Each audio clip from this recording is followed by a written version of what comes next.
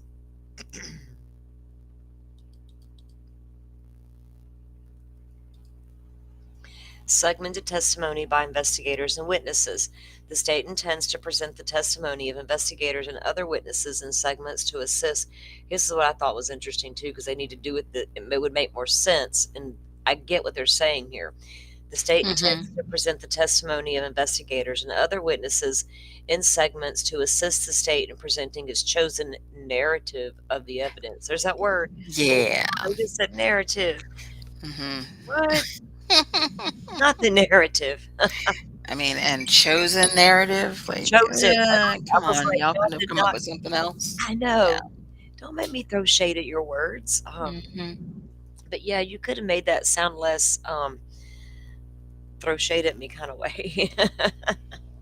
All right.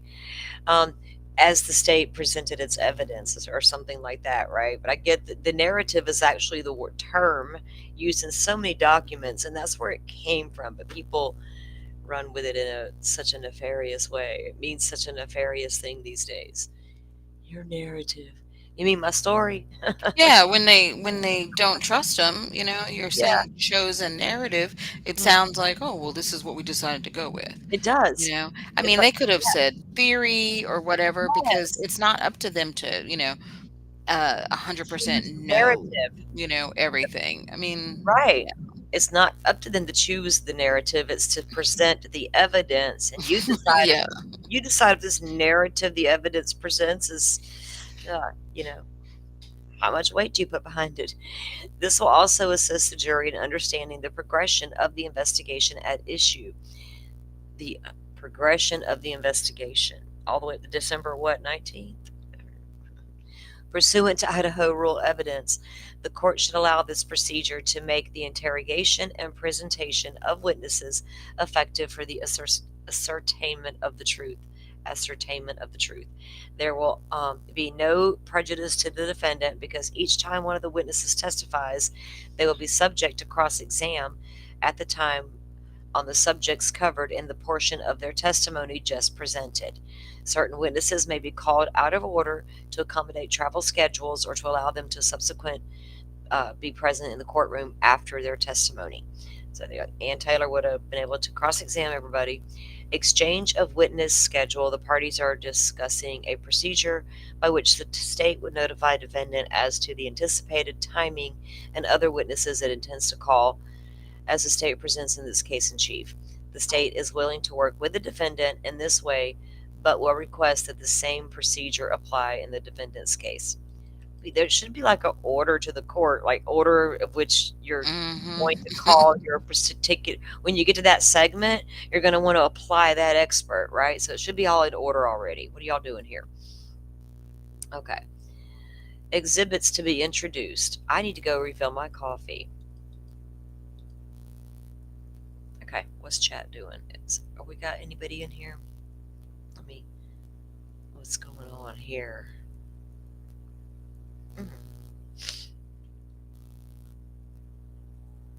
Oh, goodness. Is everybody over there watching Anjanette Levy? She might have the tea. Oh, yeah, I saw the pop up just now. Saw something new too, some premiere, and I was like, I didn't recognize a channel. Not sure Uh-oh. why I got the notification. Oh, speaking of channels, did you see what I linked in the Discord earlier? I said this is a new channel. Mm, It's I can't recall the name of it. It was like a podcast, and it's like I think it's an AI voice, maybe, but they're telling you the Idaho Forest story in detail from the beginning and starting with the chief getting the phone call. And I'm like, oh, that's the chapters. Yeah, no, I didn't look at that yeah, yet. I listened to it for a little bit this morning with coffee when I stumbled across it. I was like, what is this? And it's like a new Reading the book, right? is that what they're doing? Yeah, I think They're because doing this okay, 'cause I was thumbnail is from the book, I think. okay, maybe that's what they're doing, Dolphin, is they're reading that book because it sounded to me that's what was going on there. Mm-hmm. But it was like a new channel, not a lot of people, subscribers and videos or whatever. Okay, Mm. all right.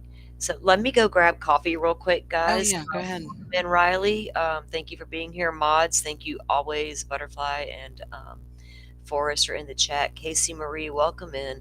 Firefly, always. She's here helping us mod tonight as well. I appreciate all you. Sunflower, welcome in. Carrie, that toddler. It's just like I want to reach in and squeeze his little cheeks. All right. I'll be right back, guys. I'm going to go grab some coffee. Y'all, Dolphin, tell them about your trip if you have anything to tell them about. What kind of animals does SeaWorld have? They have big whales. Yeah, the usual.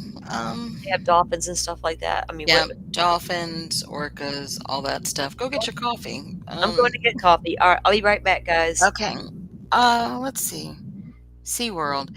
Yeah, sea lions and walruses and I think maybe an otter.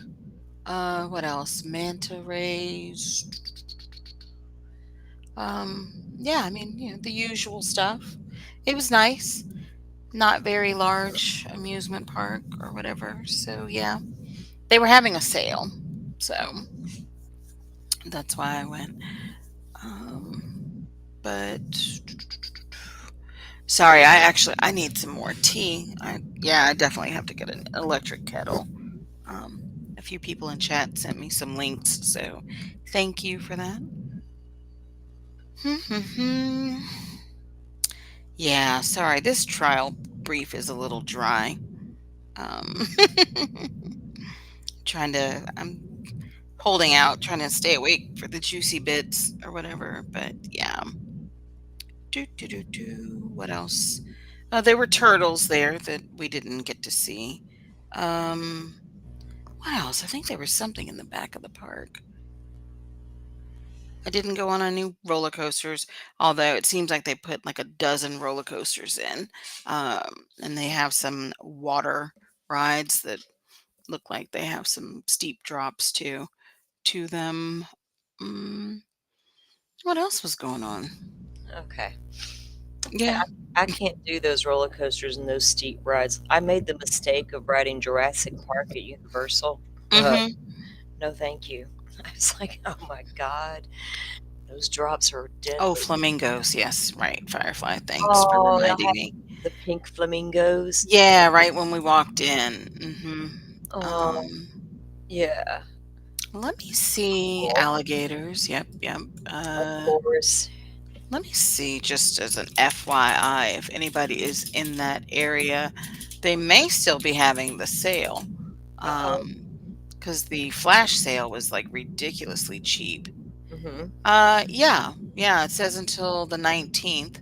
Tickets as low as $69.99 when like the normal price is like 140 something Oh, and wow. higher. So Yeah. yeah, that's why we went. So So, did they offer Florida residents discounts? Like Firefly, did you get a discount because you're a Florida resident? I don't even think we looked at a discount for her. Normally, they have the parks do. I know Universal and Disney both offer Florida resident discounts. That's what we would always do with Oh tickets. yeah, I know that they have it. I didn't even think about that because we were talking about going while I was driving up to Biltmore Estate for Right. that little trip Yeah. that I took. Yeah. Okay. Cool. And Oh, Discovery Cove and some of the other parks that are part of SeaWorld are having a big 40% off or something type sale, all the way for tickets all the way through the entire year of 2026. Oh, So, nice. and you know I that place is hundreds and hundreds of dollars. Yeah. Mhm. Well, there you go. If y'all are looking for something to do with the kiddos or yourself. Yep, I I would highly recommend the all-you-can-eat dining band too for Oh, $30. nice. I That would was very nice. Oh, yes. They That would be gave just too much food. I was like, "Jesus." Ooh, that would be a must. I would be like, Mhm. "Yes, just let me eat and I don't have to cook or clean up." Yes. Yeah. Yeah, we're all over it. Okay. Oh, that coffee's good. All right. Otters are so cute, Riley says. Yeah, super cute. Yeah. Exhibits to be introduced. The state is currently finalizing its exhibit list and will be as inclusive as possible to ensure that it meets its burden of proof as to each element of each charged offense. The state may not need to introduce all exhibits on the forthcoming exhibit list as it learns the defendant's evidentiary objections and the court has opportunity to resolve. So, like if Anne got an exhibits list, she's like, "Oh, I'm going to object to this sheath." She never did.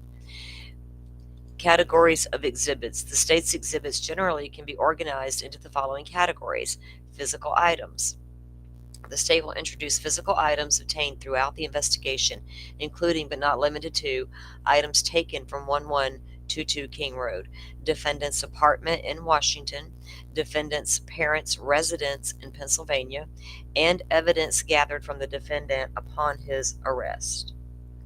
The state will be prepared to introduce, as necessary, physical samples that were tested by law enforcement forensic laboratories.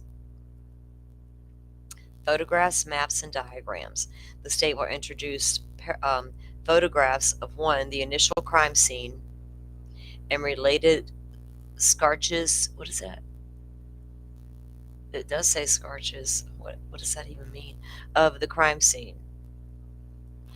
2, the victim's autopsies. 3, the search of defendant's resident in Pullman. 4, the search of the defendant's parents' resident in Pennsylvania. And 5, the search of the defendant's vehicle and person. The state will introduce maps generated from satellite images to show relevant locations and defendant's path of travel at relevant times. The state will also introduce diagrams of the 1122 King Road house and the crime scene. Was that before Bill busted out with his dollhouse? Yeah, diagrams, I guess, along with the dollhouse. Yeah. Maps generated by satellite pinpointing that White Elantras movement. Berger's like, "No, I got to meet with Imo first and we got to figure that out." All right. Audio and video files. The state will introduce the audio of the 911 telephone call that alerted authorities to the crime scene. In addition, the state will introduce body camera footage for law enforcement officers responding to the scene. Body camera footage at a traffic stop of defendants several months prior to the night of the murders, which would be the Farm Road stop. Surveillance of a white sedan around the area of the crime scene and the path of travel following the murders. So the path he left out of, right? Mm-hmm. The state may going because when we took off, he went back out toward the Willenta. The state may elect to introduce only portions of the video files for the purpose of efficiency. Background records. I just thought of something else. I sent a screenshot. Did you see that shit? Somebody dropped the portion of. Okay, somebody put Linda Lane out, and it was like a 5 to 10 minute clip of right at daybreak. And you literally see it go from right into daybreak, and you can hear the birds are singing, and it's all light out at this point. It's just like 10 minutes. 10 minutes. Somebody commented they could literally see the bodies being carried on the other side of that fence.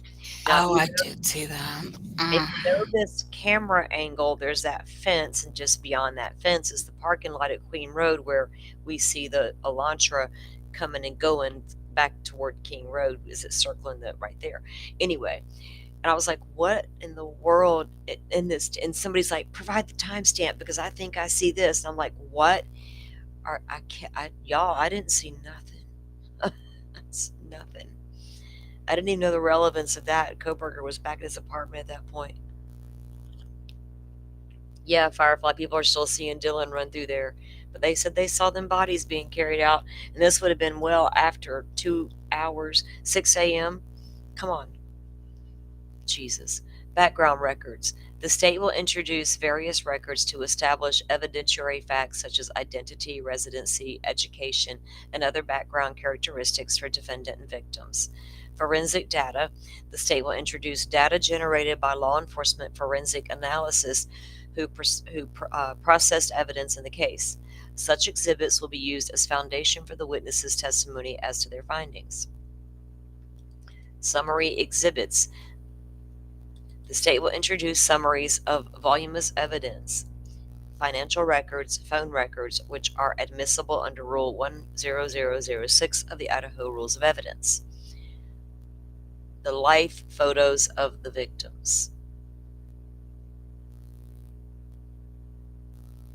Yeah, Firefly, but this video that somebody put out was Linda Lane, but it was 6 a.m. on the 13th, like 2.5 hours after the crime, right? At daybreak. And in that 10-minute window, somebody saw that happening before 911. What a stupid app. I can't. It was insane. All right. Considerations and requests regarding specific exhibits. The life of photos of the victims.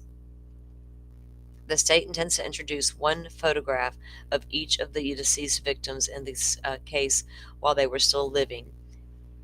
They were referred to in life photos to prove the obvious but necessary fact they were human beings. Idaho Criminal Jury Instruction 701, and they recite all that.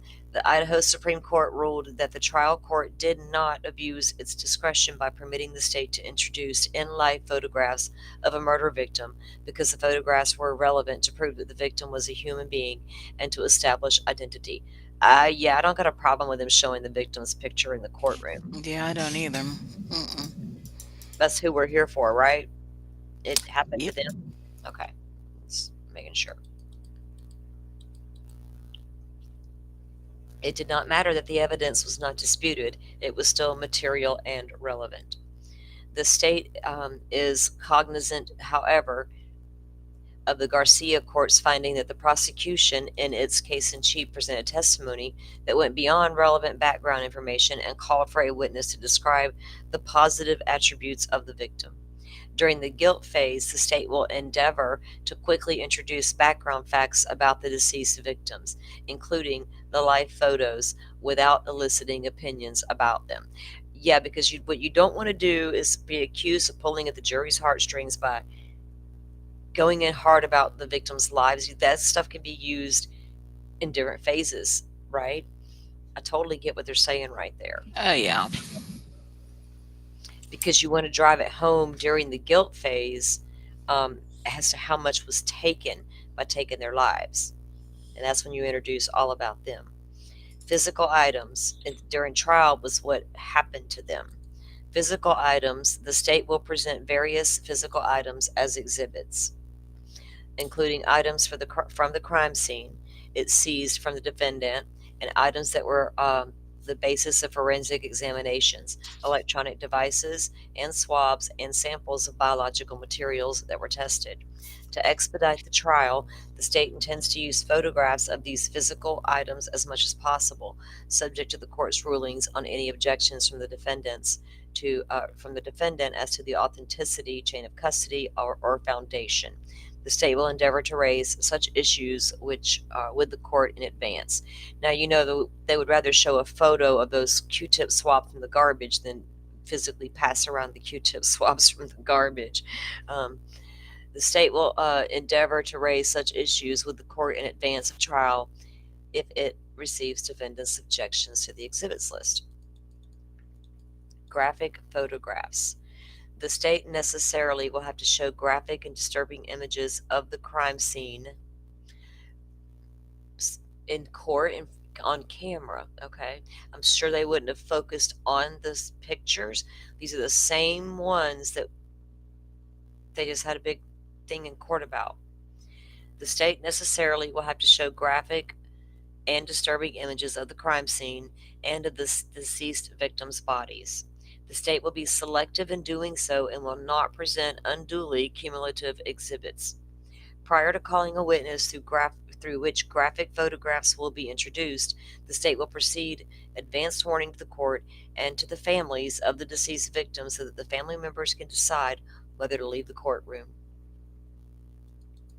The state also requests that the court pause the video of the live stream and turn off the public courtroom monitors when the graphic exhibits are published to the jury. Again, as with the testimony of the survivor. Now, they talking about when it pops up on the screen, like, the tiny desk dude and Karen Reed, they was popping that stuff up on the big TV all the time. If they have to pop them up there, turn off the camera live stream during that however many seconds that takes, because they're not going to just leave them up there forever. What are they talking about? Yeah. They didn't. In Gannon's case, we couldn't see all of that because the fixed camera the judge had, right? The jury could see what they had to see, but we couldn't see that stuff. Lordy. Bill again thinking that we don't know stuff. The state also requests that the court pause the video. Okay. Again, as with the testimony of the surviving housemates, the state is concerned that individuals could capture these images and distribute them in harmful ways. The court, they don't have to be displayed on TV. I agree. They just don't. The court has the discretion to grant this request under Idaho court administration. They're going to be shown to the jury and displayed in the courtroom. They just have to figure out ways to do that with graphic photos.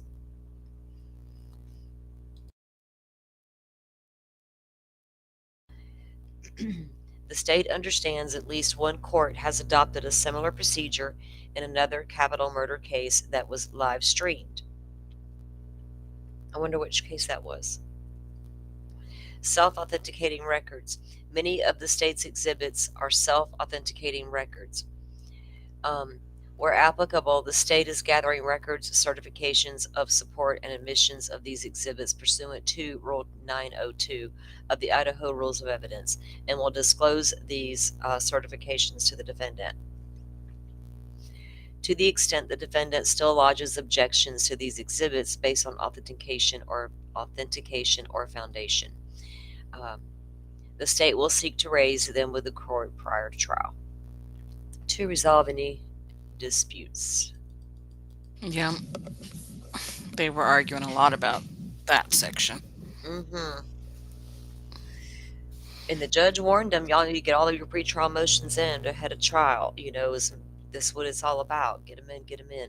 And they had, remember before they shifted to Ada County, I think it was Judge had set it aside like every Thursday going forward from that hearing they had to set so they could hear motions ahead of trial. And then it got switched over to Ada, and it was like then we had to reschedule everything and rework it. So, but he kept them on track. He's like, y'all, I'm not letting you get that 5-year trial stretch run there, Ann Taylor. Get prepared, baby girl. All them terabytes are going to get you. Yeah. Kind of do be the end of you. I was going to say, yeah, you're going to laugh when you see the beginning of her trial brief. Oh boy. Ineffective counsel coming in hot. Yeah, terabytes coming in hot. Oh lordy, she's probably still reading those things. Probably why she hasn't made a statement yet. She's like, I'm still trying to figure out that 7 minutes. I'm still trying to figure out the 7 minutes. It's baffling me. I'm going to get him out one day on that. Okay, all right. Just wait. All right, I'm clowning, guys. It's Saturday and I'm drinking coffee. All right.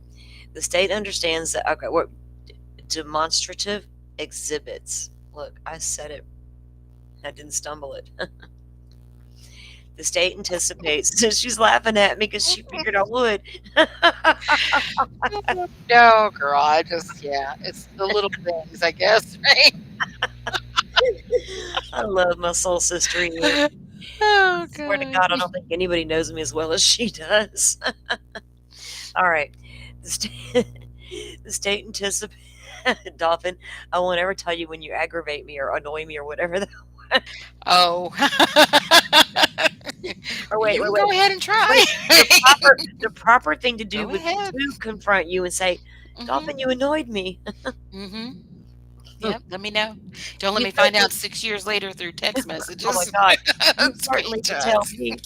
You would tell me in an instant. You'd be like, look, Oh, dude, Jesus, just yeah. can you stay backstage for a minute? We got something to talk about here.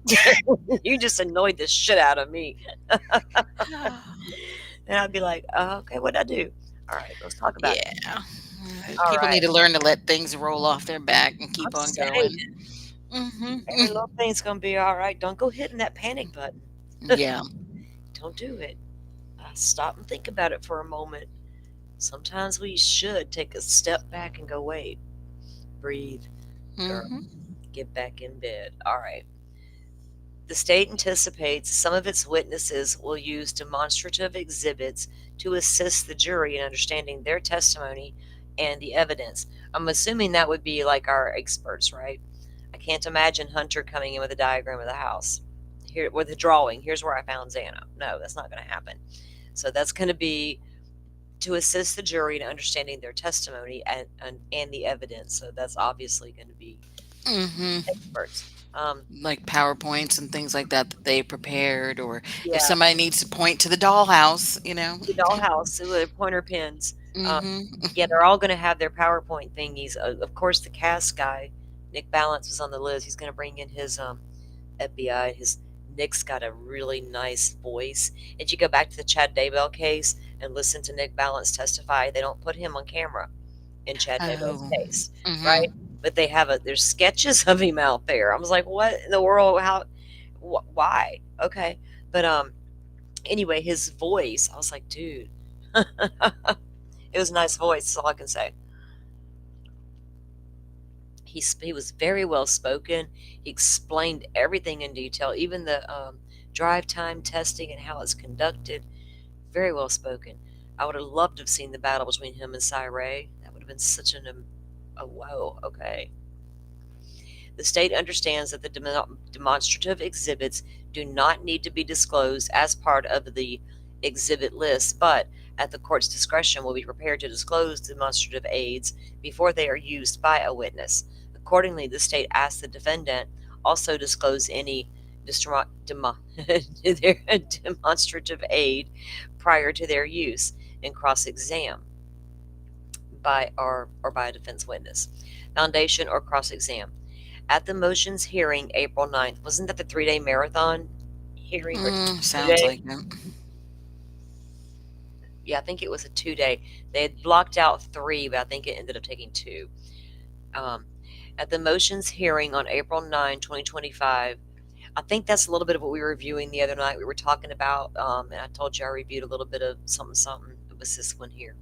On April Oh, okay. 2025, the court alluded to the need for counsel to have a proper foundation for questions asked on a cross exam.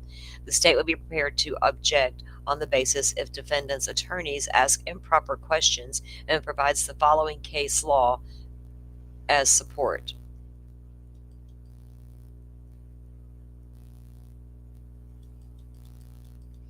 And, they cite 3 different case laws. More protection for the victim Yeah, witnesses. yeah, Yeah. it is, isn't it? It certainly Mhm. is. Uh, hmm. Blah, blah, blah, blah, blah. Okay. Penalty phase. Defendant disclosed 6 penalty phase experts on March 31st, 2025. 6, you say, with over 200 pages of reports and exhibits. Well, darn, Ann, you were busy with some people. Um, no wonder she didn't get through all them terabytes in time. On April 2nd, 2025, the state filed a request for defendant or supplemental for this disclosure. Defense counsel is in the process of doing so. Additionally, on April 8th, 2025, defendant made additional mitigation disclosures that may be relevant to anticipated expert testimony regarding defendant's mental condition. The state is we were having Which one? Mm. one of many. They seem to have added a new one, right? Mm-hmm. Okay. The state's still digesting these disclosures, determining what experts it needs to consult with, and is in the process of deciding what type of rebuttal expert testimony it will seek to present. The state does intend to proceed with its own mental examination of the defendant and will file a motion for mental condition examination pursuant to Idaho Code 18-207. That's the one where Anne finally agreed to, but she wanted to be present, like in Right. the little window room, and she could watch and observe as Kohberger was tested. The state may also, as he performed the performance of a lifetime, the state may also, oh, did I said it out loud? The Or state, cut up, see how much of a fool her client was. just like I'm taking notes for Catherine. She may need them. Yeah. I've been assigned to take notes for Catherine Ramsland. The state may also need to add, oh, my rabbit hole brain just went all conspiracy for a minute. Damn it, girl. Come back to life. Okay. Huh. The state may also I'm gonna have to tell myself, remember, if that happens, you thought about it. Oh, what's today's date? December 18th. The state may also need to seek from the court an extension to provide expert disclosures that its experts can review defendant's disclosure and conduct needed evaluations of the defendant. All right, y'all, I'll try to be a grown-up again. Conclusion: the state appreciates the opportunity to raise the foregoing considerations with the court. It stands ready to address any questions that the court may have and to assist with any procedures the court would like to implement to ensure an efficient and fair trial that protects the defendant's rights, the rights of the victims, the rights of the victim witnesses, and the families of the deceased victims, the right of the public and press, and the interest of the people. Where's the victims' rights? I see everybody but the victims. Everybody but. Signed, Ashley Jennings, baby lawyer. Yeah. Y'all, I will throw shade. That's what I do. I do believe Kohberger did it 1,000%. Y'all know that if you hang with me, and so does Dolphin. But yeah, where's the victims? We got victim witnesses, the defendant's rights, the victim witnesses, the families, which are okay, and the public, in the interest of the people of Latah County and the state of Idaho as a whole, in achieving justice in this case. Justice for the Idaho Four. And they all have names. In fact, I wish I had uploaded that picture. I think I could. Can I do it? I started to put it on my thumbnail, and I changed my mind. I'm going to try to slide in on my phone back here and see what happens. Which one? The last one that they took? No, it's another picture I got. Oh. Where it's actually a drawing, Mm-hmm. okay, that someone did. I'm going to sneak in here on my... Oh, that... Reverb. Let me do something real quick.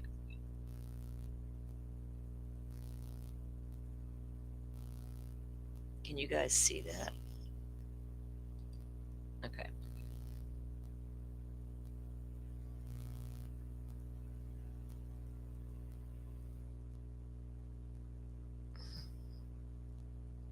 Are you showing it? No. Hang Oh, on. okay. I got to get out of here with this thing. Let me see if it'll work.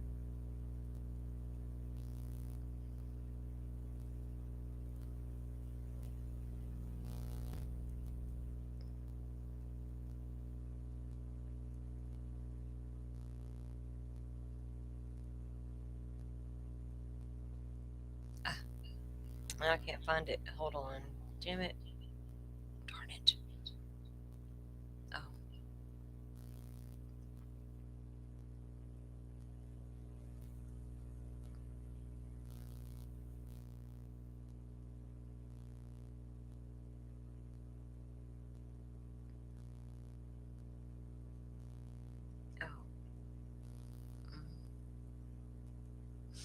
I could use more hot tea right about now. We'll go grab some real quick. Well, While I'll I'm doing wait to this. see where you're. I want to see this photo. And you're going to do the defense's trial brief next. Yes, we are. That one's what, 2 pages shorter than this one? Mhm. Dolphin finds these boring. No, I mean it's just I'm disappointed and disgusted because there's so many to me. There's so many places that Bill could have gone Yeah. with this case, and then it's like this is what he's talking about. Like just I don't know, unless it was his intention not to give away too much or whatever, but I don't know. It was dull. And then that plus what he said at the sentencing, he was like, well, this is really it, nothing new here or whatever. That was boring. And I was just like, no, dude, you've got more stuff there. Right.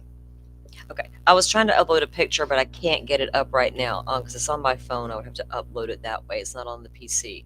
Um, I wonder if I can send it. I'll try to figure it out. Anyway, it's a drawing that someone did, right, of the four victims of Kaylee and Maddie and Xana and Ethan.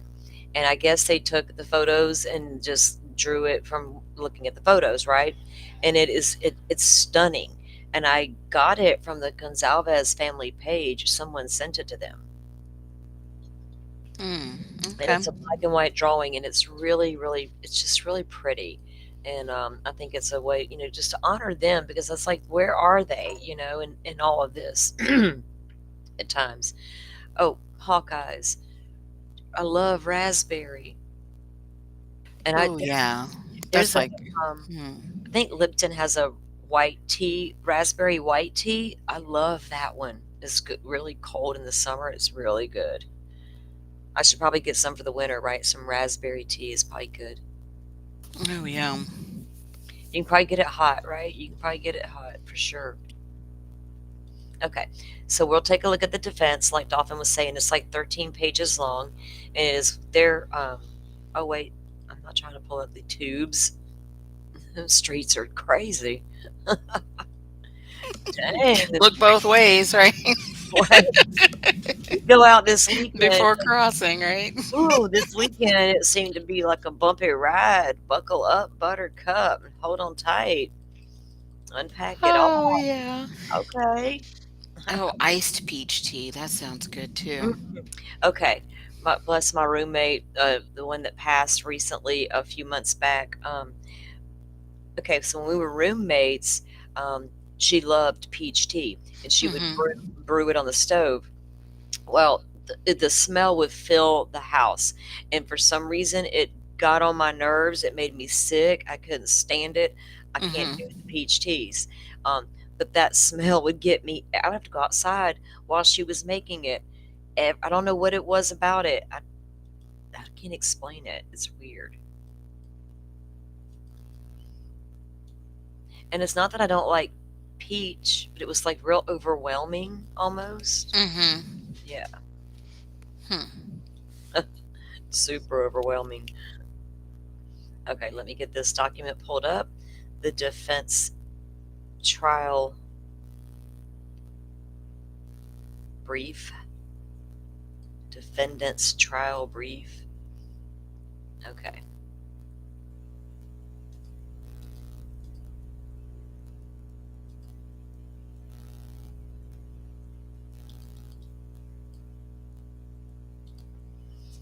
All right. Share, not extra. All right.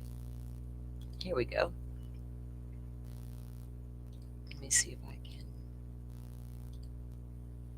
All right. Okie dokie. Butterfly likes the peach, mango, raspberry, all her favorites. I guess it is that time of year for me anyway. I'll drink more tea, hot tea in the winter than I will ever in the summer. I drink the cold tea in the summer. Cold coffee. Drink the hot stuff in the winter. Oh, I'll do a hot tea in the morning, even in the summertime or whatever.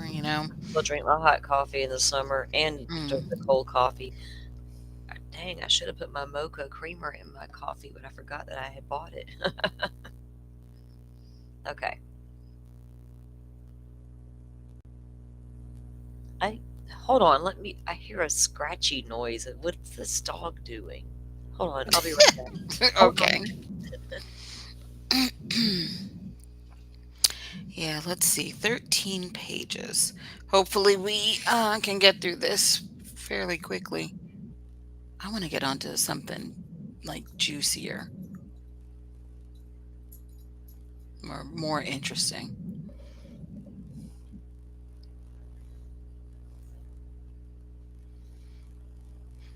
Yeah, Hawkeye. If it's going to be a hot drink, definitely steaming hot. Or if it's going to be a cold drink for me, like ice cold, you know? I don't like lukewarm drinks at all. Nothing room temperature. Mm-mm. I don't care what it is.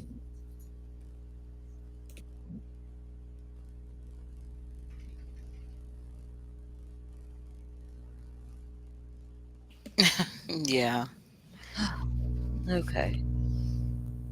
All right. You Edelberry or Windsor? She sounds so fancy. Oh, guys, I probably need to get some of the Edelberry too. All right. All right, let me get a sip of my coffee and we'll dig in. Do you have in mind what you might want to move on to if we get through this one quickly? No, we can do that. We can move on to whatever your little heart desires, actually. I got the list here and all that. So we can go through the list real quick and, you know, pick out what we want to talk about next. All right. So comes now Brian Koberger, Bond through his attorney of record, submit this trial brief in anticipation of the jury trial scheduled to commence in August 11th at 8:30 a.m. with jury selection on July 30th. Okay, let's get on down here for a minute. Indictment, and they go through the charges again. Jury selection, they go through the process there. Koberger filed. Okay. The final juror questionnaire is yet to be determined. Koberger has filed a motion seeking to prevent the use of the magic question. Oh, wait a minute. You skipped over her I did. terabytes comment. No, I didn't, did I? Yeah, right after the comes now Brian Koberger. It's on the first page. Okay.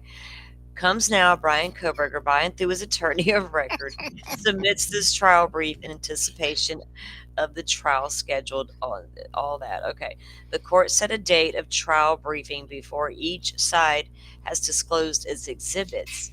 Given the 68 terabytes of unorganized discovery, the defense's inability to have it all reviewed, the ongoing disputes over incomplete expert disclosures, and whatever exhibits the state list as those it will seek to admit at trial.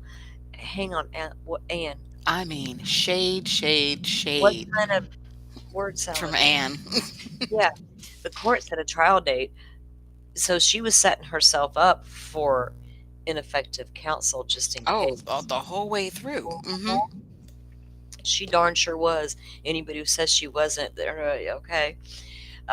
So, given the 68 terabytes of unorganized discovery, get this girl some tabs, like the little sticky tabs.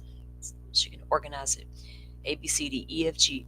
The defense's inability to have it all reviewed, the ongoing disputes over incomplete expert disclosures or opinion disclosures, and whatever exhibits the state list. Whatever exhibits. I know. The underlying alleged facts of the case are well known to the court and are not reiterated. And then there's the felony counts of murder. June 26, state filed a notice pursuant to the code providing the required notification of the state's intent to seek the death penalty. Jury selection set to begin July 30th will commence after the questionnaires have been filed out and provided to counsel. The final questionnaire is yet to be determined. Koberger filed a motion seeking to prevent the use of the magic question and the procedures for jury selection. What is the magic question? Oh, would you be able to find guilt or whatever to, convict somebody, find, Be honest. Well, assign the death penalty, something like that, kind of like assessing whether or not this person would be able to I do it, see magic. I see think it all the way through. the magic hands and Lori Vallow magic. I'm like, magic question. Magic book. That's what I thought the magic question was, and yeah, Right. And other procedures I'm for gonna jury Google that. selection, because it's covering the jury stuff. So to prevent the use of the magic question. But she's talking about something specific and she wants to prevent it. And seeking, okay, he filed a motion seeking to prevent the use of the magic question and other procedures for jury selection. So I wonder what he didn't want them to add. Okay. Koberger filed a motion on October 16th in 2024 requesting proper voir dire in his capital case. He Oh, reiterated his request for individual and sequestered voir dire. Huh? okay, yeah, it is what I thought it is, but I forgot the exact wording. Do you believe you could be fair and impartial in administering a verdict in this trial? That's the magic question. He wants to keep that out. Mm, Why would you want to keep that out? I don't know. Koberger filed that okay. He reiterates his request for individual and sequestered voir dire as it relates to potential juror views on capital punishment, as well as case-related information. Evidentiary issues. It is expected that issues surrounding relevance, remoteness, and complete defense will be raised throughout the trial. Proof of alibi, alternate suspects, or perpetrators rather, and the exclusion of expert opinions due to incomplete expert disclosures will be an issue throughout the trial. In the various motions to compel, death penalty motions, suppression motions, and motions in limine filed with the court, many evidentiary issues have been I raised. think I've got an answer for your question about why he would want to exclude that question. So they're Right. saying the goal is to obviously screen out potential jurors, right, who have biases or experiences that would prevent them from making an objective decision. They said the Yeah. problem is critics argue that this question is often ineffective. People may lack the self awareness to recognize their own biases, or they may feel pressure to say they can be fair. The outcome is usually when a juror says that they can be fair, the judge is likely to accept their answer, making it very difficult to challenge that juror for cause. This often leads to situations where a biased juror remains on the panel. So, I don't know, maybe that's why? No telling. But yeah, Okay. Well, interesting. yeah, it is interesting because Anne's the way she thinks, right? The way she's saying, what she's doing. Proof of alibi, alt perps, and the exclusion of expert opinions due to incomplete disclosures will be an issue throughout the trial. In the various motions to compel, the death penalty motions, suppression motions, and motions in limine filed. Okay, we were down to here. Inflammatory evidence. Preventing the introduction of inflammatory evidence such as irrelevant and unfairly prejudicial photographs. Unfairly prejudicial. Like all those ones on his phone. Testimony and exhibits is the subject of defendant's motion in limine 1, inflammatory evidence. Mr. Koberger contends it is his right to a fair trial free from irrelevant, cumulative, and unfairly prejudicial evidence as guaranteed by the state and federal constitution, prevent the state from introducing evidence that cumulatively highlights gruesome exhibits or elicits overly emotional testimony. So she doesn't want them to show a ton of gruesome highlight exhibits. Appealing to the jury's emotions. Yeah, Yeah. exactly. Elicit overly emotional testimony. To elicit overly emotional. So, like, don't be showing those surviving roommates a gruesome exhibit and they're going to break down. I can't, I don't want to imitate it because that'll be like Mean Girl spirit. And, I don't want to be known as a mean girl. Good God, we're having too much fun. I'm going to need more coffee. Oh, God.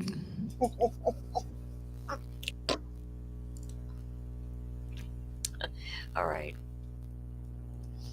I took a sip of coffee and it fogged up my glasses. Koberger heard the court's comments at a hearing with optimism. Mr. Koberger heard the court's comments at hearing with optimism. I can make Yeah. I can make jokes about that. If Mm-hmm. necessary, be ready to object and follow with emotion and to ensure his fair trial. Okay, so he heard the court's comments with optimism, but he's going to be ready to object and follow that objection with emotion real quick, like to ensure his fair trial. Excluding experts. Koberger seeks to exclude expert testimony that is vague, undisclosed, and improper. Expert testimony and expert disclosures have been the subject of several motions, including defendant's motion to compel, material for sanctions, defendant's motion to extend time to disclose defendant's guilt phase experts, defendant's motion in limine to re the vague and undisclosed expert testimony, the defendant's motion to preclude the death penalty and adopt other necessary procedures due to the state's numerous disclosure violations. Mr. Koberger awaits the court's decision on his motion to exclude expert opinions due to incomplete expert disclosures. And depending on the court's decision to exclude late, vague, and undisclosed opinions, these will be ongoing issue throughout trial. A late and undisclosed opinion. She wants their full-on opinion. She wants their whole. She did. She was, their yeah. testimony, right? She wanted to know exactly what they were going to testify to, and that's what they kept pushing back for in all those objections. And I mean, and then they were, being stupid, like, oh, Amazon click, activity. That's vague. We don't know what this what this witness is going to testify to. You know what I mean? It was like silly stuff like that all throughout this the expert witnesses about the vague testimony. I was like, oh, Jesus, woman.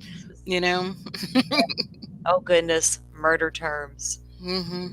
Use of the words murder, murderer, murdered, murder weapon, and similar forms of the word murder applied to Like Brian. homicide. Right? YouTube's like, how many times did you just say that word, ma'am? Yeah, I was going to say, did you have to do a shout out to the YouTube police really quick? Say, don't come for us. We're reading a document. I may have to request a manual review like I did for yesterday's show. A lot of times they'll come back and say, okay, yeah, you're right. You're good to go. Sometimes they're like, oh, no, that was a little much. No, we're going to keep it just like it is. Mm-hmm. We'll see what happens with the Esther Friday stream. It's still up in the air. All right. Applied to Brian Koberger during the trial was the subject of a motion in limine. Mr. Koberger understood the court's indication that labeling Mr. Koberger a murderer would be considered argument of the proper place for an argument is in closing argument. Koberger's optimistic the case will be tried in accordance. So just don't call him a murderer during trial because the jury hasn't decided yet that he's a murderer. Save it for your closing statement. Yeah. Oh, Jesus. You'll find here's this client is the murderer. Mm-hmm. There's your closing statement argument. Okay. Well, but will be ready to object and will follow with an appropriate motion to ensure his fair trial. Psychopath and sociopath terms. The use of the terms psychopath and sociopath is the subject of the defendant's motion in limine number 4, re use of the terms psychopath or sociopath. Koberger understands the state has no intention of utilizing such labels. Koberger is optimistic the case will be tried without the use of such terms. He will be ready to object and follow with an appropriate motion to ensure his fair trial. He's like, don't be calling me that name. Yeah. Ramsland hasn't diagnosed me with that yet. Yeah, nobody has, supposedly. Allegedly. Allegedly. Yeah. I'm picturing him standing there and cleaning off his little Crocs with his little napkin. Listening to the vent people. Daisy Lynx yelling, I need some new sperm. Oh, good. Daisy. She treated Pedro like dirt, apparently. Lord, shot the man in the alley. Inconclusive data. Inconclusive data about the statistical analysis of item 13.1 fingernail scrapings in the subject of the defendant's motion in limine number 5, inconclusive data, Mr. Koberger has now reviewed the state's newest expert disclosure and based on the work of both the state's expert and his own, has been excluded as a source of DNA. Testimony about the lab testing must comport with both experts reviewing the sample and opining Koberger is excluded. Koberger understands the state's position to now be that evidence does in fact exclude Koberger as a source of any DNA in sample 13.1. Wasn't that specifically the one from Maddie's nails? Maddie's fingernail clippings, yep. Testimony contrary to that would violate his federal and state constitutional rights to due process, fair trial, and would be false testimony. But yeah, you can't come into court and say it's his if they agreed pre-trial that it wasn't. So, touch or contact DNA, or they couldn't determine. It was like a mixture, right? There were several DNA, like 4 different types. Testimony of Riley Nolan and the testimony referencing the terms touch or contact DNA, or the purports to be an opinion of the means or mechanism for DNA being placed on the sheath by any witness called to testify about DNA, was the subject of the defendant's motion in limine number 6. Riley Nolan and reference touch and contact DNA. Koberger sought to exclude any use of the language touch and contact.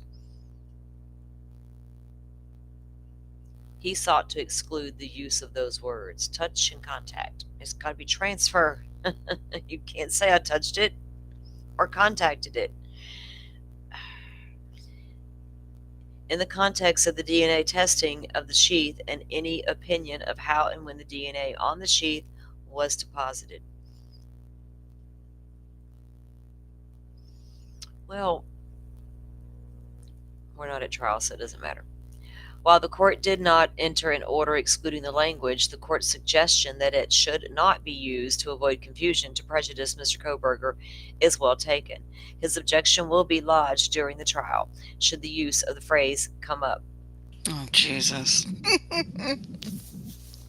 Bushy eyebrows. Witness identification by bushy eyebrows is the subject of the defendant's motion in limine number 7. Before you do this really quick, let me just ask you this. In the interviews that we've actually seen of Dylan, right? We haven't seen all of them yet. Has she mentioned bushy eyebrows? Because I don't think I recall her saying anything about his eyebrows. I just saw his eyes. I heard it. No. Yeah, okay. No, I don't think so. Yeah, I mean, anybody in chat, do you remember if she's mentioned bushy eyebrows? Because I really don't think she has. Because I went through my notes this morning. I had to clean up my little table over here because it was getting out of hand. And I need to go back and look at all her different interviews and just look at those exclusively in one setting. You know, like we were talking about the other night kind of thing. Or, yeah, after the show the other day. All right. Koberger sought to bar witness DM from using the words bushy eyebrows or identifying him in that manner. He also sought to keep the state from acting as an identifying witness by attempting to bolster DM's testimony with a photo of Koberger taken the morning of November 13th, and arguing that it is their interpretation that the bushy eyebrows described by DM are consistent with those in the photo. That would be the thumbs up photo in the bathroom taken the morning of. And I want to know, when did she draw the sketch? Because remember, they said she drew a sketch of the eyebrows too. Ask her, right? Or him in the mask and whatever. Remember? So when did that happen? Okay, do you remember there's also that investigator or detective out of Boise that's interviewed her? Yep, with her mother and an attorney. Yeah. And then was she at which interview? She had about 4 or 5 interviews. Okay, so out of those 4 to 5, which one asked her to do the sketch? We've seen a Mm. depiction of that sketch, right? It passed Hmm. the docs. Yep. Um, was it one of the recorded interviews, like body cam with the camera, or was it just come meet me and talk to me? I don't know. Where? Yeah. Huh. Hmm. Research. Okay. Described by DM are consistent with those in the photo. You know, thick eyebrows, dark eyebrows. All I could see was eyebrows. Don't call them bushy. I don't know. I I don't think it's do gonna. remember that, was it Maori who was interviewing?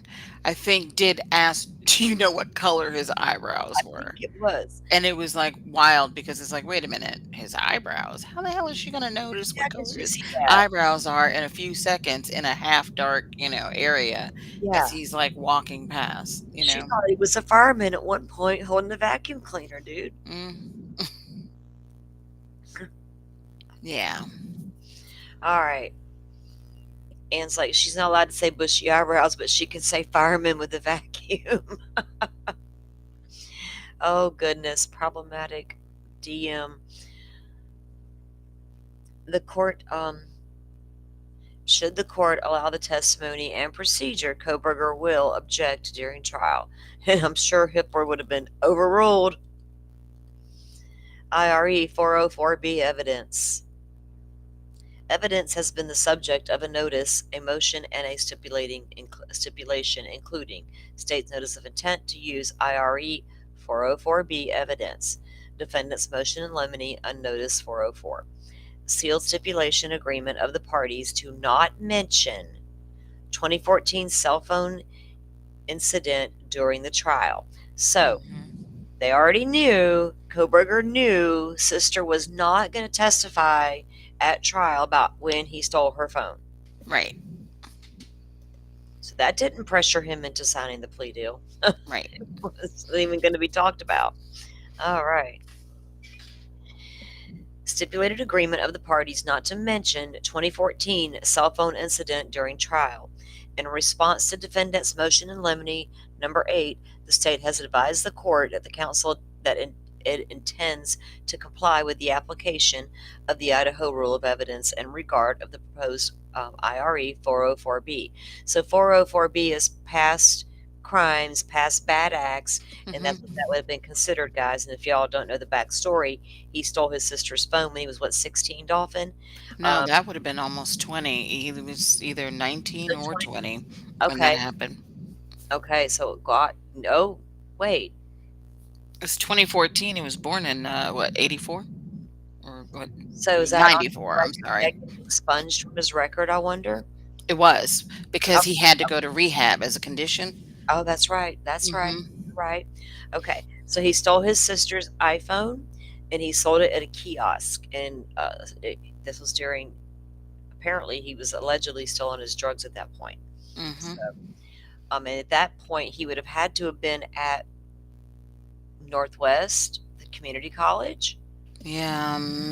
or DeSales by that point. Well, No, at what, 20 because he graduated at what? 18 at high school, 17, 18. Yeah, and then he did go to the community college for a little bit, and then he went to He sales to got finish up psychology. his undergrad, Yeah. and then did 2 years for his master's. Yeah. Yeah, he probably was at the community college or whatnot at that point. So stole sister's phone, sold it. Dad got mad. Sister got mad. Dad called the cops on him. So, and like Dolphin just explained, he went into rehab as a way to make up for it. Okay. The incident involving Mr. Koberger taking his sister's cell phone to a kiosk at a mall in exchange for money.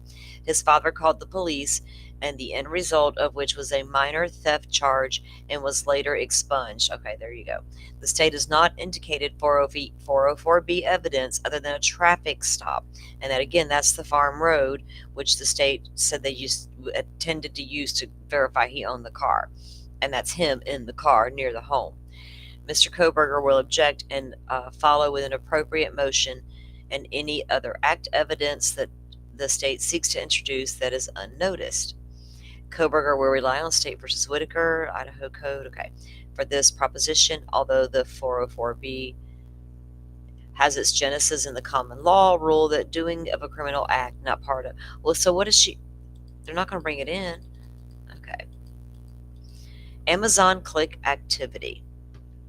Excluding Amazon activity, purchase history, and Amazon click activity, collectively, the Amazon evidence was the subject of the defendant's motion in limine, excluding the Amazon click activity and evidence at trial. The state's methodology in obtaining, using, and producing Amazon evidence has been called into question by Mr. Koberger. Give me a It's break. been called into question. They got a warrant. Saw what you were doing. And got the information. I mean, what's wrong with how they obtained it? He's like, I'm on the spectrum and AI influenced me, Dolphin. Stop it. I searched for when them cutlery knives started showing up. I just couldn't resist. All right. Amazon evidence has been called into question by Mr. Koberger, who contends that this evidence should be excluded. To the extent the court allows the evidence, Koberger must be able to present expert testimony of David Howell to provide a complete defense. What was this guy going to get up there and actually say? He was going to try to discredit Shane Cox, who was the Amazon witness, so. But he literally ordered it and it came into his mailbox. Household account. Ordered from a computer in a common place. Although I don't think they ever, necessarily identified what device was used for the orders or whatever, but they're like, household account that multiple people had access to, you can't say that it was him, items like bear spray, blah, blah, blah, were ordered, families like to go camping, hiking, whatever. These are, normal items. This was at the heart of the Casey Anthony case. Those searches about certain things were performed on the family shared computer. Oh, the chloroform, right? Yeah, chloroform searches and other searches as well. It was a lot of searches. This was a lot.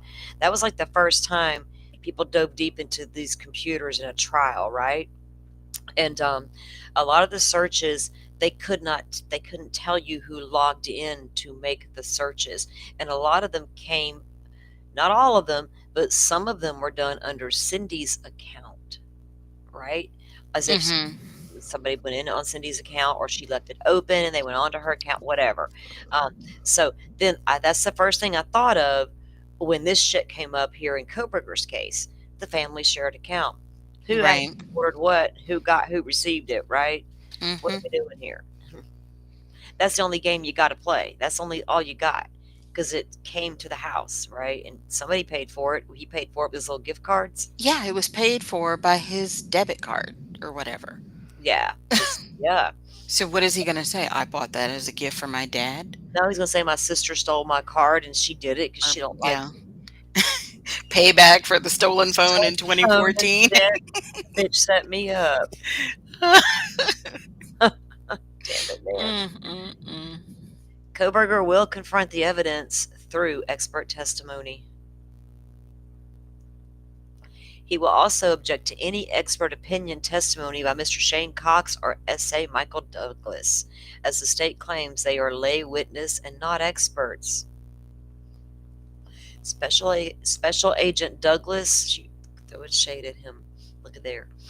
Oh boy, investigative genetic genealogy. You mean the tip? Investigative genetic genealogy, IgG, evidence has been the subject of at least 6 motions, including defendant's 3rd motion to compel, the defendant's 5th motion to compel, and the 7th motion to compel. You don't say, Anne, how many is that? Everybody's like, oh my gosh, she's filed another motion to compel, and another motion to compel, and another one. Oh my God, we're up to 10. And then the next thing, 25. Well, shit, 3 are concerning the same damn thing. Defendant's motion to suppress genetic information, state's motion in limine, investigative genetic genealogy. defendant's motion in limine to exclude the IGG evidence. The state's methodology in obtaining, using, and producing IGG evidence has been litigated through discovery and motion to compel, and finally through motion to suppress. Kohberger learned of undisclosed discovery during the suppression hearing and was refused access. And remember when the judge had to go in chambers and review all that IGG stuff? As such, Kohberger contends that the IGG evidence should be excluded because he could not fully understand and litigate the issues. Didn't he hire an expert in the field and have an attorney Sure also? did. Was sitting right there the whole time, just about. Yes, she was. Didn't he have a couple of experts testify that people were like, oh my God, they're going to save the day? The Elizabeth Vargas lady? Mm-hmm. Somebody's knocking. Oh, it was FBI, wasn't it? Yep. Damn it, man. Oh, can't make this stuff up. At this time, the state has agreed to, after that lady testified at a hearing, y'all, she's Elizabeth Vargas, IGG expert, like a low grade, low rent CC Moore, in my opinion. Yeah. Okay. She did a couple of, she did a podcast on YouTube or whatever, I'll call it that. And then, anyway, after she testified at that hearing and stuff, FBI went to her door and started knocking. They're like, excuse us, ma'am. Yeah, like that night, right? Yeah, it was that night. Yeah, that's After creepy. She testified. It's like, what was that all about, right? Where's that report from the FBI going to give it to us? So I got to fill a 2E letter out. Damn it. I don't want my name attached to nothing, FBI. I don't care about it like that. Y'all do your thing, FBI. Slide in them back doors all you want, Bubba. Catch them bad guys. You're going to do it regardless of what I say. Do you. At this time, the state has agreed to proceed without the use of the IGG evidence and introduce evidence of a generic tip. Both sides are working towards an agreed upon special jury instruction on the tip evidence to avoid speculation by the jury as to the source and nature of the tip. Vehicle identification. Exclusion of the states referring to all surveillance footage they intend to offer as suspect vehicle number 1 was the subject of defendant's motion in limine. And boy, suspect vehicle 1 was the subject of a number of conversations as to why is there number 1? Where's number 2? Yeah. They rolled it out eventually, probably. I don't know. Was the subject of defendant's motion in limine number 12, make and model of suspect vehicle. Kohberger sought to exclude this evidence pursuant to specific rules of evidence and based on his federal and state constitutional rights. His motion was not directed at the testimony of the state's expert, S.A. Imel. His motion was not directed at the testimony of state's expert, Special Agent Imel, but rather to exclude the state from arguing and other witnesses from saying that all depictions of the vehicle were the same. Did you understand that? Mm-hmm. Did y'all get that, chat? We're not worried about what Imel's going to say. It's all them other sketchy vehicle screenshots y'all got.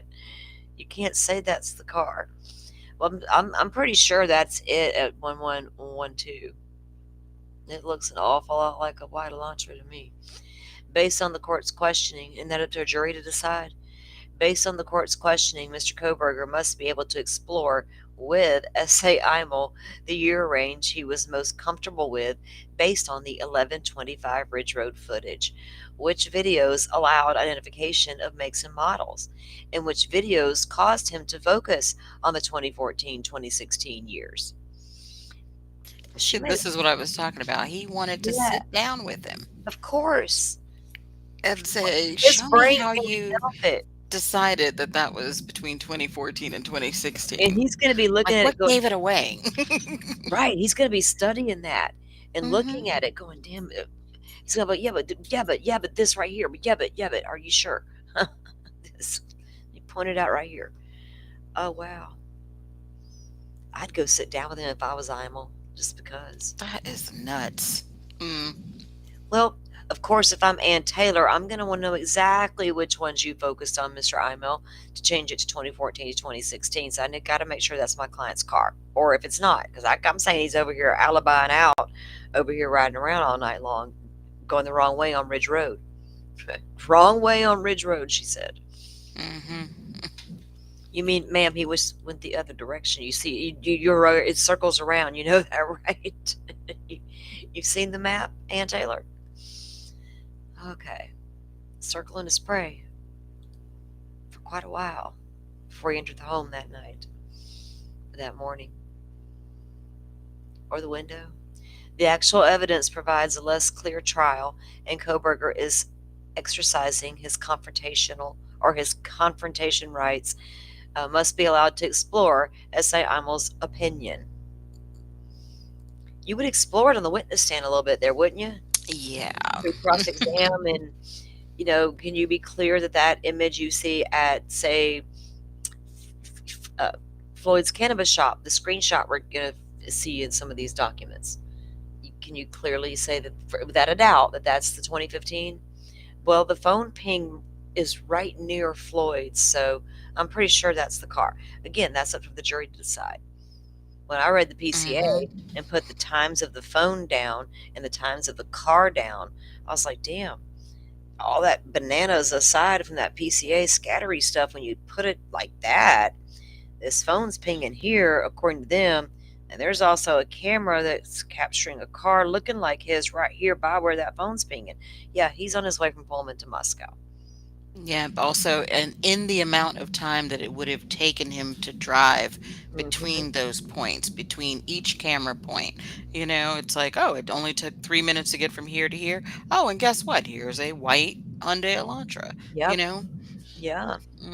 You could literally map it out, because he was, the only thing he did was turn the phone off. Everything else, the car, you can't escape it. But on the way out, he took the scenic route, right? Yeah. Allegedly, because he's not caught on camera leaving the area. Autism spectrum disorder. Koberger's autism spectrum disorder, ASD, along with related issues, was the subject of 3 pending motions. Defendant's motion in limine 13, conditions and aggravators, state's motion in limine, neuropsychological and psychiatric evidence, and defendant's motion to strike the death penalty. RE autism. Koberger anticipates that the issues related to ASD will arise throughout the trial, with continued effort by the defense to explain ASD and provide defense related to the state of mind. Provide defenses related to state of mind. And remember, she wanted to come in and instruct those jurors prior to trial as to why her client may appear to be cold in nature when he's sitting and emotional and staring and things of that nature. Y'all need to be aware of what's wrong with him ahead of time. She don't mind doing that. But don't say murderer. Statistical analysis. You thought something was wrong with Casey Anthony. They made her sit there all prim and proper and no makeup, and her hair had grown out so long and looked like the little girl from next door. They had her just buttoned up turtleneck type shirt. It was not Casey Anthony sitting at that table. You know what I mean? And people talk about how look at her. I'm like, do y'all not know that the defense did that, right? Y'all know that?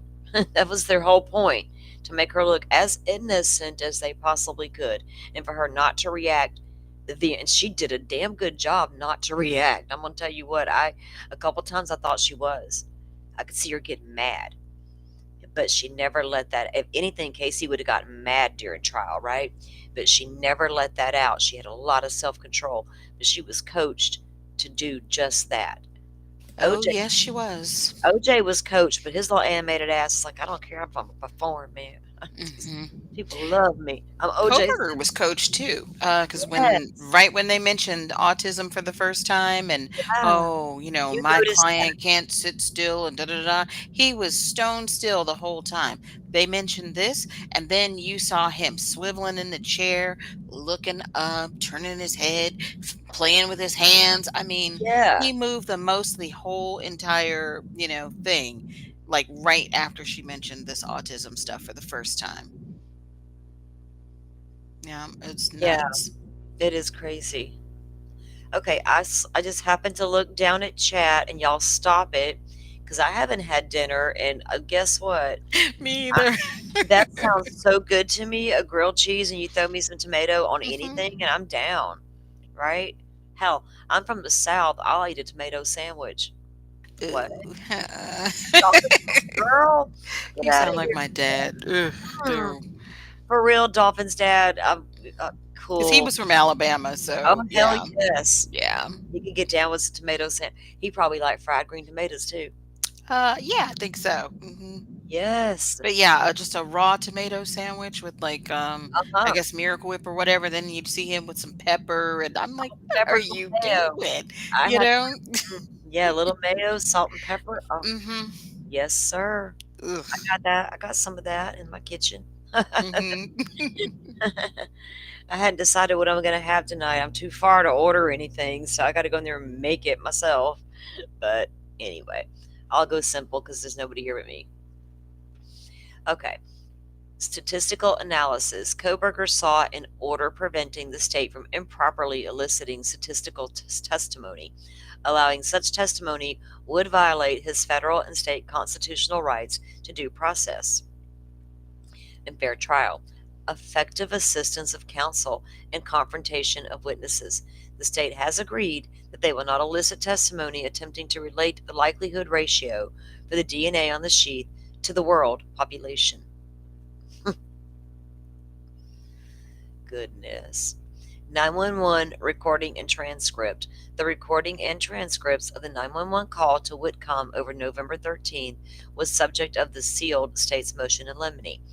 Relying on expectations to hearsay rule and effect on listener, the state seeks the admission of both transcript and the recordings.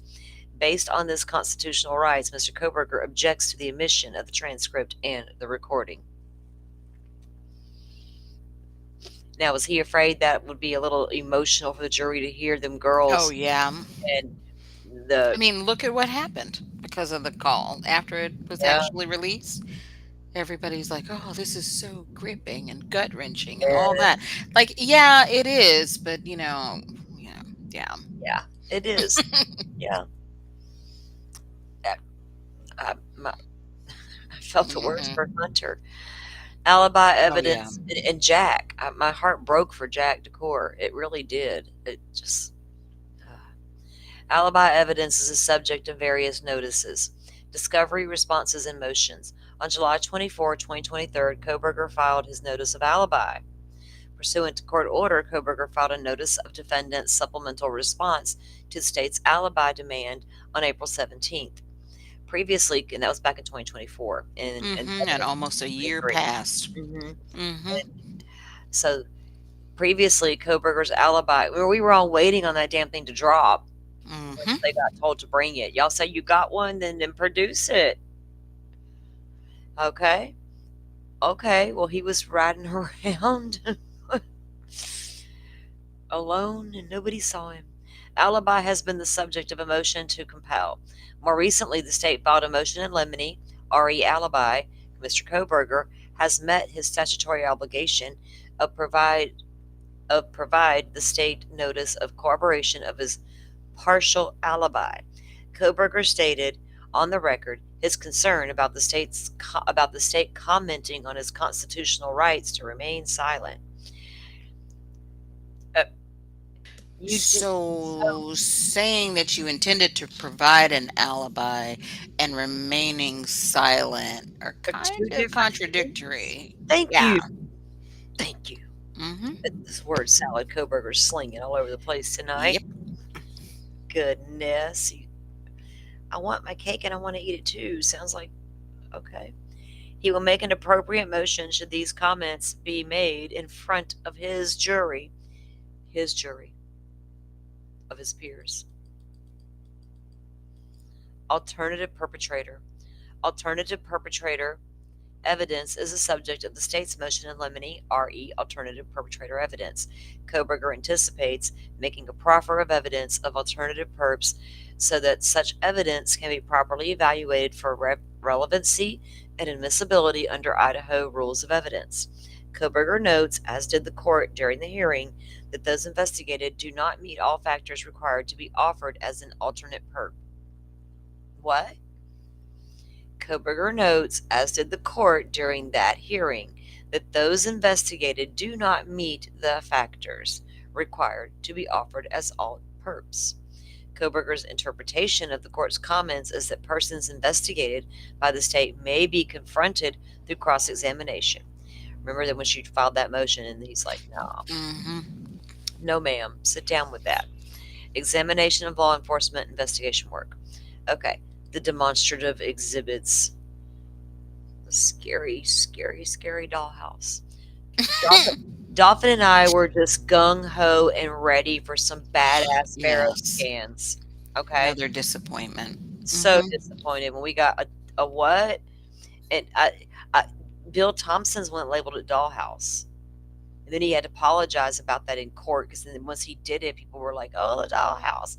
And he's like, oh, my bad, to the judge, you know. But they went in with the Pharaoh scans. So what happened to the badass Pharaoh scan, you know, that we were ready to see? Dolphin and I were so ready for that. All right.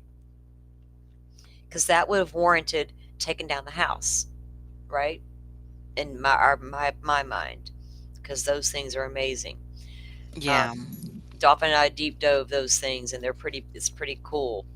And a lot of police departments have Pharaoh scanning equipment in their department, and so they can go out, and they used them in Madeline Soto's crime scene to do it would have been shown in court using the Pharaoh 3D scans. I don't know why they chose not to do that here. I wonder what the difference of cost was. I don't know. That's a good question. And if that's what the reason for the three-dimensional model instead of what they could have done with it, you know? Right, because remember they unboarded the house at one point. After they boarded that house up, they went back in with the Pharaoh scans to do more scans. That couldn't have been just to narrow it down to this little 3D model. Because that's how we all could see that large cutout in Maddie's room, remember? Yep. And boarded and got that one shot through the window there. All right. So they were going to, and then the judge was going to let them store it in this little special place in the courtroom outside of the trial until it was time to bring it in. We didn't need the jury to sit there and stare at the little dollhouse.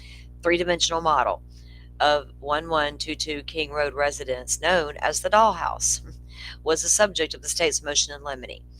Kohberger will continue to object to the use of the dollhouse for distinct reasons arising from discovery issues. Specifically, Kohberger objects to the use of the three-dimensional model house constructed in an undisclosed way on the grounds that it is irrelevant, prejudicial, cumulative, confusing, and misleading to the jury.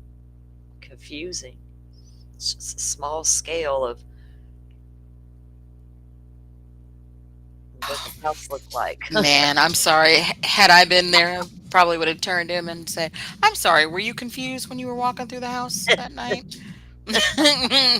Yeah. You seem to know it pretty well, right? You know? Yeah. Give me a break. Family, were you confused walking through the house? Nope, you're right where I was going. Family in the courtroom. Family in the courtroom is subject of the state's motion in limine. Immediate family members in the courtroom. Kohberger stipulated in his brief responding to the state's motion in limine that the individuals identified by the state to be considered as immediate family of the victims for purposes of being in the courtroom during trial. In his responsive briefing, Kohberger also asked the court for guidance on proper courtroom decorum and guidance on excluding clothing or any worn in the gallery that supports the death penalty, and asked that Kohberger's family members have presence in the courtroom. They didn't want the G's coming in hot with their shirts Yeah. supporting that bill or whatever that they're supporting. The state represented to the court that it had no intention of using its subpoena power to exclude Kohberger's family. The court asked the state to determine which family members it intends to call. Work They did. They asked the state to determine which family members it intends to call. Work with the defense and call the persons out of order so that Kohberger's family can be in the courtroom. So again, Yeah, and remember that's when they acted like, "Oh, well, we don't yeah, know if we have any intentions to call and da da da da whatever." And I'm like, "Yeah, yeah, they were in the hearing, and Bill's like mm-hmm. that. Bill's like, well, we don't even know if we're going to call them. We haven't served subpoenas and da da da da." Remember? Mm. So, sister testifying for the prosecution really wasn't a surprise out of nowhere. Death penalty. The death penalty and issues related to the death penalty have been the subject of various motions. Such motions include 13 separate death penalty motions, with the topics ranging from arbitrariness to utter disregard. Sealed state's motion in limine, improper death penalty comments, defendant's motion to preclude the death penalty, and to adopt other necessary procedures due to the state's numerous disclosure violations. She cited Lori Vallow's case in those violations because they got the death penalty off the table in Lori's case in Idaho, prosecution sanctions, failure to turn over discovery. And I kept everybody's like, oh, all these discoveries, Ann Taylor. So let it happen, because if the state doesn't do it, they're going to get a sanction and they're going to lose the death penalty. Thompson ain't having it unless Kohberger decides to take it off the table himself. Defendant's motion to strike the death penalty, re autism. Most of these motions have been decided while others are pending. Kohberger anticipates, and remember guys, this was back before all the stuff. So Kohberger anticipates that the issues related to the death penalty will arise throughout the trial, with continued effort to get the death penalty stricken. Self-authentication records. Self-authentication of records was the subject of the sealed motion in limine, re self-authentication of records in reliance on re, and they cite all the codes there in Idaho. In its motion, the state seeks to admit self-authentication records. The list of the records that the state seeks to admit is lengthy, and the volume of data is enormous. Yes, it was. Enormous. And needed her some little assistance. She could have got some interns or something. I'm sure some law students would have interned. They had a college right there, right, too. So your client went to one, he could have probably recommended somebody. They might have wanted to come and help. He probably didn't hurt everybody's feelings or bother everybody. Who knows? Kohberger has objected. Maybe she did reach out and they're all like, oh, no, ma'am. Kohberger has objected to giving the state a free pass for the admissibility of records that are supposedly self-authenticating. After expending extensive time responding to the state's extensive request for self-auth of records, the state abandoned nearly half of its request. The court noted the motion was not ready for a hearing. Kohberger will make objections and motions as appropriate. Sure. Text messages and testimony. Oh boy. Hey Pammy, welcome in. Welcome in. All right, guys, what do y'all do? Okay. AT&T. Text messages and testimony.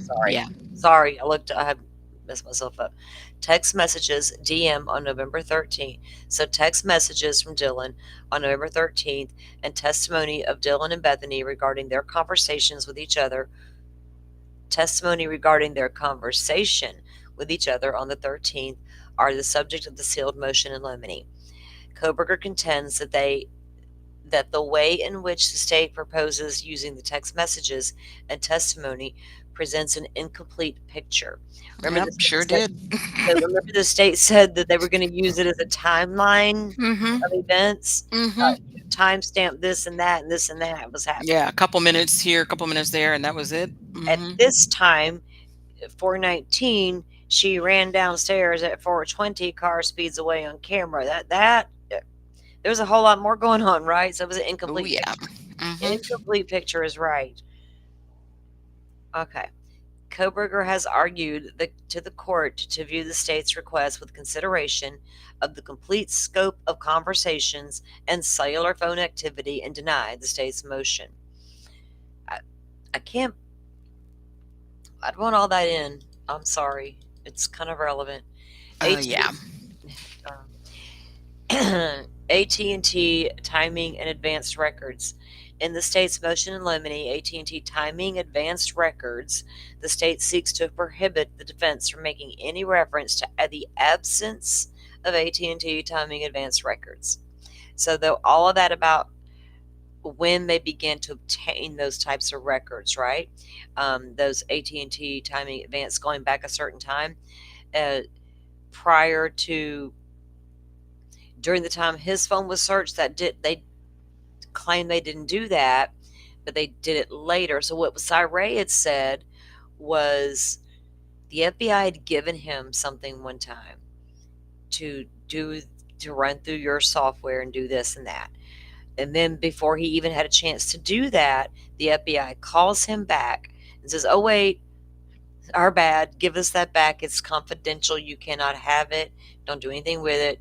Stop." Do you think Mhm.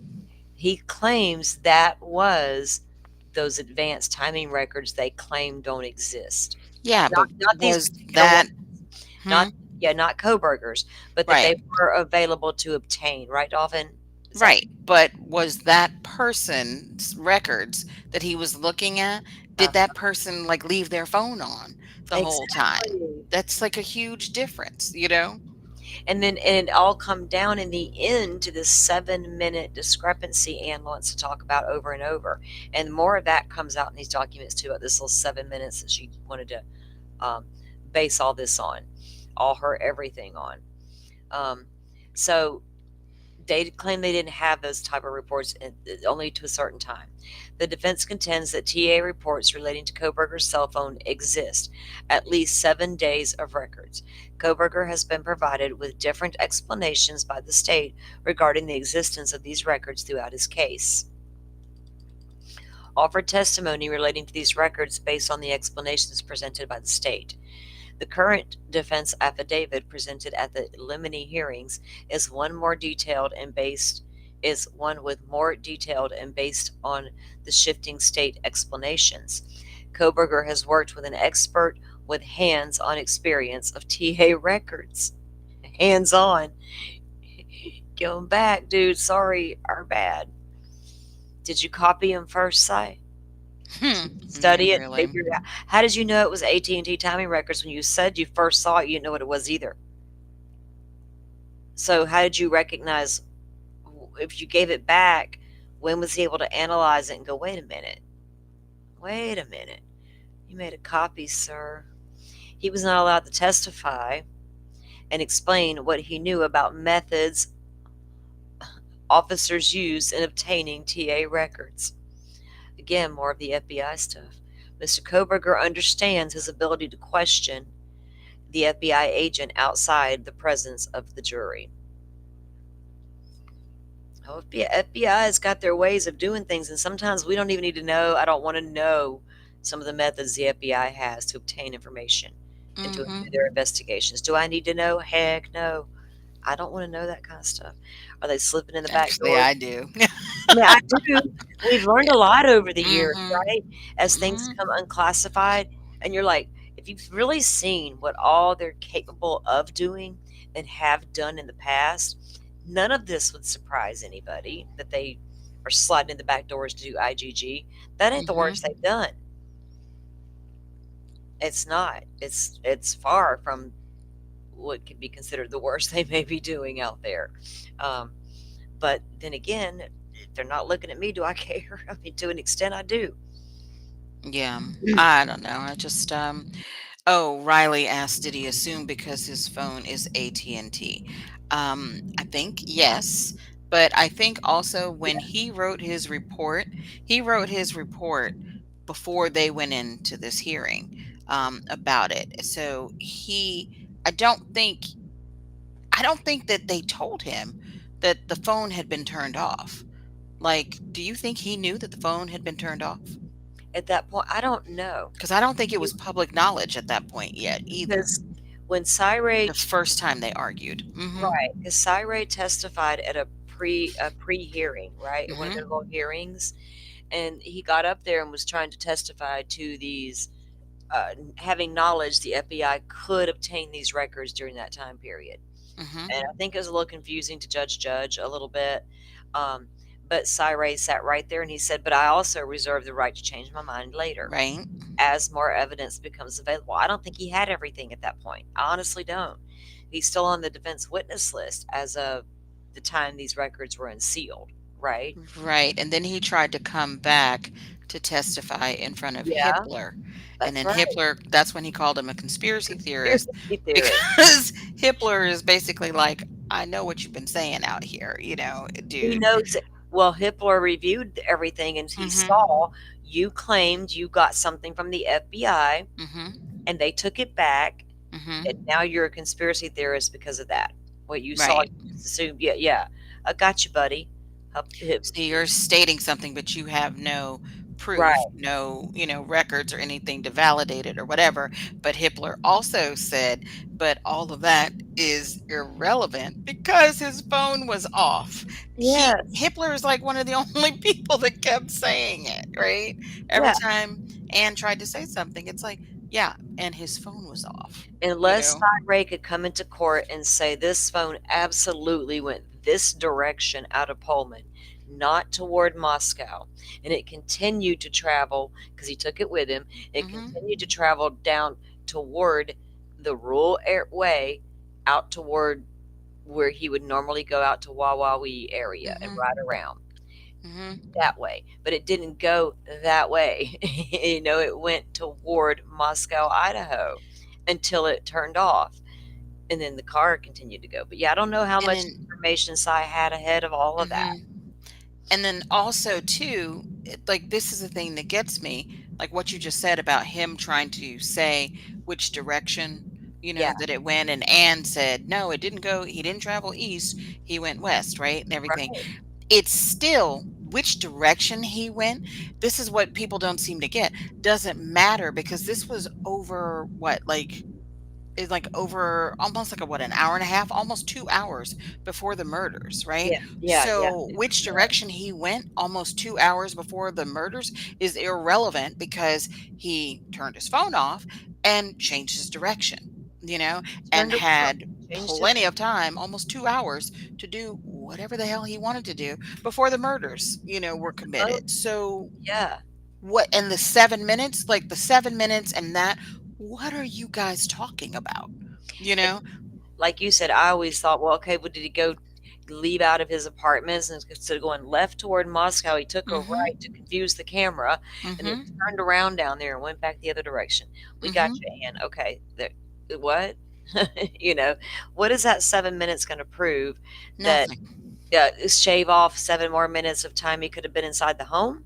I mean, the 7 minutes is irrelevant because it's so far away Ahead from the of, time of the murders. It's irrelevant. I don't right. care if he was standing on a street corner there at WSU, And on then, Stadium Way, butt naked for 7 minutes. right. It's not going to prove anything. No, and his phone didn't go off until he was almost to Moscow, right? Mm. So he's on the way to Moscow, lady. Mr. Koberger understands the ability to question the FBI agent outside the presence of the jury. Warrants. Warrants have been the subject of at least 13 suppression motions. Oh, hold on before you go to warrants, and let me just say one last thing about the phone, right?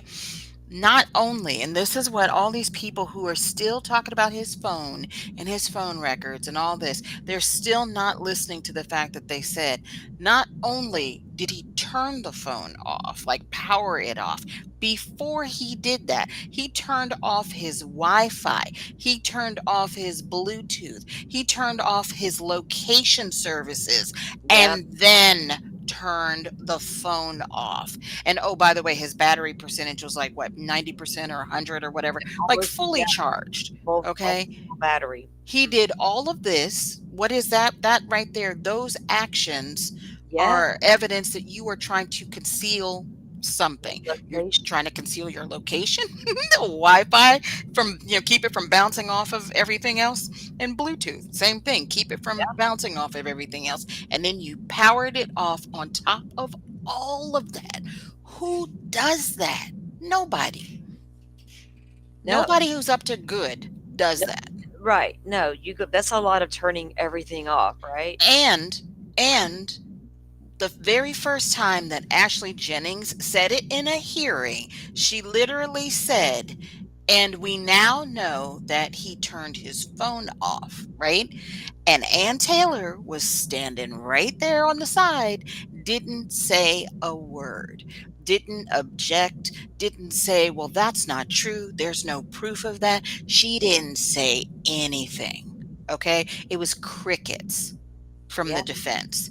So if the prosecution had just lied about that, don't you think in these hearings, the very first time it was said, she would be speaking up? You Nothing. would think. You would think. Hmm. Okay, let me. Okay. Oh. Okay. All right. And he had a car charger in his car. I just saw what chat was saying. Yeah, so it's not like he was turning it off to conserve Mr. battery, Impact. because a car charger was in his car when they start searching his car. Yeah. Yep. All right. Warrants. Warrants have been the subject of at least 13 suppression motions ranging from the topics from arrest warrant to the search of Koberger's apartment in Pullman, Washington.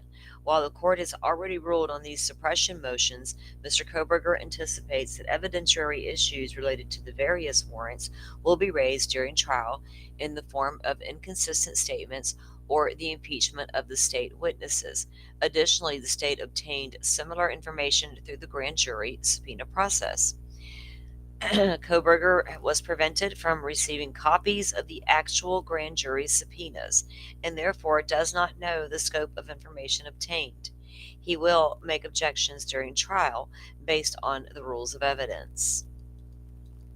Investigators in the courtroom, parties have stipulated and agreed the defense will have both their investigators present during the trial, and this will have Lori Vallow can have hers. So can they? So can they? Hmm. During the trial, and the state will have its lead investigator from the Moscow Police Department, Corporal Brett Payne, and the Idaho State Police, Gilbertson, present during the trial without limiting their ability to testify. Exhibits. In compliance with the modification of the court excluding order, Koberger's proposed exhibit list will be filed and provided to the state by April 28th, 2025. So this is like so far back, right? At the beginning of the year. While Mr. Koberger is making every effort to meet his deadline, all discovery has not been reviewed. The 68 terabytes of discovery is unorganized and overwhelming. It's so overwhelming I can't talk. The court has ordered the exchange of exhibits to be disclosed 1 week apart. The state's expert disclosures are incomplete, and it's expected that subsequent exhibits will be identified and disclosed beyond the court's April 28th deadline. Witnesses. Expert witnesses Mr. Koberger has disclosed exceedingly comprehensive expert reports and opinions. The alleged facts are going to be very heavily contested issue by issue.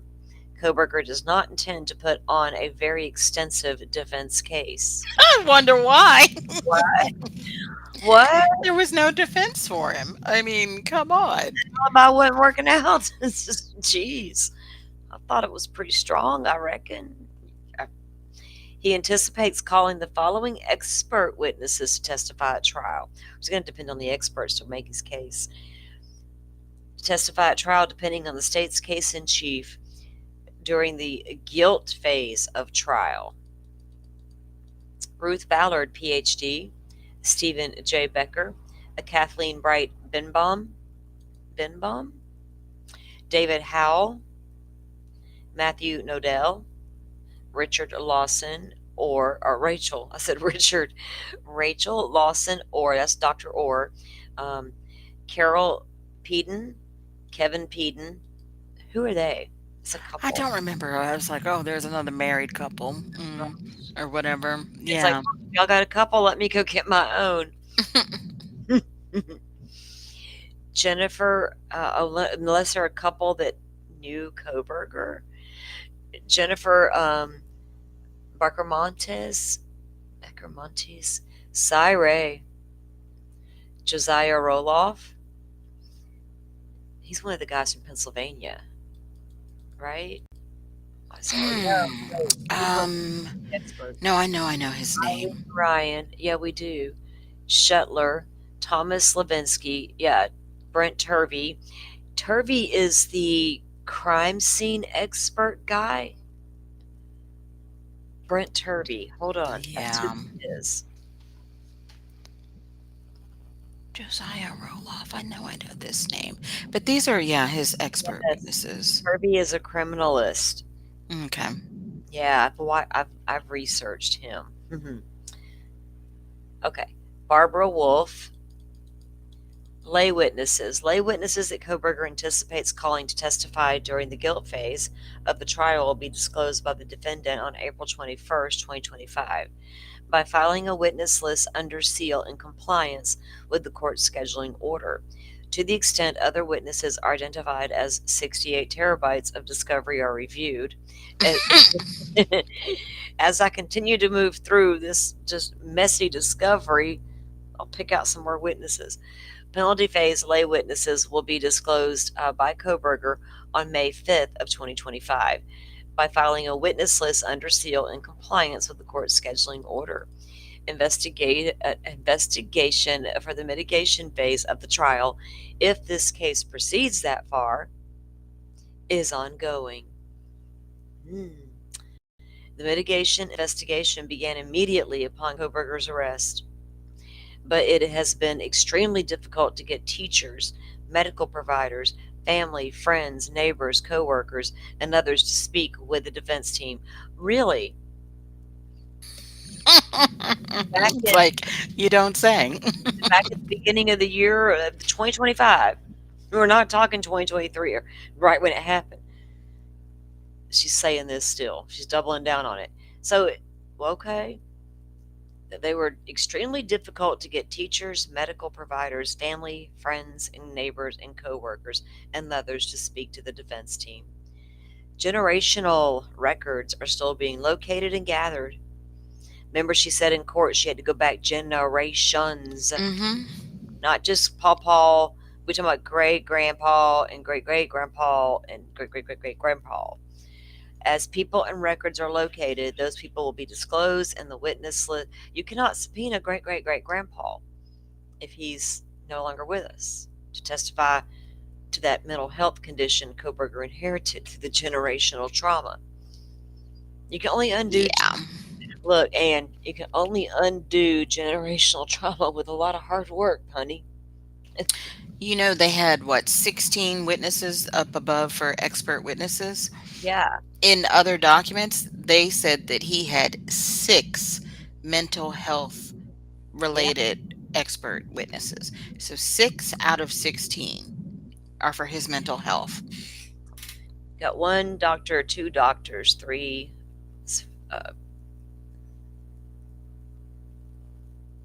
4, 5 that I see, unless somebody else is, and the rest. Slavinsky, that name is so familiar to often I can't recall where we saw that name as to what he would be I Um, want to say, is he a data guy? oh, Mm. oh my goodness.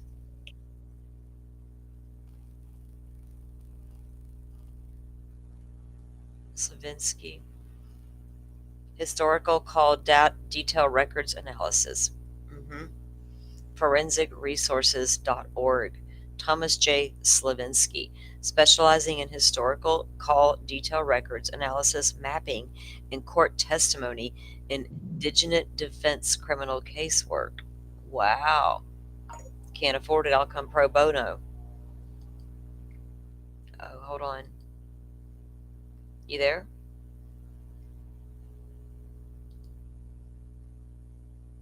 Oh, hey. Okay, you're back. Yeah, something I got dropped out of Restream.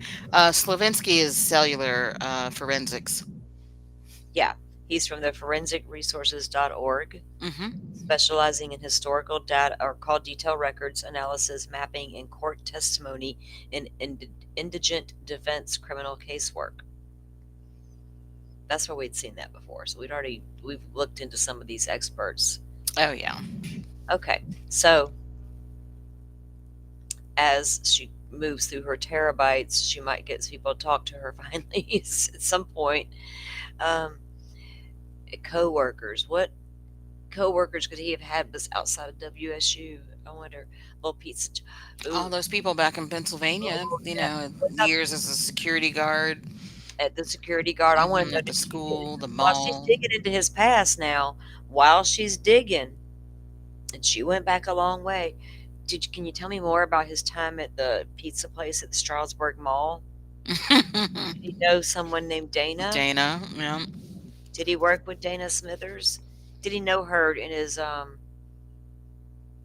drug phase? Hmm, Two small towns, maybe. you never know. All right, I'm going to go grab a cold drink, and when I come back, we'll talk about these other documents and we'll pull up something. You got Okay. time to chill? All right, guys, I'll be right back. Do, do, do, do. Fish market and school. What are you guys talking about? I saw, yeah, chocolate is one of my four food groups. Ditto. A double chocolate bun cake recipe. Huh. You guys in the potluck portal. Y'all are making me a little bit hungry.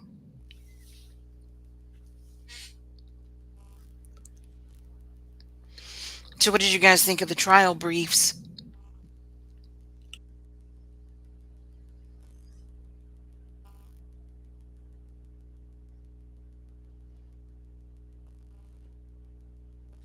Oh, don't mention cold adult beverage because I'll go get the martini shaker out. It's been a little minute since I've made one.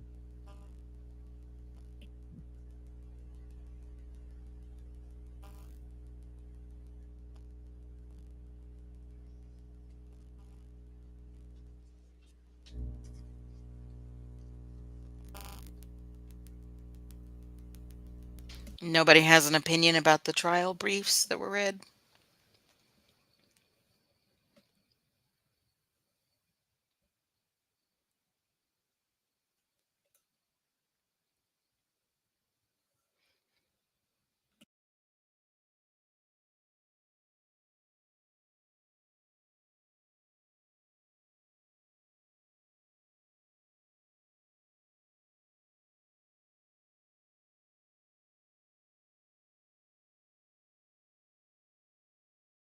Oh, Pam, what's that? Crown and Coke?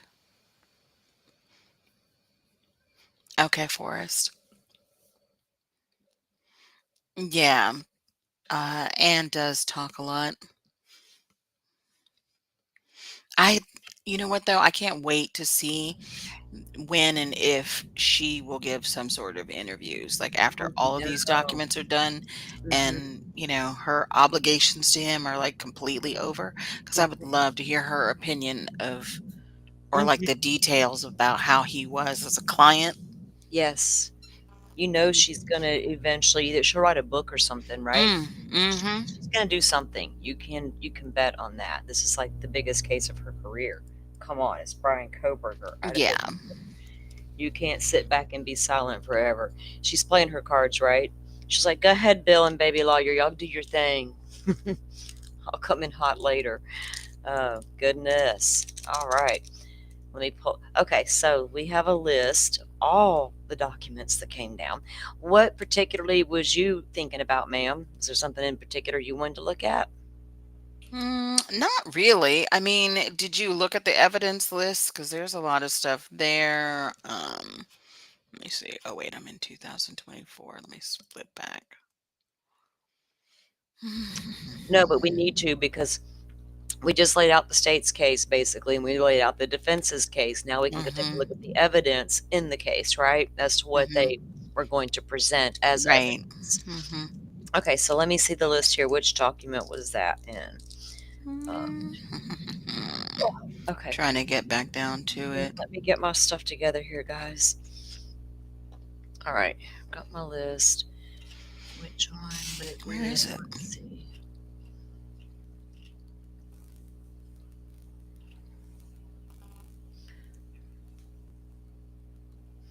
There were so many about jury instructions. Goodness. Oh, April 21st. State's exhibit list. Okay, April 21st, state's exhibit list. There it is. Okay. All right, let me pull up the document or the website. Let me get chat pulled up on the phone. Thank you guys for joining. If you're just listening and chilling, we appreciate you being here. Y'all joining the conversation. Y'all know we love that. What are you guys thinking? Ann said a lot about nothing, and she had no defense, Rachel says. Somebody's putting lime in the coconut, Riley. What are y'all doing? Oh man, that kind of sounds good right now. A coconut pie. All right. You know what really sounds good to me? A banana pie. I don't know why I've been craving bananas lately. I must have like low potassium. My mom always says your body will crave what it needs, right? Yeah. So I'm thinking, what's up with that? All right. Let me find this document. I'm looking for April 21st. Yeah. Scroll down 90 to nothing, get myself all dizzy.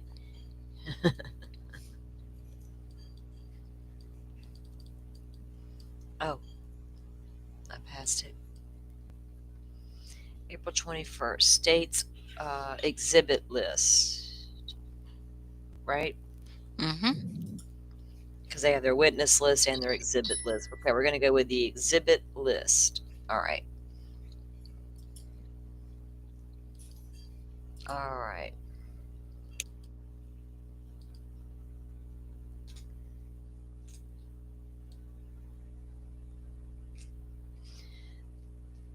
All right, that's just the Bates number and all that. So I'm going to bring it up like this. Okay.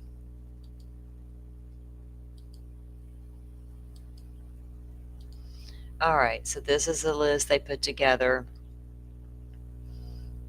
Chicken fried steak with homemade gravy. Pammy, what y'all are killing me now. That sounds good. That does sound good. There's a place in town that makes that, and it's so good, but they are too far to even call it to DoorDash it. My God. IHOP will DoorDash that. Oh man. I'm way far from the damn IHOP. I need to move back. Well, it's probably a good thing I don't live in town. I'd probably never cook food. Never. I'd be broke from ordering food constantly. It was too easy. Okay. All right, so this is a series of photographs, and we've seen a lot of these photographs that came out already. So this is just a depiction or description of those photographs that they were going to have. Y'all are going to make me not want to go make something quick and easy in a few minutes and throw down a whole darn meal when I'm done here later. All right, so On the left-hand column, you'll see S1 all the way through 24 here, and that's just the numbers assigned to all the photos. And of course, all of these are from 1122 King Road, and it goes through the list of the front exterior, the rear exterior, the main floor toward the west bedroom, main floor west bedroom, Xana's room, in the main floor west bedroom, Ethan. The third floor east bedroom is Kaylee and Maddie. And then on third floor east bedroom, another one of the girls close up, Kaylee and Maddie. One of the main kitchen floor sliding door, and it's open. It says that in parentheses there. Third floor west bedroom, Murphy on the bed. Now remember they said Murphy was on the bed when they first arrived, and then he jumped and ran under the desk, hid under the desk. And he stayed there till they got him out and took him outside. So the west bedroom was the kennel, the dog kennel. The third floor west bedroom, front and west side, west yard, north side of the front door entryway, front door towards the west first floor room, the bathroom and the stairs, the first floor with the stairs, the first floor bedroom west, west again, just like 3 of those. First floor bathroom, first floor bedroom east, which was Bethany's room. The locked door on the first floor. That was the little room. Utility room, The yeah. little utility room with the keypad, right? That no one seemed to know the code to. Well, Dylan didn't know, which didn't surprise me none. First floor bedroom, east side, 1, 2, 3 of those Bethany's. Second floor living room, second floor facing west, so that'd be facing toward Xana's room. Second floor living room toward the stairs, kitchen knife on the beer pong table. As we all know, that's what Hunter had when he went through the house. He went to the kitchen, grabbed it, and that's where he ended up laying. It was on the beer pong table. Second floor facing west is Xana's room, or is an image of Xana, I'm assuming, because they say she could be seen from the door. But remember, Hunter said he could see her somewhat from the door, but because it was not all the way closed. Second floor bathroom, 3 of those. Xana, 2, Xana's closet, Xana and Ethan, foot of the bed, the bedroom table. And these are the west bedroom out of Xana's room. Second floor living room, the ping pong table, and the third floor stairs.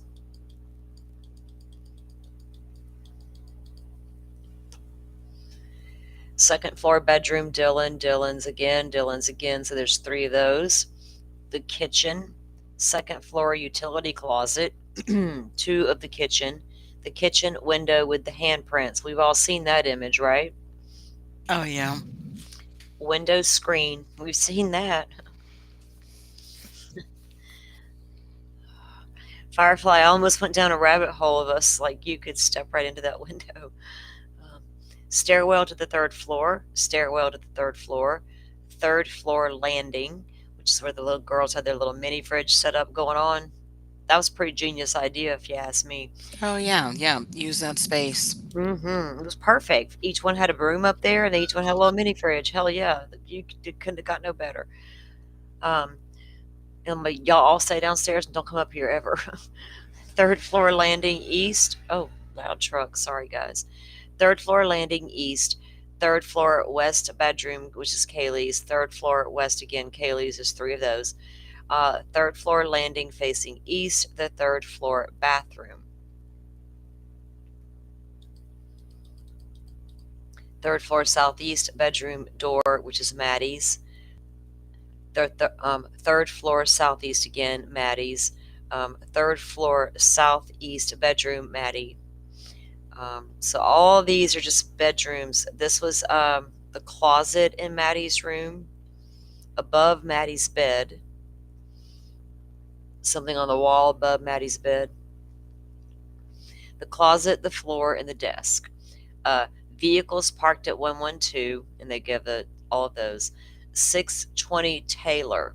Dylan Mortensen, Kaylee. That's the photo of all of them guys standing, on the in the yard. They were not at King Road when they took that picture. They were at 620 Taylor, and that's the one that Kaylee posted to social media and said, "How lucky am I to be surrounded by all these people?" And then we know hours later they were not alive anymore.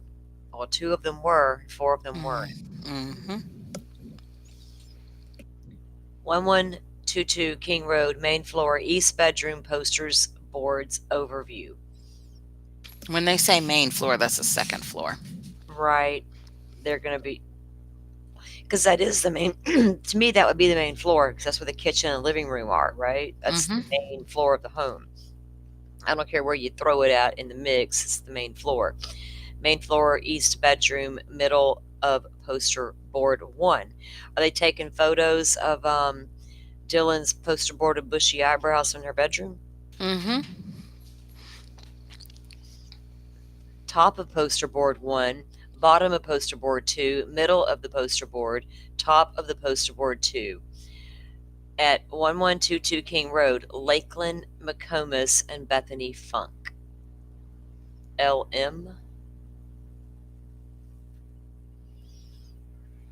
1122 King Road, Lakeland, Bethany, and Dylan. Is this the person that came that night with them that hung out and watched Maybe. the Vampire Diaries? Maybe. Whatever they were watching? Maybe these are pictures from their phone. Sounds like it, doesn't it? Remember, they had pictures to, to corroborate. to look at things and corroborate. Yep. So this would be to establish a timeline of when Bethany arrived home and know Ethan and Xana still? Right. Okay. I got you, Xana. Dylan Mortensen on the couch with no text. Can we get a timestamp on that? Yeah, that would have been nice, but okay. Okay. Eric Gower phone. Now this is interesting to me because his phone text messages with Kaylee starting at 8:40 p.m. Now, they didn't leave the house until close to 10 to head to the grub truck, according to Olivia Gonzalez, right? In her early statements, that they got an Uber or whatever you call him to the corner club. I think he gave them a ride to the corner club as well. Looks like, yeah. He text messages with Kaylee at 1:45 a.m. Toyota Prius, front driver's side. This is Eric's car. Toyota Prius, driver's side, passenger side, front passenger side, the rear. Okay. So that was them going through his car and taking photos. Yeah, I just got to that, Pammy. All right, guys. There are going to be a lot of information. There's a lot of information coming up about wounds and whatnot. So yeah, so if you guys are sensitive and don't want to hear the graphic description of the pictures, I mean, it doesn't get like detailed. It just tells you the nature of these wounds. It tells you just how bad this really was for these kids, these young people. It was how fast and how intense. I can only imagine, honestly, when I'm reading this stuff and knowing that he didn't have that much time in that house, how hard he went and how fast he went. It's what goes through my mind. Tell me this guy had a bunch of conditions that he couldn't even walk straight. Right. Jeez. All right, so they move into the autopsy photos, and this is like really, this is the first time any of this stuff's been unsealed. So, Madison Mogen sealed body bag. The body tag. Kaylee, the same thing. Ethan and Xana. And then it says just Maddie, Kaylee, Ethan, and Xana. And then Maddie Mogen top front, top back, pants front, Mogen's pants back. So she had like pajama pants on. Kaylee Gonzalez wearing sock. Kaylee Gonzalez sock, pants. Now, Kaylee was missing a sock. Okay. Fling off during the struggle. Wearing one, and the other one, they say she's not wearing. Look, so. hang on. One, 2, 3, 4, 5, 6, 7, 8, 9, 10 different photos of Kaylee's shirt. Mm-hmm. He was stabbing her through her shirt, Right. and they were photographing each one of those. So that tells me again, 1, 2, what did I say? 2, 3, 4, 5, 6, 7, 8, 9, 10. Damn. And 2 of her pants. Okay, so she was also wearing pajama pants. Mm-hmm. Xana, okay, so Xana was found in a t-shirt and her underwear. So Mm-hmm. for Xana, it was underwear front and back, shirt front and back. Ethan had a sock on, or a sock. It says here there's like 4 different photos of a sock. I think he had both of his socks on, Yeah, I and that think he was it. probably did. So Mm-hmm. these are like double. Okay, sock, sock, sock. Gotcha. Mm-hmm. So King Road drone west side with parking lot. That wasn't TikTok Tony's drone footage, was it? That he gave Bill O'Brien. Damn it, man! Tell me that wasn't TikTok Tony's drone footage. He snuck into Idaho, but he wasn't a true crimer. Maybe Gray Hughes. I don't know. No. No, their own drone. Yeah. Remember when people were DMing me on Twitter? What's that cesspool TikTok? The video of Gray Hughes getting pulled over when he was in Moscow trolling, and I'm like, Oh yeah. what am I going to do Mm-hmm. with this? I don't care. I'm like, I'm not going to go live with Gray Hughes getting pulled over in Moscow, Idaho for bad driving like Coburger. Jesus Christ. All right. 1122 King Road, drone west side with parking lot. The residence area again, residence area with upper parking lot. The resident area with 500 Queen Road apartments. The area with Wellenta Drive, Taylor Ave, Wellenta, and King Road. And again, there's another one for that. Drone top of residence with view of upper lot, exterior north side and west side.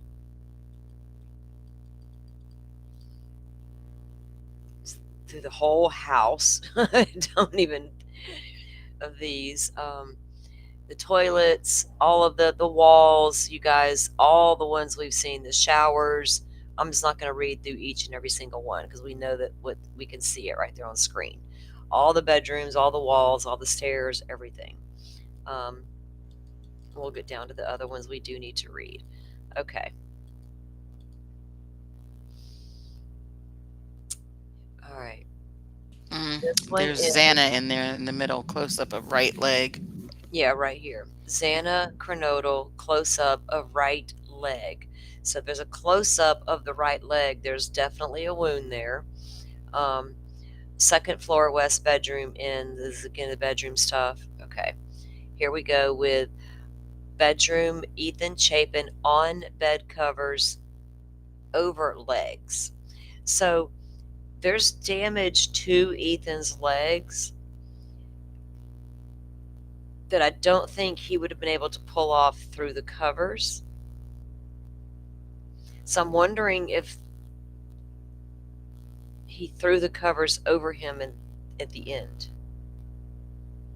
I don't know yet.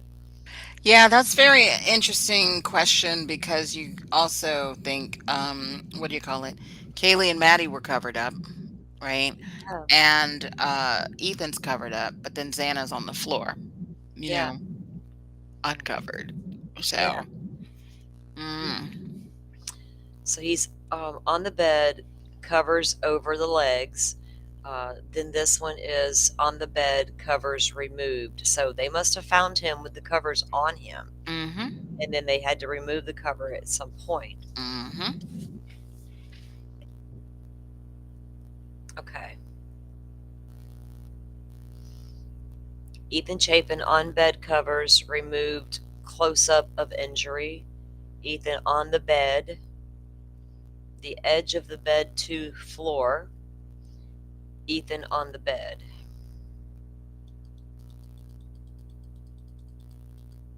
Ethan Chapin leg injury. Ethan Chapin on the body bag, the right side body bag. Okay, bedroom, bedroom, bedroom. The west bedroom, Xana Kernodle ID on desk. Door plate and plate on the floor. Oh, door and plate on floor. Okay. West bedroom, close up of plate on floor. Looking east down the hallway. The knife on the beer pong table again. Stairwells, bedrooms, more of the bedrooms. Let me go up. There's some of the kitchen. They took numerous shots of the kitchen. We've seen and went through all those here. The stairwells again, staircases, hallways, the bathrooms, the bedrooms.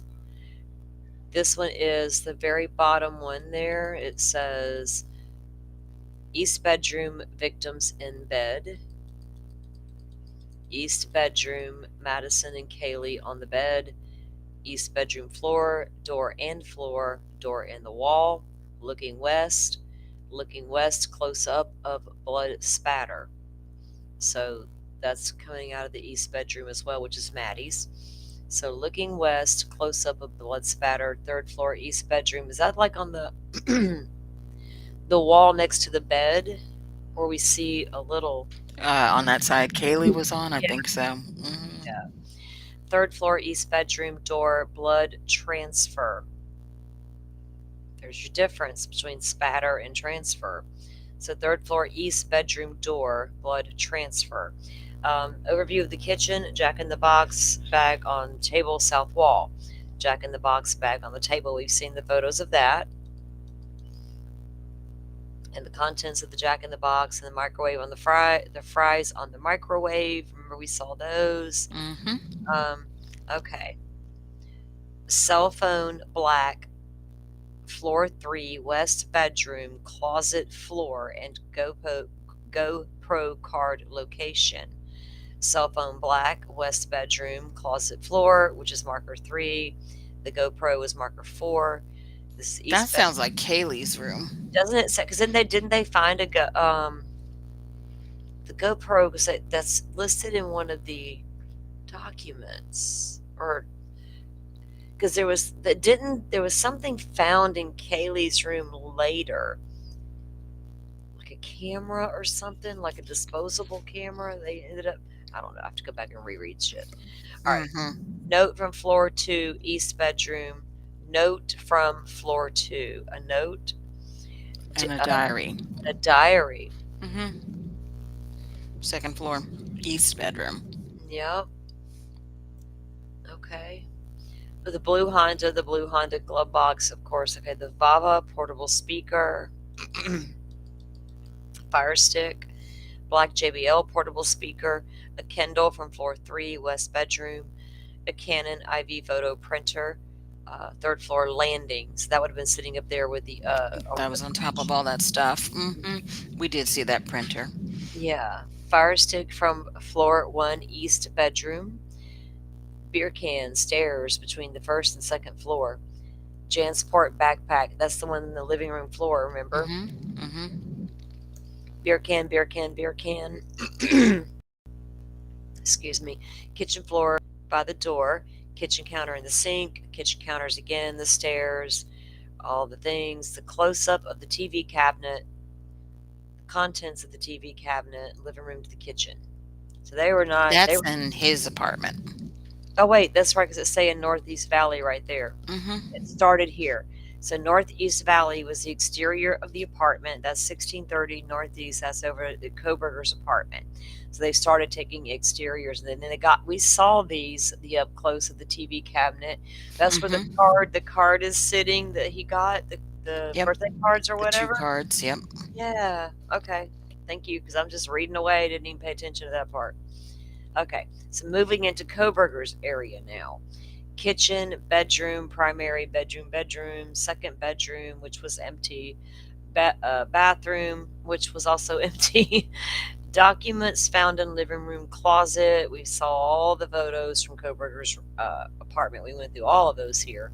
The vacuum, the Walmart and the Marshalls receipts, the black gloves, documents found, pillowcase with hair strand, computer tower from the bedroom, computer pad from the bedroom, the shoe print, west yard. That's from. Damn. Sorry, guys. No, hold on. 298 was a computer pad. What does he mean? Does he mean a mouse pad? The mouse pad, I'm thinking, Must be. Yeah, okay. 'cause he had that large one on his 'Cause I was like, desk. "Oh, he had another Yeah, tablet." 'cause all we saw No. was that one large pad, and when they moved it, they folded it And the back, you hair could see strand the was dust. underneath it. Yeah, Yeah, you could okay. see all the dust around it. Mhm. So the hair strand from computer pad from primary bedroom. The pillow from the bedroom, pillowcase, or pillow close up with hair strand, computer tower from the bedroom. Uh, His office. so now they're at his office, Wilson's short office, the door to the office, the interior.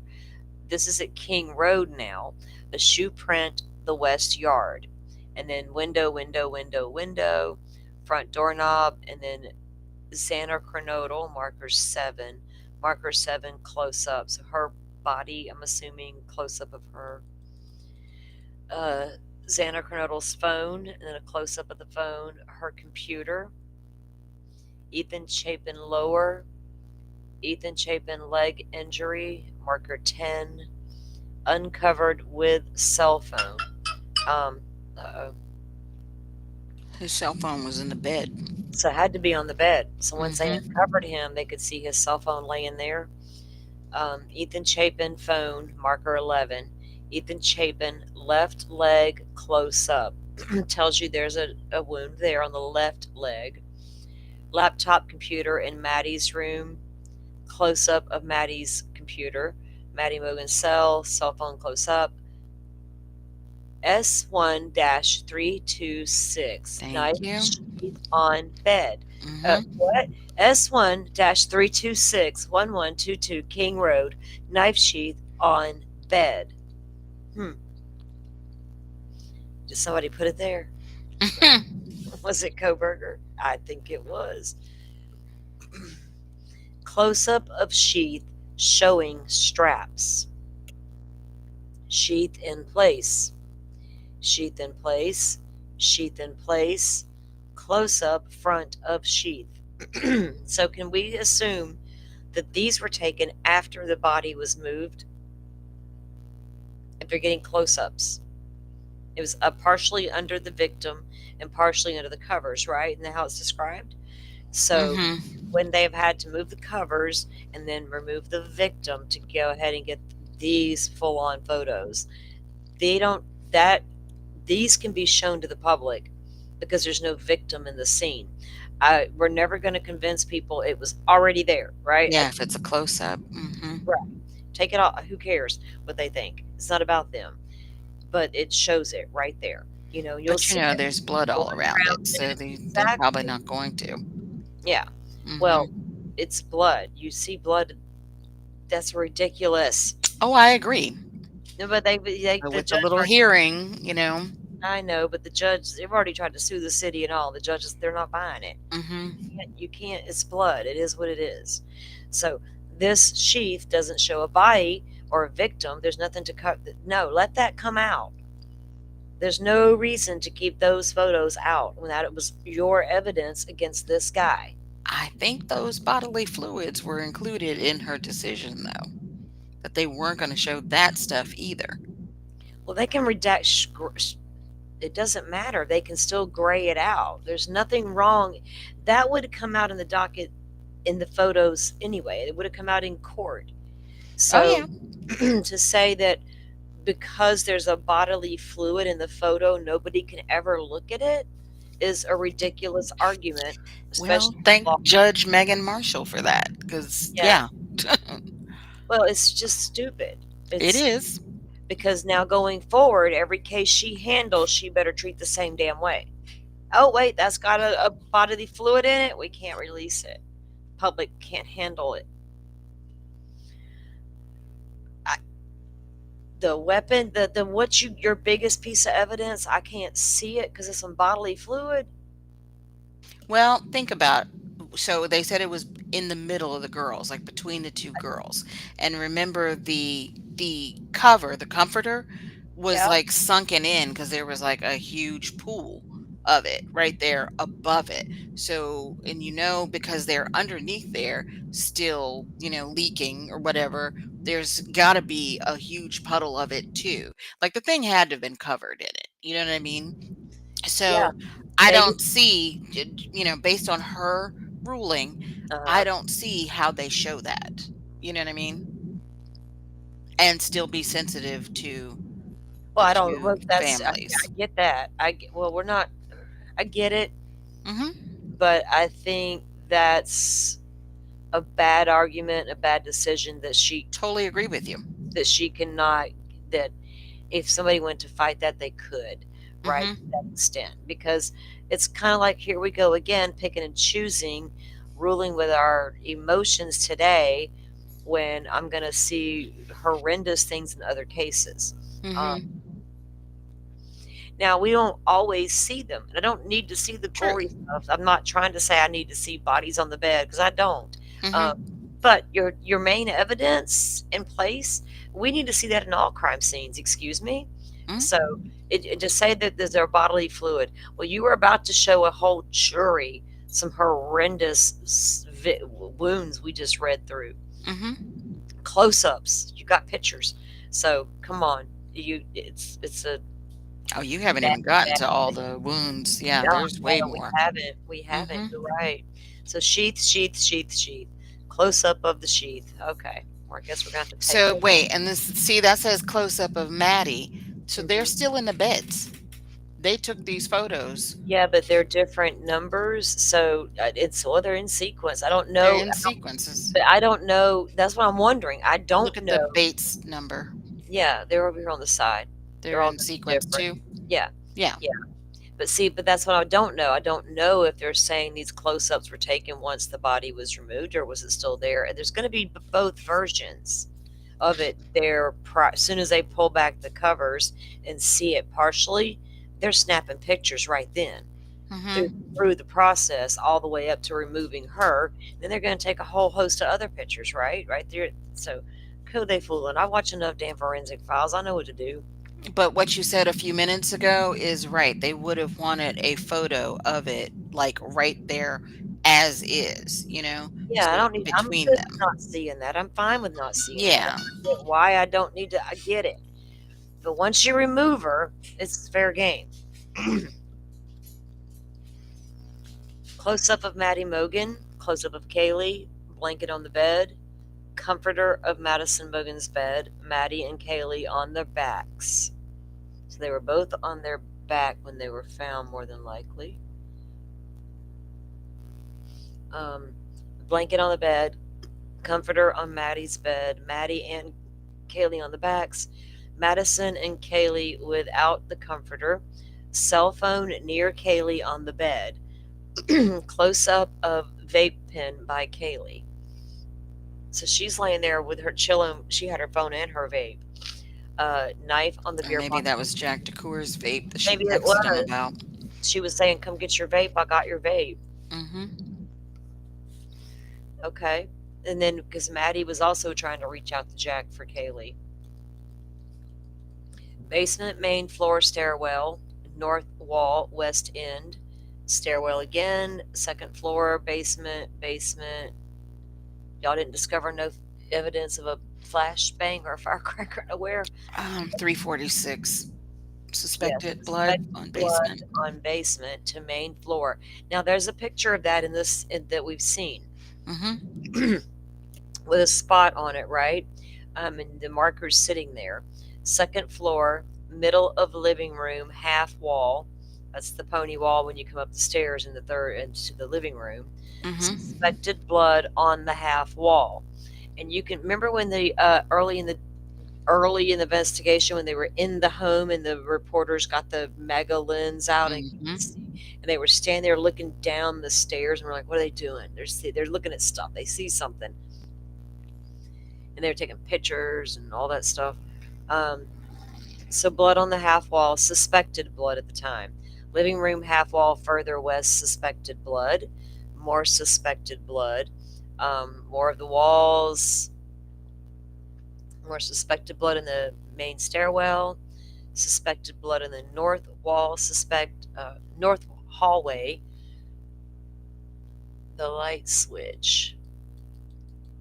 The west That's bedroom. the Okay. hold on, the light switch, 360 and 361, because last 360. night somebody didn't notice that words were left out of 360. 360 and 361 are the same thing. Marker 29 or whatever, about the light switch, that's 360 in the east bedroom. Yeah. 360 says main floor, west bedroom, east wall light switch. That's all it says. And then 361 says main floor, east wall light switch, suspected blood. Okay, 361 is the one that's missing the fact that it's the west bedroom. On the east wall of the west bedroom. Yes. Okay. It's the same thing. They both are marker 29. Mm-hmm. Well, all See three. that? Because 362 is the same thing. Mhm. West bedroom, east wall light That's switch. Xana's room, not Dylan's. Right. Somebody saw that it just said east, Uh-huh. and thought that that was Dylan's and thought that Dylan had blood on her light switch. I was like, nope, that's Xana's room. You know what I want? I want some brown tomato gravy. And my mama ain't here to make it, and neither is my sister, so I guess I got to do it myself. It's a sad day, serious. Oh boy. Yeah, so people are getting confused. You mentioned that you saw somebody who had gotten it confused and didn't recognize that it was the same marker that they were describing. So, and that's how easily something can get thrown off, right? That Right. somebody could take and just run right out. And then you have a whole show about why does Dylan have blood on her light switch? Oh goodness. Oh You know? yes, of course. See, the state of Idaho does that. They cause all that. Yeah, not proofreading. Main floor, west bedroom, south wall in the bed. Okay, so they're moving through the bedroom here. West bedroom near the mirror. Okay. Yeah, that's still Xana's room. Still Xana's room. The Actually, west scroll bedroom, back up. yes. Okay. What was at the very bottom of the list? Did they mention the chair yet? Oh, I don't know. Okay, let's see. West bedroom. They've got her desk. Wait. Go a little bit more. To the west. Okay. They're talking about the light end table. Switch, south wall, west wall, side table, side of bed and the end table. Close up of blood, which is marker 31. Bedroom west wall, bed and the end table floor, bedroom floor, bedroom west wall near the mirror, west wall desk, close up of the west wall again, west wall mirror, west bedroom desk, bedroom door, west bedroom door, main floor, west bedroom door and the floor, the west bedroom floor, marker 37. And floor entry to west bedroom. The west entry. Okay. So not yet. But we've seen the picture. And then wasn't it Dateline that referred to it as you could see that the assailant sat down? So I'm imagining a bloody butt print. But when that's what I was thinking, or something. When I saw the image, I was like, well, how did they determine he sat down, though? I couldn't make out that the person actually sat down. Not to say that they didn't, but it just wasn't a lot there to me. I mean, it was there, but not a lot. Not like I was imagining in the show. Okay, all dramatic and stuff about it. Okay, so main floor. They're moving through the main floor, taking photos all through the main floor. Then they go into the east bedroom again, do some more photos in there. Second floor bedroom, desk and laptop. Camera on living room table. Second floor hallway east, second floor all through there. Okay. Desk and a laptop is marker 51. A desk drawer. Xana Kernodle's passport. East bedroom desk and contents. Close-up of the desk. Mogan's driver's license. Third floor west bedroom dresser. Kaylee's driver's license and visa. Kaylee's desktop and laptop. Kaylee's laptop again, marker 52. Laptop in third floor west bedroom, marker 53 in box. Toilet and garbage can, main floor. They're going through all that. Okay, shelf, first floor bedroom, an end table, shelf, and a laptop. Bethany Funk's driver's license and student ID. So they're probably pretty able to rule out right away those IDs in a glove in a box didn't belong to any of these people. Main floor west bedroom desk. The blue powder, marker 58, that would be from Xana's room. Glass and metal table against west wall in the living room. Suspected blood on living room west wall, which is marker 59. Floor 3 west bedroom, I'm going through there. Okay. A potential hair stain. North hallway. Strand or I think that's right there where they said by the outside the bathroom, the wall right outside the bathroom. They thought they saw a hair stuck in a stain or thing, okay. is what they said.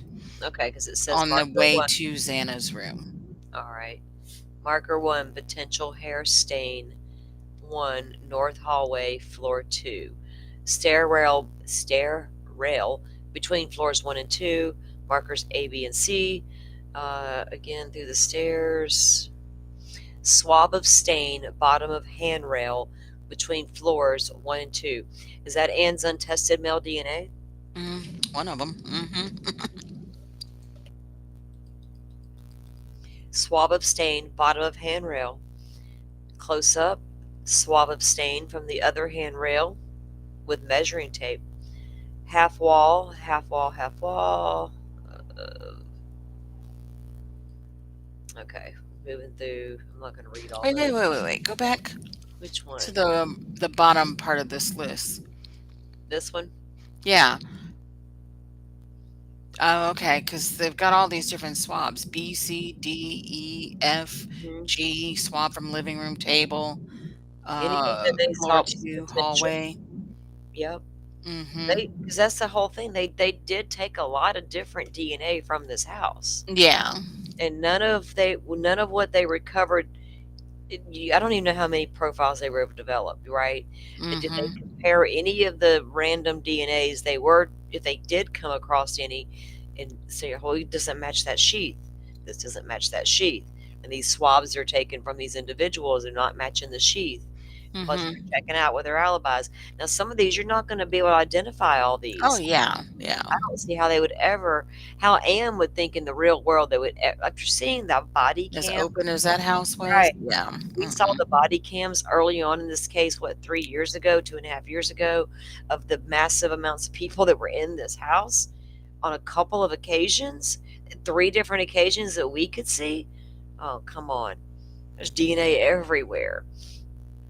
Floor 2 hallway swab. So anything that looks suspicious, they were taken. Hallway swabs again. They go through the second floor. Hair. The floor 485 and 486. 485 and 6. North wall, second floor, a hair, another hair.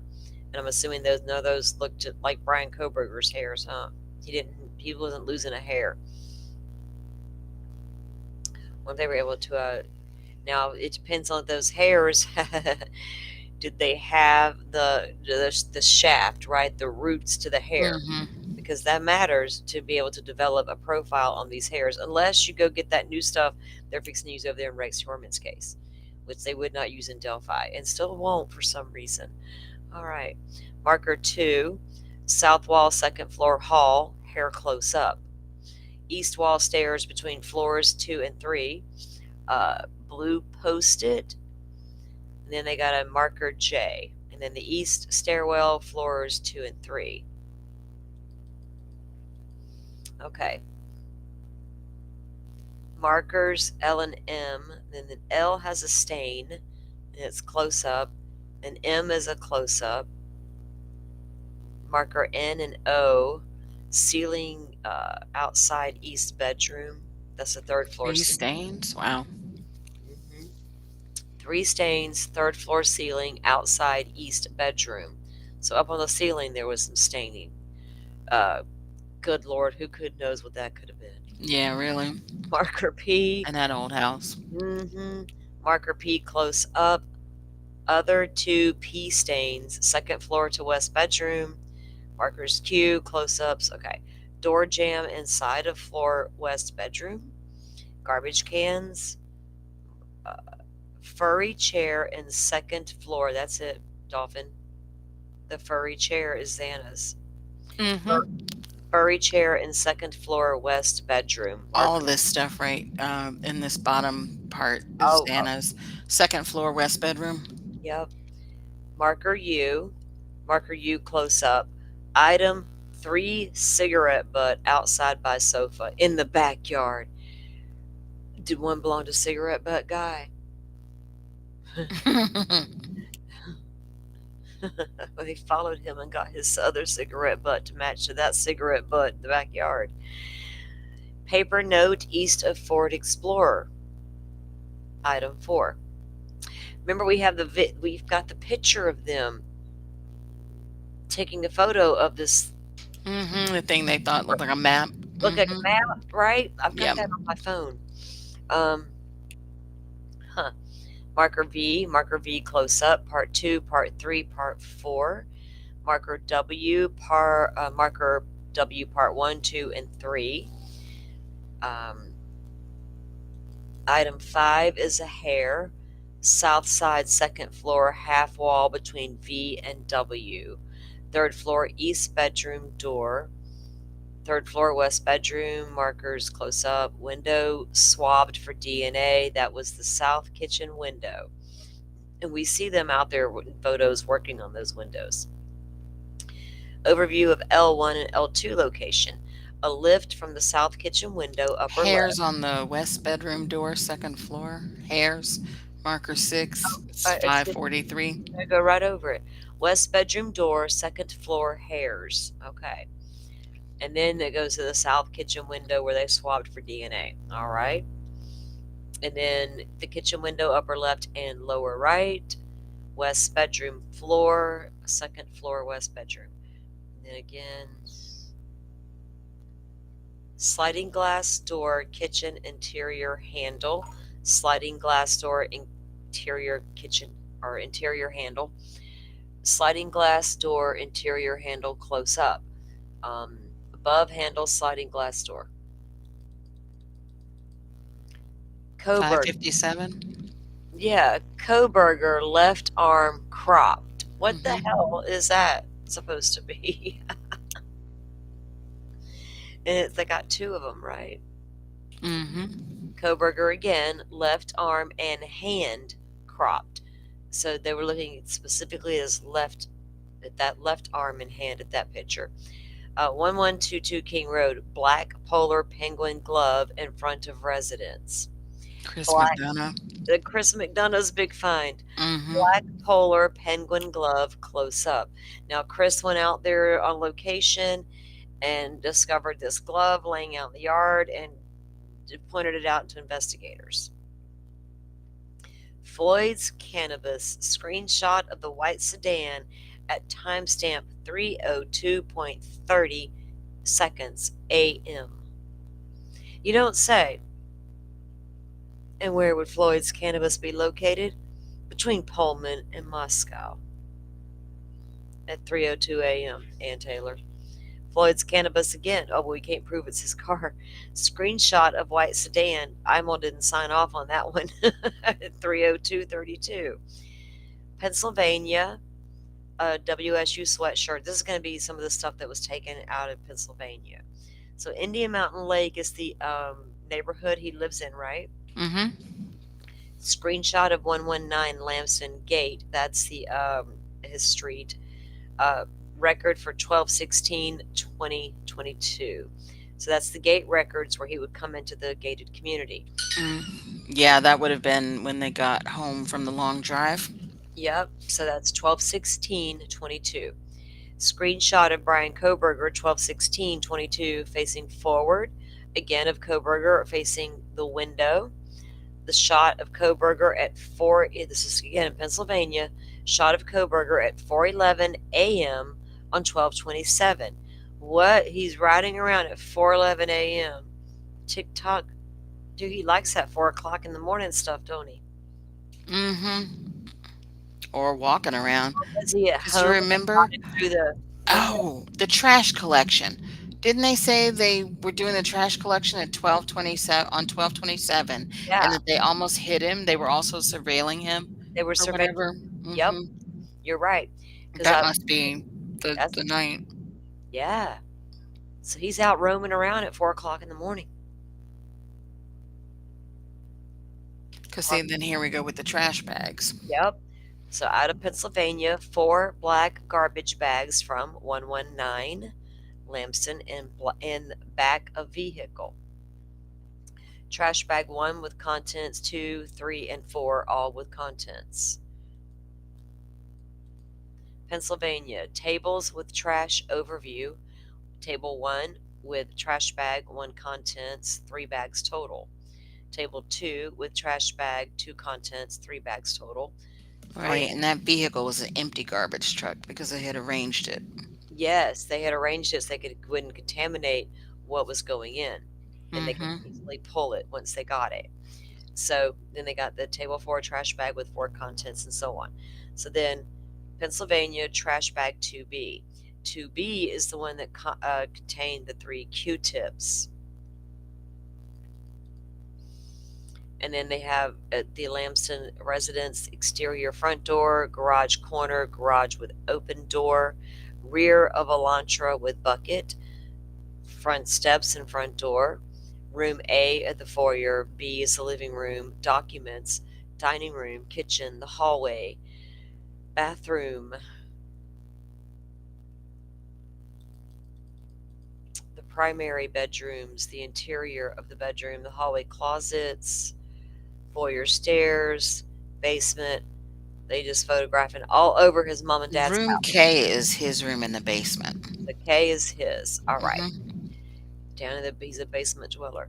At Yep. 119 Lamson, room K, from hallway, the northeast corner, southeast corner, east wall, southwest corner, embedded closet, the north wall, family room is the room L.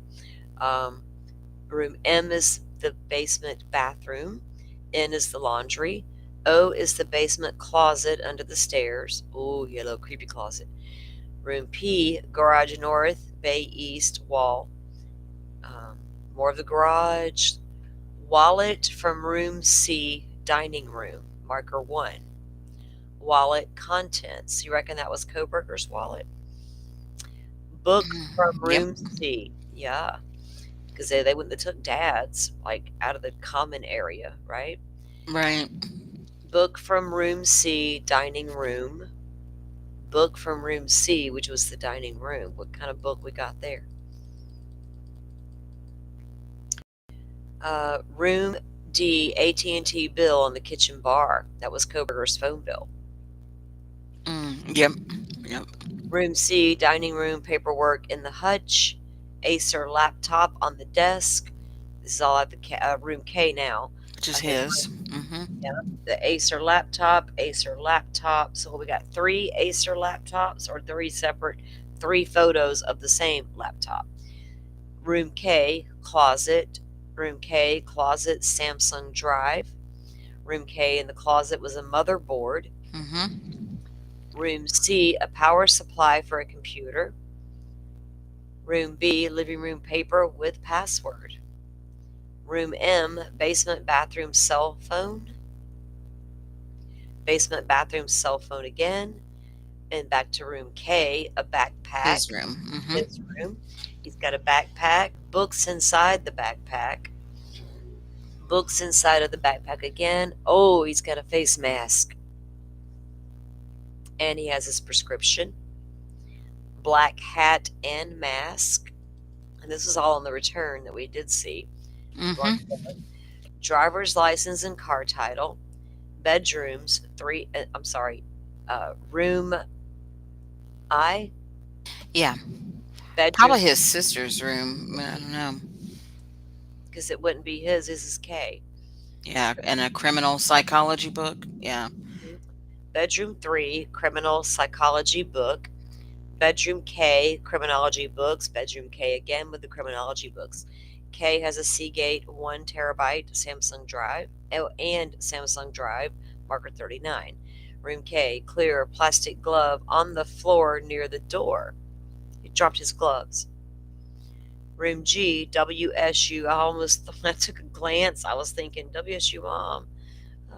WSU paperwork. Room L, basement, black backpack, maroon colored notebook. And then they go into the basement. Okay, the house garage door. They got the backpack and its contents.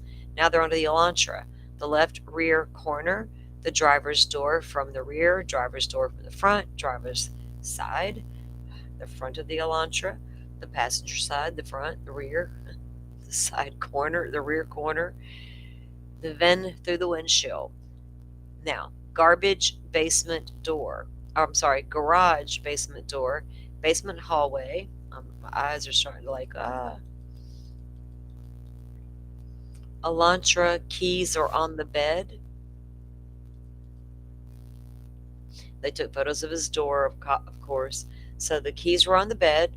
White Elantra, driver's side front, passengers interior front. All the photos of the car. Are you tired of reading? A little bit. No.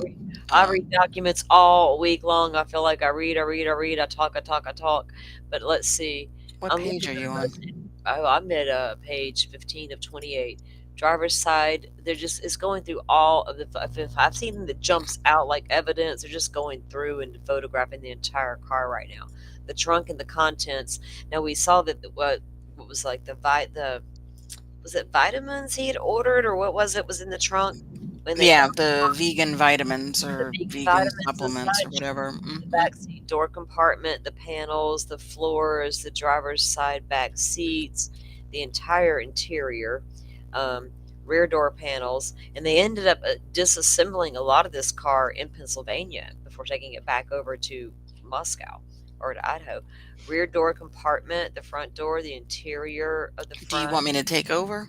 Yeah, you want to for a little bit? Well, that's what I was asking. Yeah, where do you want to start? I can't see your screen. Let me see. Hold on. What page are you on? 15. At number, so I just moved into the barracks, so, because this car stuff to me is just, that's all routine. They're taking lots of photos of the car. Once I got to the keys on the bed, then they went into that's on page 14 at the end, right? Of all of is this when they moved to the barracks? It says PSP Barracks. So this is the Idaho or Pennsylvania State Police Barracks, and it says white Elantra, driver's side front. So once they got it to the barracks, they're taking all these photographs of the car.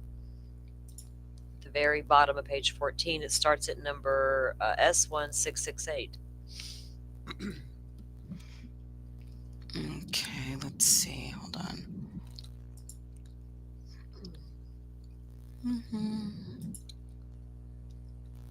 Is it this one? Let's okay. See. Hang on, I'll take mine down. Okay, hang on. Let me pull you up now. Let me get back there. Where are we at? Here we go. There's your screen. Oop. Got it? Yeah, I can do this out of the way if you need me to, actually. Chat might appreciate that. Oh, I hit something and let me see. I don't know how long this. Okay. Hold on, let me stop sharing and do it again. Hold on. You're fine. You're right ahead. Yeah, because I hit the full screen thing on it and it looked weird. Okay. Oh, it's still not doing it. Just let me go to my controls. Let me know when you're ready and I'll. What exhibit number did you end up with? You're still on the car, and it started at the car. Oh God, I already took the screen down. When they moved to the barracks to photograph all the car, it just went through page 14. Bottom of page 14.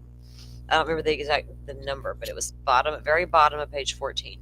Yeah, I can't see the page numbers now, so that's fine. Let me know when you can see this. I see, yeah, PSP Barracks, White Elantra. I know Yeah, you read through all the stuff about the doors and the compartments or whatever, right? and then I was headed down to getting past all the car Glove stuff. box, car Yeah, stuff, yeah. His driver's side floor mat stored in trunk, like all his mats were in the trunk. yeah, Yep. all of that. Can you see my screen? Uh-huh. Oh, okay. Um, Chat, alrighty. you guys What? can see, right? What? I'm making sure chat can see everything. Okay, let me see. I guess they can see everything okay. Mm, Okay. Let me put chat on the side. Okay. So then you have, I guess, a photo of Brian himself or Koberger himself, the Under Armour black shorts, and then you have Celebrate information. There's a shutdown log, a Wi-Fi log, Wi-Fi artifacts Aruba, network authentication, SIM state manager, on disk activity snapshot. That's 719. Okay. Then you've got empty rows. I can only assume that is missing So, hey, butterfly, y'all can see it, but you can't read. Y'all can see it, but you can't read it. Oh. Hmm. Okay. Hold on. Oh, but she's on her phone. But Rachel says she can see it. There we I go. can make it big. There we go. How's Now, that? yeah, now it's That's readable. huge. Just like 175%. Yeah, that's why I'm trying. That's when I'm doing it on my computer, I have to blow it up too. Mm-hmm. Yeah, now I can, from my end, I can see it now. Let's see. Butterfly. She says she's on her phone. Yeah, but now that you've changed it, I don't know what Rachel's on. I'm waiting to see. Yeah, is that better, butterfly?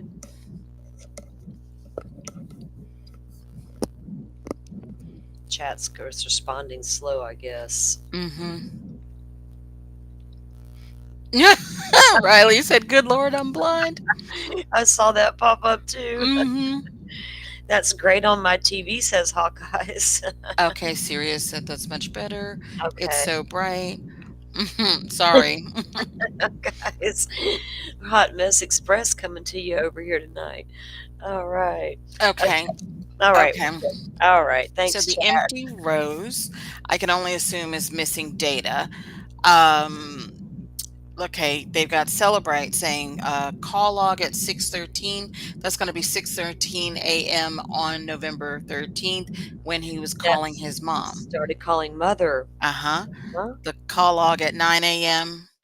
The selfie, which is the shower selfie. Uh-huh. And then you've got Moscow PD image. So he took a photo of. Assume. Did he Right? take a photo of the Wait, station? What does that mean? Moscow PD image, they probably, wait a minute. or the one that they took of him? When they took Are they the ones that took him sitting there with his shorts on and all that No, that was done in, when he was in custody? that was in Pennsylvania. Hmm.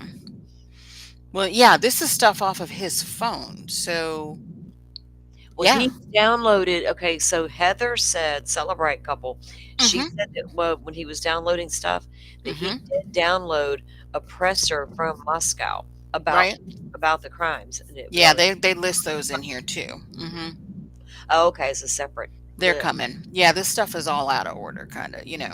Oh yeah, it's all Um, sometimes. so anyway, Moscow, I'm just going to assume that's a Moscow Police Department image from his Maybe when phone they of the maybe when actual they police extradited station. him, maybe when they extradited him back over to Moscow from Pennsylvania and The first Celebrate is everything off of his phone. oh, What well, he then did with his phone. if it came So, off his phone, then he yeah. downloaded. I think that would be the Moscow PD image. I think is what he downloaded from that presser they had that they were saying he had on his Yeah. phone. Yeah. Okay, there's a full call history. Google Maps cache. Okay, this is Celebrate for right now. The What Google they've said. Maps cache is where Heather said it showed up that he looked for the Mad Greek Right. or searched Mad Greek. Mm-hmm. Or Okay. was shown the Mad Greek. You know, it was on the side in the results or whatever. They don't particularly know or Exactly. whatever. Mm-hmm. Okay. Then you have lab reports. There's side A of the sheath, side B of the sheath, the top of side B, side A trace on the sheath, trace on the strap of side A, trace on the side B, trace on the bottom of side B. They have a picture of the sheath with the ruler on the front, sheath with ruler on the back. Um, Oh, sheath front and front areas were swabbed for the sheath. And then the 16th lab report is Q-tips. Those would be from Daddy Koberger's ears Huh? from the trash bags. So, yep. hmm Now, here come the descriptions of autopsy, like wounds or whatever. So, Yeah. y'all just hang in there. Oops. Hold on. Oh, this moved. It's because of the percentage. Sorry. You're I'm good. gonna have to, bring Fine. it down a little bit. Okay. On my phone, it looks fine. Yeah, it's not acting right, and there's no scroll on my screen. It's like, I don't know, That something. happened to me before whenever yeah. And it's because I hit that stupid full size thing, but I can't get it back. Like, let me see if I put it. Yeah. I'll tell you what. Yeah, I'll just leave it right there, and y'all don't want to see that. Just listen to me, okay? So, autopsy photos. These are all for Ethan Chapin. Yeah. Upper body as received by medical examiner. So these are photos of Ethan. Upper body as received by medical examiner, and the lower body as received by medical examiner. They always start off like that, right? Yeah. The pictures of how the remains came to them. Then they've got upper body cleaned photo, chest/throat injury, scalp wound on right side. No, so scalp wound. Does hmm that says wound? That hmm doesn't say cut during autopsy. Like a just so he's These are that photographs of before they've done anything or whatever. They're exact. just So photographing all the take that wounds first. let the description of that sink in. Mhm. A scalp wound. What does that mean exactly? You know what I mean? That's what Koberger, what are you doing? I mean, yeah, it's kinda obvious what he did, you I know? know, I know, but Mhm. what makes you go to that level? The guy doesn't you overpowered him quickly. And obviously he was in the bed because Ethan was taller Yes. than Koberger, so Yeah. he wouldn't have been able to, wound his scalp. And if So, anything, had he been standing up. yeah. If anything, Ethan was becoming awake or startled with whatever's going on with Santa. But okay, go ahead. I'm sorry. I'm just Um, thinking about it. Scalp wound on left/center side. Wound near left ear, wounds on back of left thigh, side view of wounds to back of left thigh, close up of wounds to left thigh and inside of thigh, side view of wounds to right leg, and a close up of wounds to right leg. Wounds to the top of right hand/fingers, right hand palm up, wounds to top of left hand, and wounds to inside of left wrist. So that So this tells is Ethan. and that tells you Ethan woke up and fought back because there wouldn't be wounds to his fingers unless Koberger just decided I'm going to do this for no reason, which could have happened. Don't you? Does that tell you that he maybe fought back a little bit? I don't think that he fought back. I think that those are defensive wounds because Well, fighting back, you would that's think, what I and meant. this is a Let me guy, rephrase it. Yeah. a Let fist, me let you me know? rephrase it. I don't mean he got up and fought back. Right. I meant defensive wounds. That's literally what I meant. Oh, So, okay. like, Yeah, then, yeah, he definitely was awake. yeah, he didn't jump up and full on fight this dude. He was getting startled and becoming awake as Xana's being attacked. How could he not? Unless he was slapped, tore up from the floor up, and just passed out cold. But I feel like he was waking up and them hands went up at some point. hmm And that's just a given at this point. Hmm. Okay, go ahead. Um, Rachel, that's what I'm gonna have tonight, girl. Don't be coming in the morning. I'm gonna have that when we get done here later. Y'all done got me what's she going. say? Or I'm talking about they're talking about sausage now in chat. So Oh, I've eggs, got some in bacon, and for butter. pancakes. Oh, I The see. butterfly was like, I think I'm gonna go look in the freezer now and see if I got sausage. I'm like, wait a minute, I have sausage in the freezer. I got all that stuff. Mm-hmm. So I might be having Mm. me some breakfast here late night tonight. And Riley said more like he was protecting his head slash body. Exactly. Yeah. And Yeah. honestly, these leg injuries, this tells me that, Koberger, I think he did that. If this was done, while he was still alive, let's put it that Yeah. way. I think he did it so that Ethan couldn't stand up. Because you know how they say if you cut somebody's Achilles Yeah. tendon or certain tendons in their legs and whatnot, they won't be able to stand up, No, you know? exactly. So they lose control of their legs. So I Yeah. think that was, he realized this was a much bigger person than him, Yeah. He weight and height. capacity, And yeah. so he couldn't get up and fight Hmm. him back. He had to do what he had to do to get. Yep, he did that to incapacitate him, Yeah, exactly. exactly. All right. Okay. Okay, Bless sorry. your heart, Ethan. Xana. Good God. Um, mm, sorry, I actually need some water. No, you're good. Sorry, okay. So, coming up to Xana. Oh, upper body, as received by medical examiner, waist slash pelvic area, as received by medical examiner, lower body area, as received by medical examiner. Oh, sorry. You're fine. So those are the three initial photos. Then photos of torso and partial legs unclothed and cleaned, upper body unclothed and cleaned, lower body slash legs unclothed and cleaned. Oh, wait, I do have a cough drop here. Okay, great. You need me to, Wounds. you need me to take back over in a few minutes. Let me know. Okay, I will. Wounds to the right side, arm up. Wounds to face and front neck area. Face and front neck area. Hmm. Ugh. You can almost get a picture of what was going down. I mean, it's sad to think about it that way, but you just kind of do. Mm.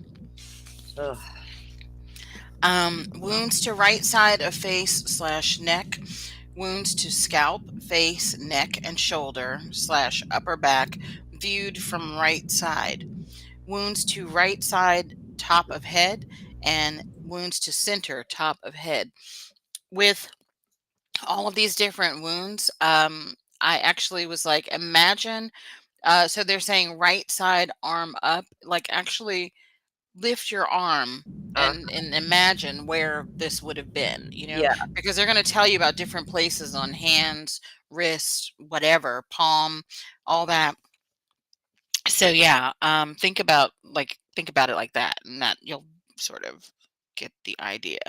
yeah. Um, mm, mm, mm. So that's 767. Okay, here we go. Also, Xana, wounds to the left side of the face and neck, wounds and fractures to skull. Wounds to right side from head to abdomen viewed from right. Wounds to right leg viewed from right. Wounds to inside of right calf, back and upper arm, front of upper arm, the elbow area, forearm, top of right hand, the blade area of right hand. And I actually was wondering what they were talking about. And Mhm. Firefly and I were thinking the webbing between your thumb and your index finger, but it's actually the part outside of your pinky finger on the side of your hand. Basically, Okay. it's like if you imagine that you're going to do a karate chop to somebody, Yeah. that part of the outside of your pinky, that's the blade. Okay. So that's the blade area of the right hand. She had wounds to that. wounds to the thumb side of right hand and wrist, tip of the right thumb, palm of the right hand. Um, this tells me Xana was most likely right-handed because a lot of these are her right hand. Yeah. Wounds to her knee, left side of torso and head, and left arm, top of left hand and wrist, top of left hand and fingers, and then wounds to palm and inside of left wrist. So, yeah. She had a lot. Mm-hmm. She really did. Yep. Because I, she was awake. I mean, and moving through the house when he oh, yeah. caught her. Mm-hmm. I like really think she had been in the kitchen, I getting do ready too. to reheat those fries I think so too. that were on top of the microwave, Yeah. She heard. She's the one that she probably heard going up those stairs, Mm-hmm. not Kaylee. And And then saying Xander someone's turned here. around and yeah, someone's here. And then she ran back down, and he chased her all the way back toward her bedroom. Mm-hmm. And at some point, somebody uttered, "Don't worry, I'm here to help you." Oh, okay. So I don't know if y'all noticed that, but her skull was fractured too. Mm. That had to So happen when she fell. when Do you think? no, okay, Because she was on her back. and it was a hardwood floor. Underneath that rug. Yeah. There's no carpet in that house. It's all It's hardwood floors. Mm-hmm. have to be a pretty. I mean, yeah, I mean, it could happen depending on if she's standing up and she falls hard enough. Or if he threw her to the And floor, threw like her to the slammed floor, her slammed her on the down. floor. Mm-hmm. I think, yeah, it could have happened. We got Yeah. 2 resident nurses here. I don't think it would take too much if she had a hard enough impact to fracture a skull. Mm-hmm. So, yeah. Poor thing. Yeah. I wish though, I mean, they just say wounds. I want to see the report because I want them Yeah. to, I want to see the description of what they said on S1-770. Wounds to right side from head to abdomen, viewed from the right. So did she have like punches, like bruising, or whatever from the head to the abdomen all the way down her right side? Or Yeah. are these stab wounds? Like what is that Right. that went Exactly. all the way down, This is one of our resident nurses, her and Firefly here. So Mhm. she's got a good comment there. I mean, right? No, it's not ghoulish. I totally get what you're saying. And this comment too, this is also possible. If was there bruising, any indication of bruising, right? Mhm. Um, that may have been evident as well. I don't Mhm. know. Because if you had hit her with the butt of the knife, the bruise impact may have matched up a little. You know what I'm saying? Mhm. Versus, they tried to describe that bruising in John O'Keefe's case. Right, right. you know. Okay. So, okay. Now we're moving on to Maddie. Photos of different wounds, or well, the first few photos are upper body and head as received by medical examiner, lower torso and hip area as received by medical examiner, lower torso and lefts, whatever, as received by legs, I guess, is what that's supposed to be, as received by medical examiner. Yeah, and G is next to the F. Nobody proofreads. Jesus. It would also depend on the something and type of the fracture. I can't see the little hearts in the way. What's her comment say? Serious is the last It one? would also depend on the size and type of the Oh, fracture. size. Okay. Thanks. The little hearts in the chat thing is like in the way. Uh-oh. Okay. Alrighty. So we've got torso and head areas cleaned. And now you've got photographs of wounds to face and neck from above, face and neck from right side, wounds to the right eye area, Wounds to the left side of face / partial shoulder and neck from left. Wounds above left ear, neck and chest viewed from above. Wounds to left breast and chest. Mm. Wounds, near sternum, held closed to show weapon imprint. Oh, Yeah, wait, Firefly. wait. So did it Yeah, go and I all like the way? paused on that. Hold on. So does that mean it went all the way in? Yeah, like the Yeah, hilt all of the the way knife to hit the her yeah. skin and left an imprint. That's And so that's bad. they pinch the wound close to Yeah, show that imprint that's crazy. in this That's photo. what that's full on rage Mm-hmm. to go that's a big knife, and to go all the way in like that is insane. I mean, what, a 7-inch blade? Yes. Yeah. Holy mackerel, Brian Koberger, Jesus Christ, dude. Yep. Hmm. Then you've got wounds to the breastplate, close up of wounds to left shoulder, wound to elbow area, top of right hand, palm down, palm of right hand, wound to top of left hand, injuries to top of left wrist, wounds to the inside of left hand and forearm, palm up. So, again, this is somebody who woke up while they were being attacked, you know? That's what this says to me, with the palms and the arms and her elbow.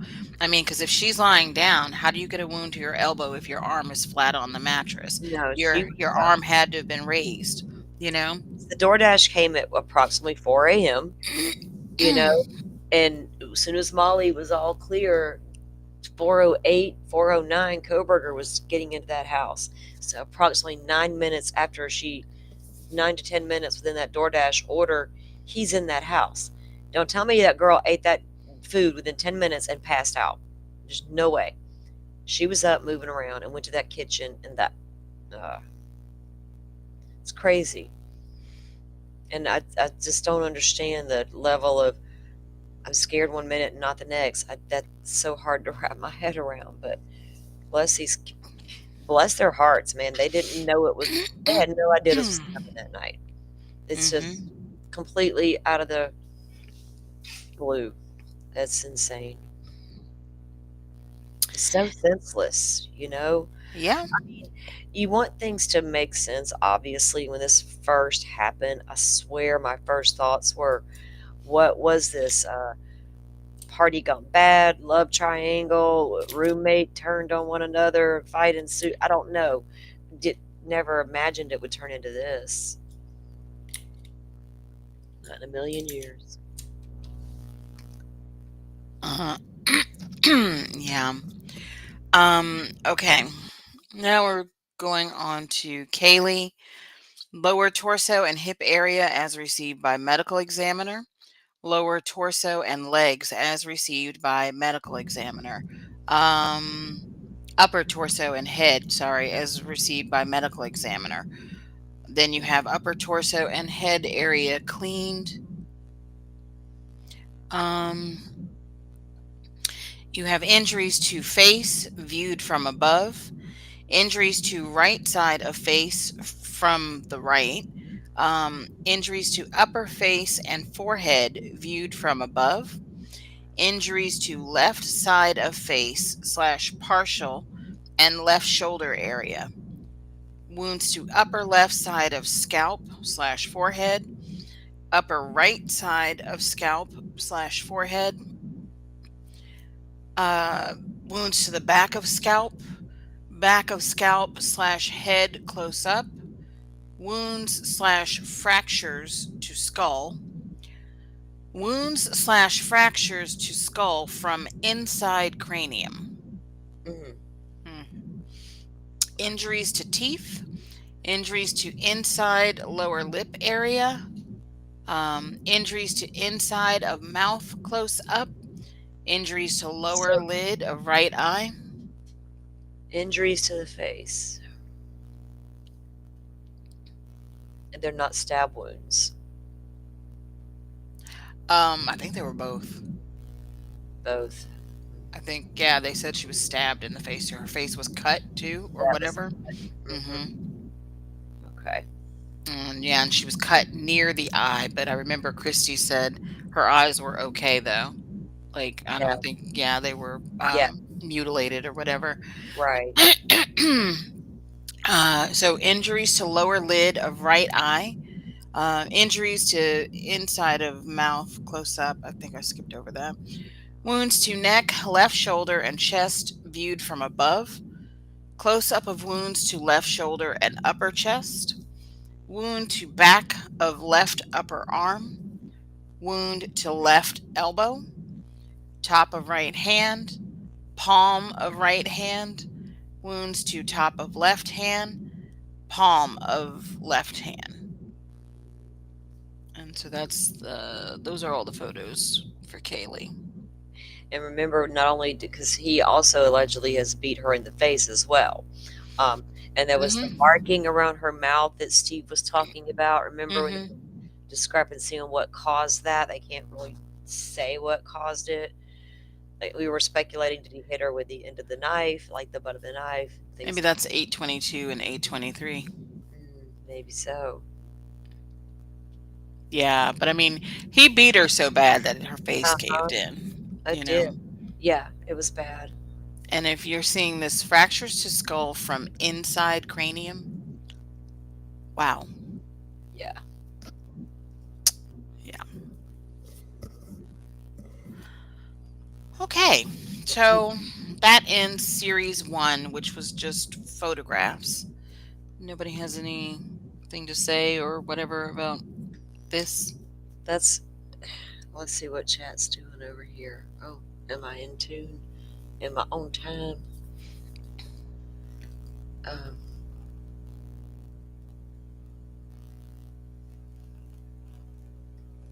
oh, they're talking about what people. Unless I'm behind on chat here, I can't tell if this is caught up. Oh, it's got look, it's got a time on it now. Yeah. Turn on Okay, timestamps. but normally it Hours. don't Yeah. for me on my end. It's the first time that's done that. Okay. Yeah, it's to me it's like such overkill, you know? I guess I get what if, you went in there with just the intentions of harming Maddie. Excuse me, when you got startled. But I can see that happening, but to go as aggressively as he did, to the extent that he did, that could continue and continue, and then until what Xana interrupted, and then to go at her that viciously as well, and then turn around and do Ethan just as viciously instead of just boom, boom, boom and getting out. That's a lot of overkill on Kohberger's part. That's a lot of rage came out at one time during this episode. Like all the years of everything he ever thought and had bottled up in, and all the questions, everything come out right then and there. No wonder he went and got that shower and did the thumbs up. He probably felt so much damn relief. He's going to go to Costco and shop around. Wow. Okay. Like Sirius says to Firefly. What did Firefly say? Okay. Oh, I saw it. Yes. Yeah. Riley has a question about the key they found outside. What about, let's see. I I don't know. need to search the document for that one. Did they say they could? I never heard what kind of key that was. I know exactly what key you're talking about. The Elantra is key, right, Xana? Where's Dan? Where's Danger? Yeah, I never heard that what kind of key that was, Riley. So I don't know. Was it Kohberger's spare key? Was it his calling card? Oh, Hmm. I don't know. I don't recall seeing that anywhere either. That doesn't mean it's not there. Yeah, we can do like a search of the document after this is done because I don't want to mess up this Oh stupid yeah. screen the way that it's sharing and restream. No, go ahead. Okay. So the second series of items on the evidence log are audio and video. And they were going to start with the 911 call audio. And then they have Mitch Nunez's body worn camera at 11:59 a.m. to 12:08 p.m. Some of that audio is redacted. Okay, so they were only going to play that. Uh, then Eric Warner's body worn camera on the 13th of November, 11:58 a.m. to 12:06 p.m. Some audio was redacted, and we have seen these. Shane Gunderson's body worn camera on the 13th from 12:30 to 12:31 p.m. So 1 minute. Yeah. Ryan Snyder's body worn camera. They were only going to show what at 1:10 p.m. Don't really. That must have been when they were all kind of conferring. Like, Yeah. yeah, I think I know what that is. Okay. Then we've got the Corner Club business record affidavit, and we have lots of CCTV footage from the Corner Club from inside the Corner Club on November 12th. That's the evening that everybody was out between 10:20 and 10:47 p.m. 10:20 and 10:21 from a different camera, camera 3. Camera 1, maybe that's by the door, 10:47 to 11:36 p.m. Camera 1 goes from 11:36 p.m. on the 12th to 12:26 a.m. on the 13th. And then camera 1, they pick up at 12:26 to 1:15 a.m. Then camera 1, 1:15 a.m. to 1:38 a.m. And then camera 3, 1:34 a.m. to 1:37 a.m. Then you've got Cafe Artista business record affidavits and videos, 1:40 a.m. redacted. That's going to be something that they walked past. I think probably when they were walking down to the grub truck. Main Street. Mm-hmm. I think it was as we've researched because this has come up in documents before. Mm-hmm. We've researched some of those locations. I think you are right that it's right there on Main Street, heading down toward from the bar to the grub truck. Same with this bagel shop. Uh-huh. So for all of these records, just about everything in this audio and video section is in that motion in limine regarding the self-authentication of records. Uh-huh. So that's why all of these have an affidavit and then the actual video or audio Right. listed. So you've got the bagel shop, 1:41 to 1:52 a.m. And then they've got adjusted timestamps, 9:41 to 9:52. You've got the grub truck business record affidavit, and then their video, no timestamp, so whole thing. Then you've got 1122 King Road pre-search video on the 13th, part 1 and part 2. Then you've got the Latah County Sheriff's Office, also known as LCSO, their public record affidavit. Then Darren Duke's body worn camera on August 21st, 2022, audio redacted per order. What that is the seatbelt ticket stop for Bryan Kohberger when he was leaving the area in August. Yeah, when he was skulking around. Yeah. You've got Washington DMV public record affidavit and video on November 18th, 2022 from 12:11 to 12:31 p.m. This is when he went to change his plates from Pennsylvania over to Washington and his driver's license from Pennsylvania over to Washington 5 days after the murders. Then you've got Floyd's cannabis business record affidavit, and then you got camera 1 and camera 2. On the 13th, 3:02:19 a.m., 18 seconds of that, and then 3:02:12 a.m., 18 seconds of that. His car is flying by, right? For Yeah. his cannabis. And they actually had a good view of it Yeah.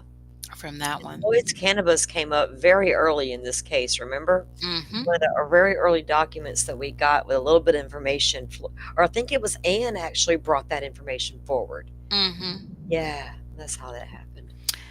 Yep. Just pick and choose what I want out there. Oh, yeah. And then you've got these are residential cameras in the neighborhood. 787, well, around the neighborhood. 787 Indian Hills Drive video on the 13th, 3:25 a.m. 755 Indian Hills video on the 13th, 3:26:23 to 3:26:42 a.m. Then you've got Sunset Mart, an affidavit and video from 3:28 a.m. on the 13th, and then also 9:13 a.m. on the 13th. Did I not notice that before? What does it say? No. Sunset Mart in Moscow. They've Yeah, got video there's of a 9:13 a.m. Yeah, there's screenshots of it. Yes, like that's right. Him going back. Uh-huh. Mm. Right past the little famous Sunset Mart. Yep, yep. Yeah, that's just tickles me. Wow. Okay, then you've got 1125 Ridge Road, which had 2 cameras on that apartment building. It was like a house split into apartments again. Yeah. You've got camera 2 at 3:29 a.m. and camera 1 at 3:29 a.m. and then again camera 1 at 4:01 and camera 2 at 4:01 a.m. on November 13th. Those were the we finally got a good one spot, right? Yeah. From the FBI. Let's see. Then you have 1320 Linda Lane affidavit and the dumpster video from 1320 at 3:29 a.m. on the 13th. And then you've got 1112 King Road video. That's the neighbor's house with the pumpkins and the good camera that caught everything. November 13th, 3:30 a.m. to 4:04 a.m. and 4:04 to 4:30 a.m. Then we jump back to Linda Lane, 1330 Linda Lane affidavit and video from November 13th. You have 3:30 to 3:31. Then you have 3:39 a.m. Then 3:56 to 3:57 a.m. Then 4:05 to 4:06 a.m. and then 4:07 a.m. These would have been all the times that he made his passes around Linda Lane. Yes. When he was circling the house. Uh-huh. And then 451 Paradise Drive video. Oh, that's the house that had the shop on the left side of the house and the front door. Yeah, we remember that one. The shop camera, November 13th, 3:35 a.m. The front door, 3:35 a.m. Then the shop at 3:43 a.m. and again at 3:48 a.m. So again, he passed this house several times and both cameras caught him. Then you've got E and S. You were going to say something? No, I'm laughing because both cameras caught him. Yeah. Because we looked at this house recently again, and it was just like, I think they had a trailer over on the side and, something else. And it was like, yeah, we were looking at the angle and I was like, oh, perfect. E and S. I don't remember what E and S stands for. Do you? E and S. Know what business that is? E and S. I know I've looked at it before, but no, I do not. Rachel may know. She's in that area, if she's still around. But so you've got the affidavit, you've got video from the 13th, 5:26 to 5:27 a.m. So that time of the morning, it's got to be something closer to his apartment in Pullman. Yeah. Then you've got the Sunset Mart in Pullman. You've got a south camera, no timestamp, and a north camera, no timestamp, channel 14. WSU public record affidavit. Then you've got WSU video cams, all for the 13th. Northeast Stadium Way at Southeast Nevada East. Camera 2 is 5:27 a.m. Camera 3, 5:27 a.m. And camera 4, 5:27 a.m. Also, camera 1, a different direction, 5:27 a.m. Northeast Stadium Way at Grimes South, 5:28 a.m. Northeast Stadium Way at Wilson Road South, 5:27 to 5:28 a.m. and Northeast Stadium Way at Cougar Way North, 5:29 a.m. So they literally have camera footage following this guy, All, all the way. all the way, like I had said. Mhm. Rachel's saying Dolphin may be the bank. Oh, yeah, might have been a bank over there. Okay, thanks, Rachel. Okay, then we go on to Costco, their business record affidavit, and videos in Clarkston at the entry roll up on the 13th, where he was denied entry into Costco. And then the Gas Hut, where he, came back around and then he was on his way to Albertsons. Then you've got U.S. Chef Store, their affidavit. He went through their parking lot. 12:42 to 12:44. Then he went to Albertsons. So you've got their affidavit and you've got video from their parking lot, their west parking lot, the east parking lot. No timestamp from that west parking lot, but he exited the east. They've got cam from 12:48 to 12:58 p.m. The east parking lot, they've got footage from 12:58 to 1:04 p.m. So that's Albertsons. And then if you remember with the PCA after that, he went dark. Yeah, he did. The ones you were just describing, we've seen now, especially we reviewed those here of the car in the parking lot and everything and moving around down there. And yeah, right. So he went back offline between 5 and 8. Yeah, like 5:30 and 8:30, but he called his mom. Called his mom, right? You and I both were like, wait, what time did y'all say he called? Still trying to figure out. Yeah. We knew he was supposed to be offline during that time. So what are we doing here? Yep. Why are we calling mother while we're offline? Right. So again, we have an example where people don't proofread because we have William Maynard video of trash pull from 119 Lambston. That's his parents' house. That's supposed to be December 27th, 2022, 8:32 a.m. So the 4:11 a.m. still shot that they had of him must have been them surveilling him. He was out doing stuff. Maybe that's when he threw it away. And then the trash pulls at 8:32 a.m. Okay. Yeah. So, okay. But that says 11:27. It's actually 12:27:22. Right. Then you have Amanda Koberger interview. It's audio and it's 1 hour, 6 minutes, and 15 seconds. I'd love to know what kind of questions she would love to hear this. Yeah. Can we get that interview, please? I know, really. Where's the Bates number for that? Well, this AV number. Right. We got FOIA away. Bates and all the people that were there that morning and all the things. So we need to hear hers as well. Yeah.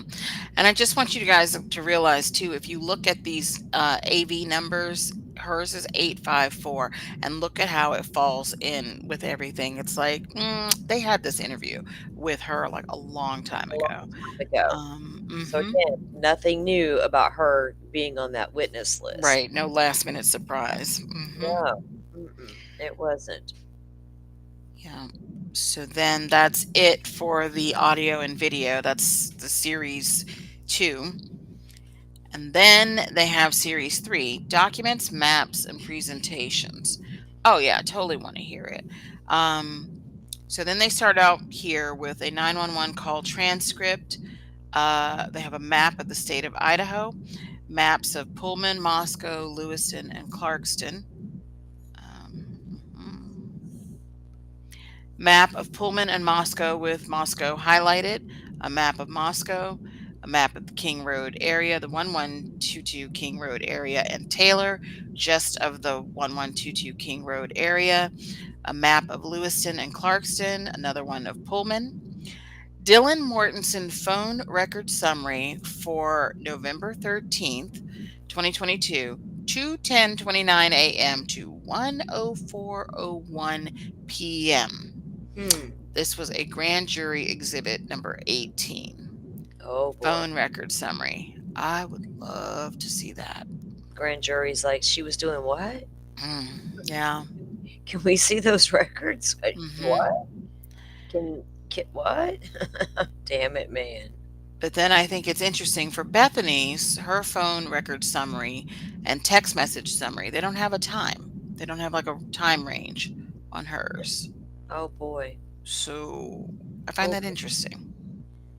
Bethany, But just little innocent Bethany. yeah, Bethany's like, leave me out of it, right? I was on the first floor. I was on the first floor. All I Mhm. heard was a bang and Mhm. saw some stuff, lights. Yeah, can I go home for Thanksgiving? And But once I'm home, I'm never coming back. Yeah. never. Yeah. Never Don't to even be try to seen or heard from again. I have no exculpatory evidence. Leave me alone. I didn't Yep. see a running man naked.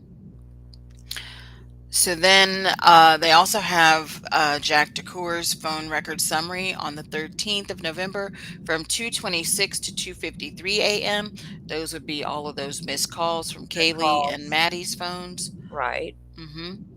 And then the text summary at 2:15 a.m. Okay. Then you have Corner Club business record affidavit for financial records. You have Corner Club receipts for Maddie 10:23 p.m. Maddie again at 11:27 p.m. Then Kaylee at 12:21 a.m. And then another one for Kaylee where she signed it. And if you remember, poor Maddie ran out of money at the grub truck, and Kaylee had to buy her food. She's like, "Well, we'll share," you know. So, yeah, Like, which I that's think was fine so with me. sweet. I'm gonna eat it with my fingers on the way home. Yeah, Maddie. yeah. Been there, done that, girlfriend. And then so grub truck affidavit and the receipt for Kaylee because we saw she paid for it. Yeah, she did. Yep. Oop, and was trying to use points or something. Points. Yeah. She didn't have enough points to help pay for her Carbonara. So she's like, that's fine. We're just gonna get it anyway. Yeah. Matt's pretty hungry. Yeah, no, definitely. She's trying to steal other people's food. Yeah. Oh gosh. Yeah. Let's see. Then you have the 4 death certificates. They were pending. I guess, yeah, pending official certified death certificate. Why were they still pending at this point? And it took a minute to get those back, remember? It just took a while. I don't know if it's because of their caseload and there were 4 of them. They all went to Spokane, right? All 4 of them? Yeah. But that's not what I'm like wondering. It's because think about this. The exhibit list. Think about how late in the exhibit, you know what I mean, that they would have done this exhibit list. I mean, I know they're building it or whatever all along, but why does it still say pending official? They had the official ones, you know? Yeah, I don't know why. They just probably lazy and didn't go back and take pending off or whatever. I don't know. Yeah. So then you have autopsy reports for all 4 students, victims. Then you have NMS Labs toxicology reports. For Maddie, it was dated November 30th, 2022. For Kaylee, hers was dated December 12th, 2022. Ethan's and Xana's were both dated December 5th, 2022. Then you've got DoorDash business record affidavit, DoorDash record of delivery to 1122 King Road. Then Make and model charts for vehicle identification DVD, vehicle movement PowerPoint from, well, this was S.A. Hilly or whatever, for FBI. Um, what did she say? It Spokane can took take a 3 while. It took months. 3 months for my mom. Yeah. It took Oh, a while sorry. to get one back in my family, and it took a minute. We and our the and the person here, they have like there's 3 counties, so they're in charge of all 3 counties. So Mm-hmm. it's like, what's taking so long, right? Because I kept thinking this is ridiculous. Mm-hmm. But yeah, we had to wait a hot damn minute. Yeah. But my point where I was really going with this is this list was due Oh, to I the know. court in 2025. Yeah, I they just think that had they it. didn't go back in and update and take the pending off of it, you know? Probably not. Mhm. Um, yeah. Um, so then you have LCSO business record affidavit with the citation from 8/21/2022. That's the Latah County, whatever. I forgot. What did I say it was? Oh, Sheriff's Office, I think. shares. Yeah. Citation for Brian Koberger. This is going to be the seatbelt ticket again. Then you've got Washington Certified Department of Licensing title documents for Brian Koberger and driver's license report for Brian Koberger. These were things that were also grand jury exhibits. Um, oh, that's why they say pending, because they were grand jury exhibits. So they probably didn't have, I don't know, that's weird still that they wouldn't have had it by the time they went to the grand jury, because that was May the Yeah. following year. Um, okay, WSU declaration for Brian Koberger graduate school records. And then his graduate school application, 24 pages, his offer letter, which was 2 pages, his assistantship description, that was 3 pages, financial support agreement was 1 page, and then his admission certificate was 1 page. Oh, and also his fall transcript was 1 page. So these are all records from WSU. Um, Rachel says Spokane does all of Spokane County and Kootenai, Bonner, and is this Shoshone Mhm. or Shoshone? Yeah. Oh, that's good to know. Yeah, girls were cremated November 21st. Yeah. Okay. Then you've got AT&T's certificate of authenticity for November 12th, 2022 to November 13th, 2022. Then you've got AT&T records from Brian Koberger, November 12th, 2022 to November 13th, 2022. Hold 2022. on. Hearing a noise. Hold on. Don't like it. We hear the noises, the nighttime noises.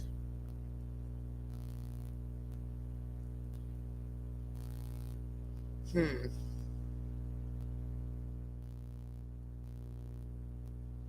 Yeah, it can take a minute for all that stuff to happen. Okay. Oh, my shoulder hurts. Where's my ibuprofen?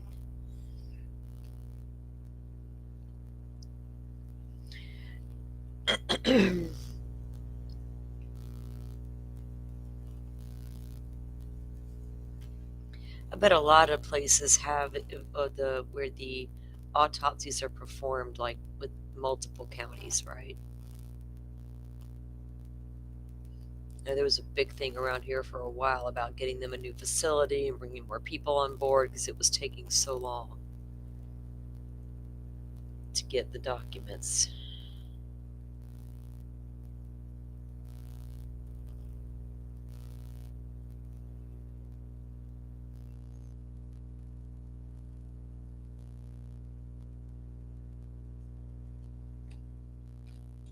Hang on, I gotta open this up here so I can see. Okay. Hopefully she's not having nobody bust up in on her, y'all.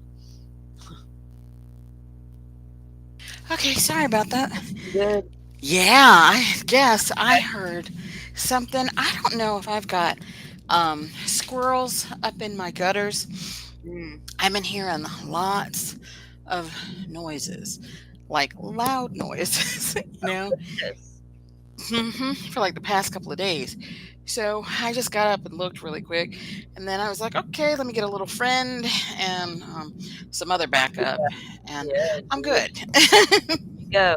Be hmm prepared if nothing else. Oh yeah, phone's right here, and like I said, I was other like, I was items. laying on my bed the other night, and this cat she jumped up there, and she was like, she never lays like on me.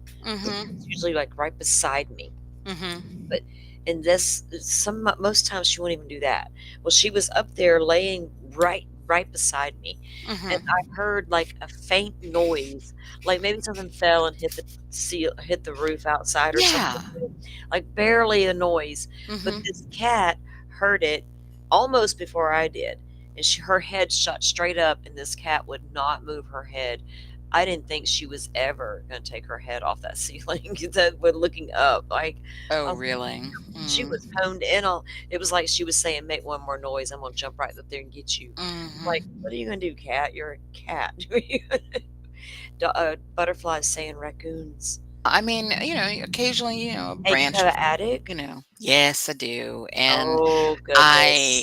the door is right out there in the hall, to pull Uh-oh. down. And I have not bothered to do that yet because You I'm a got something living in little the attic? afraid. No, I was can't you like, call, like, the Critter Getters? We had a mm, company around here called Critter Getters, and uh-huh. they would come and remove the critters from your home. So, But that's the thing, because when I stop and I'm like listening, I don't hear anything scurrying along, the ceiling like, anywhere, running a right. Right. So, It's yeah. like, something fa do you have trees close to the house with, like, It was pecans? like the Well, it's house not was pecan dropped in time. the middle of trees. Yes. Right, yeah. So they're everywhere. My And some brother do had a fall. huge pecan tree, and it was just Mhm. like ping, ping. You could hear it. Ka-ping, ka-ping. I'm like, dude, I'm not parking my Mhm. car anywhere near your damn pecan tree. So it's a cross up between, sometimes it's like a branch will fall and Uh-huh. obviously will bounce off the roof or something and all that. I can tell that. But like last night and tonight and then like even earlier in the day, I heard noises that sounded like the floor squeaking, Oh my right? gosh. And then I Yeah. look and the dog is behind me, like on her bed. Wait. You went Nobody to the else is in the house. You Mhm. went to the Biltmore estate recently, right? I did. Mhm. Mm. You brought back an entity, girl. Oh, don't say that. You No, can get don't rid of say it. that. We can get rid of it. Eh, I'm Riley. I agree. If the animals freak out, that's when I freak out. I'm like, wait a minute. mhm. Come on now. But the cat. Yeah. I was thinking about getting somebody to come by and get up on the roof and see if there's a Oh yeah, hole or I'd get something, somebody but to come yeah, do it too. I'm not quite ready to open the attic, Oh door God, yet, so butterflies had that experience. Look at there. mhm. Oh goodness. Okay. Well, hopefully you won't have something bad going down, and it won't take much to get rid of whatever's causing your noise. We can't have Yeah, that. yeah. I mean, but Pipsqueak's not really reacting so much to the sounds, Right. She's just so like, I it's was like, nothing, mom. "Okay." It's just the creak in the Right. night. It's another Mhm. thud in the night. Don't know. Go get Yeah. up and check the thuds now. We can't have that. Yeah. Great, exact, serious. You're reading my mind. Sage, yes, no, Maybe definitely. since you Yeah. brought back an entity with you, we got to bring you back up. We got to send her a big old stick of sage. Yeah, yeah. Firefly will tell you. I was like, the other night, I was like, wait a minute, I hear something. Wait a minute, I hear something. Like all night, And And like I was tonight, just I'm like, home alone, and I got the window cracked open over mm-hmm. here. But I'm like, I'm not afraid or anything. My window is open, but my Yeah. home, it was windy here all day. And he's like, "We're gonna go." I was like, "Okay," and he said something about the weather, and I was like, "We got bad weather coming," and I was like, Uh-huh. "It has been windy all day." He's like, "Oh yeah, about 3 o'clock in the morning, it's supposed to get bad." I'm like, "You gonna leave me here to die?" Yeah. But I checked the weather. I'm like, "Dude, it's above me and but Alabama, it's not affecting me." Oh, you guys are talking about sage and everything. I'm with you on that, but Yeah, I'm not above putting down a little brick dust or whatever. Is yeah. it brick dust or salt at your door? Salt at the door. Salt? A lot Okay. of salt. And The nothing state bad would cross it? nothing well is not supposed to cross it. You got your Uh, sage. I would sage and or do if you can't stand sage, you do palo or whichever. I prefer oh, sage. sage is okay for me. Tiger's eye. Hmm. I love my I got blue tiger's eye and a regular tiger's eye. Actually, it's right here on my desk. But I got all the things. So trust me, my room. I'm surrounded by crystals and sage. I don't play. I even got a sign my kid bought me. It says "Evil Eye, check your vibe before you come in here. Uh-huh. Oh, wow. Okay. You're not allowed in my room with your bad vibes. Get Mm-mm. out of my space." That's a trip. Okay, Let's see. And no bad Pipsqueak's energy in out there here. in the hall. Like, I don't know what she's doing. Uh-oh, she's going all boots on the ground. I don't know. Pipsqueak, come here. Oh, she's like, I'm coming. Here she goes. Get Now go here. get in your bed. Go put yourself up. Let's That's her see. walking across the floor. Yes. You Is hear she it. loud? You hear it. Yeah. I'll call it toenail clicking. Mm-hmm. And Hmm. they're not even long. It's like, Right. yeah. Mm-hmm. Yep. Oh God. Now she's standing on my leg. She needs attention. You Yeah. come on. Shoo shoo. Get down. Okay. She said, "Shoo shoo," like me with the So cat. Get away from me. yeah. Okay, sorry. Let's see. His AT&T records for November 12th through the 13th. Not Mhm. really a whole lot's going to be there because we know, at least 2 hours or so are missing, and then Yeah. several hours later, you know. Hmm. And I'm then back. you've got 6/23 to December 23 of 23rd of 2022. And the significance of June 23rd is because he bought a new phone and got a new phone number that date. Right. Yeah. So to December 23rd. That's weird. I don't know why they cut it off on the 23rd, but okay. Um Okay, and then an affidavit, AT&T affidavit regarding the timing advance records for November 12th through the 13th, and then again for June 23rd through December 23rd, 6 months even from 2022, and then AT&T certificate of authenticity for two different phone numbers. They did not bother to redact. Oh goodness. Wait a minute. What they 1224 and 1278. Whose phone numbers are those? Oh, maybe that's what Maddie and 12 7? Xana. Yeah. Okay. Okay. So Maddie and Xana AT&T records from August 1st to November 16th, 2022. Then you've got CAS PowerPoint summary from Nick Balance, FBI agent. You've got Indian Mountain Lakes business record affidavit for a video and the gate activity records. Hmm. Then we move on to his Strava information, Oh goodness, the Strava account. his profile record saved in Excel, his activity record exported to Excel, his records for Route 1 and Route 2. Okay. Route 1 and Route 2.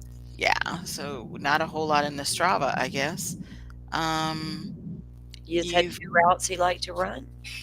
Maybe, yeah, unless, yeah, he repeated those routes, yeah, Yeah, I don't know. gotcha. Um, then you've got his parents' house, 119 Lambson, the diagram of the residence, the exterior, the first floor, and the basement, and then room K, which was his, in the basement. Hmm.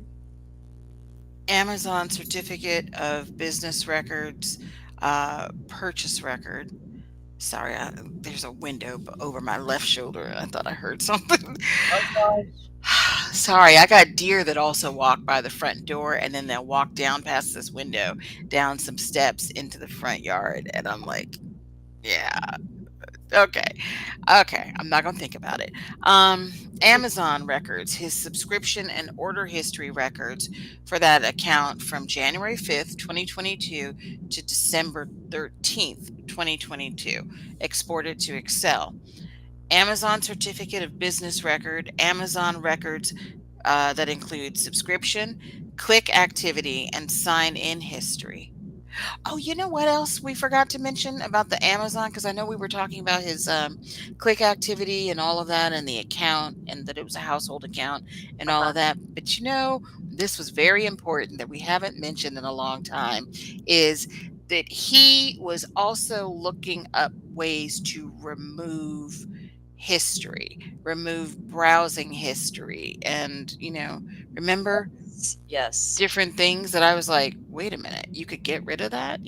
It's like I had to go look that up because I've never bothered to like, I've never noticed it, you Yeah. know, that you could, remove things from your browsing history because this is a household account, and maybe you wouldn't want somebody to know, else in the house to know what you were searching for, Right. you Right. know?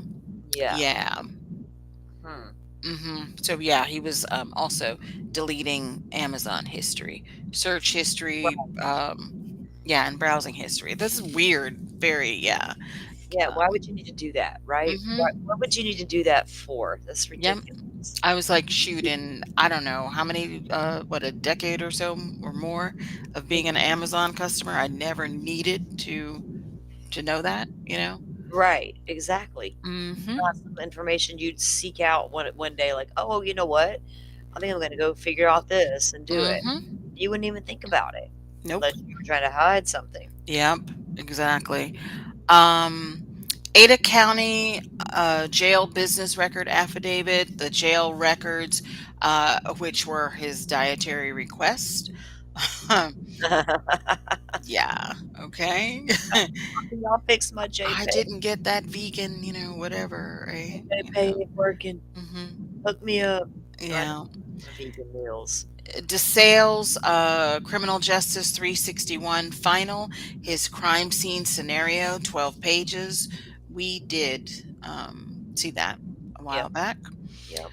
Palouse Mall certificate of business records, Palouse Mall record, hours of operation. Was did he work at the mall? Not that I'm aware of. I think he was a security guard in a mall. I think at one point, The right? police mall would be Or in, was that where that pizza joint was? yeah, but the Palouse is in Washington. Palouse? Yeah. Oh yeah, you're right. The mall record. Wait, is Palouse Mall that whole Oh, strip where that's, TJ Maxx is and all that? yes, it is, I think. Oh, I think so. oh. Now that's interesting. Was he there after hours of operation? Like, why would they specifically be wanting to show the hours of Well, I don't know, operation? but the Farm Road stop was not far from there either. Right, it was at that The intersection, intersection there. like right south of it. Mhm.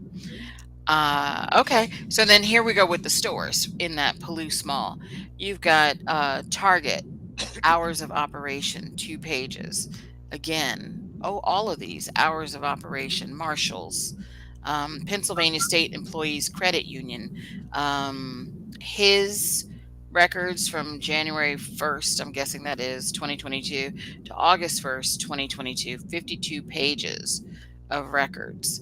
And then September 1st, 2022 to December 31st, 2022, 25 pages. Okay. I wonder why that's separate to show like activity before he moved versus after he moved. Yeah. Uh, but Interesting. some of that he moved in June, end of June. That's interesting. True. He did. Uh, unless they were looking for something and didn't find it or whatever. Yeah. Let's see. Washington Trust Bank records from September 19th to December 15th, 18 pages. A net teller report from Washington Trust Bank from August 1st, 2022 to January 3rd, 2023. Oh God, I just heard something again. Oh, goodness. Like something fell. Damn. It was like You got something running. I got a blind and I'm like, do I want to open this blind? No, no, no. You know what? I've got a camera right there. Oh, Right. Let's get the camera. front door, front door. I mean, I don't think anything's. No, no, I don't see We have anything. motion lights outside that would come on if something got close to Oh, the they're on all the time. Yeah. Um, Let me turn my sounds back up a little bit. Okay. Sorry. Oh, you're good. I'm creeped out. No, you're good. It's better. Oh, she said she heard a thump. Oh, Oh, okay. damn. Yeah, it was loud. Yeah. Okay. I'm partially deaf, so I. Ooh.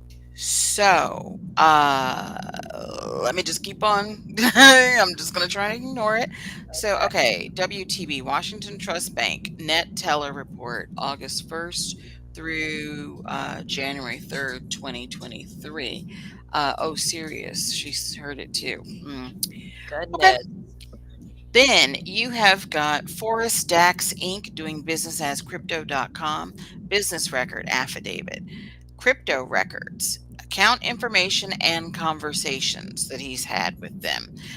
Transaction records, 3 different sets of transaction records saved to Excel, his login records, and then user/IP records. So he was doing some stuff with crypto, apparently, probably trying to hide some transactions or whatever. About the crypto stuff. Mhm, I don't know if he was just dabbling in crypto or if he was investing in crypto or if he was using crypto in some way. mhm, There's only so much you can do. I mean, there are places now you can use cryptocurrency, but mhm. it's not common, right? Right, but you remember I did look at the list because when I saw that this was this Crypto.com, Uh-huh. there were a lot of businesses that that are on Oh, this list mhm. of businesses that he actually could have used Oh, yeah, crypto. Mhm, there's been a lot more over the years that now, mhm, but back when it was, you didn't use it hardly anywhere, like just to purchase digital assets, right? But mhm, now you can actually use cryptocurrency to pay places. Um, I know a lot of the guys who still run the dabs and stuff to create those things and the blockchains and all the things. It's crazy mhm, how far it's come in just the past few years alone. But yeah, he was dabbling in the crypto, and that's not mhm. uncommon for that age bracket either. Yeah, no, Mhm. mm-mm. Riley said amethyst on all her window ledges. Okay, thanks Yeah, for the tips. I got my chunks of amethyst on it, Mm, and I got my black tourmaline. Mm-mm, not got a lot playing. of windows in the Not house. So I'm playing. like, oh, gotta get to counting. Let's see. Okay, then we move on to Dick's Sporting Goods Records, Marshall's Records, September and November, 16 pages. Mm. Um, PNC Bank Records from December 13th, 2021 to August 12th, 2022. Then you've got Synchrony, which is PayPal, business records, affidavit. Uh, so his PayPal or PayPal records for account ending 9717 from 8/5/2022 to 12/12/2022. Um, 452 is timestamp on the noise. Wait, which what is she talking about? I don't know if it's. I think it's your noise, but 452 ish.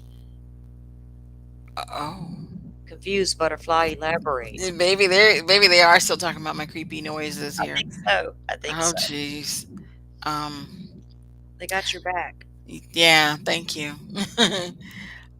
Okay, so you've got We're about to portal over there to save you. girl. Trust Save, me, I'm shoot first, ask questions later. right? That's what you do. Um, then you've got PayPal records for another account ending in 3630 from October 12th, 2022 to February 9th, 2023. wonder who's February 9th, 2023. I wonder, is that not his? Hmm. Because he would have been in jail. Hmm.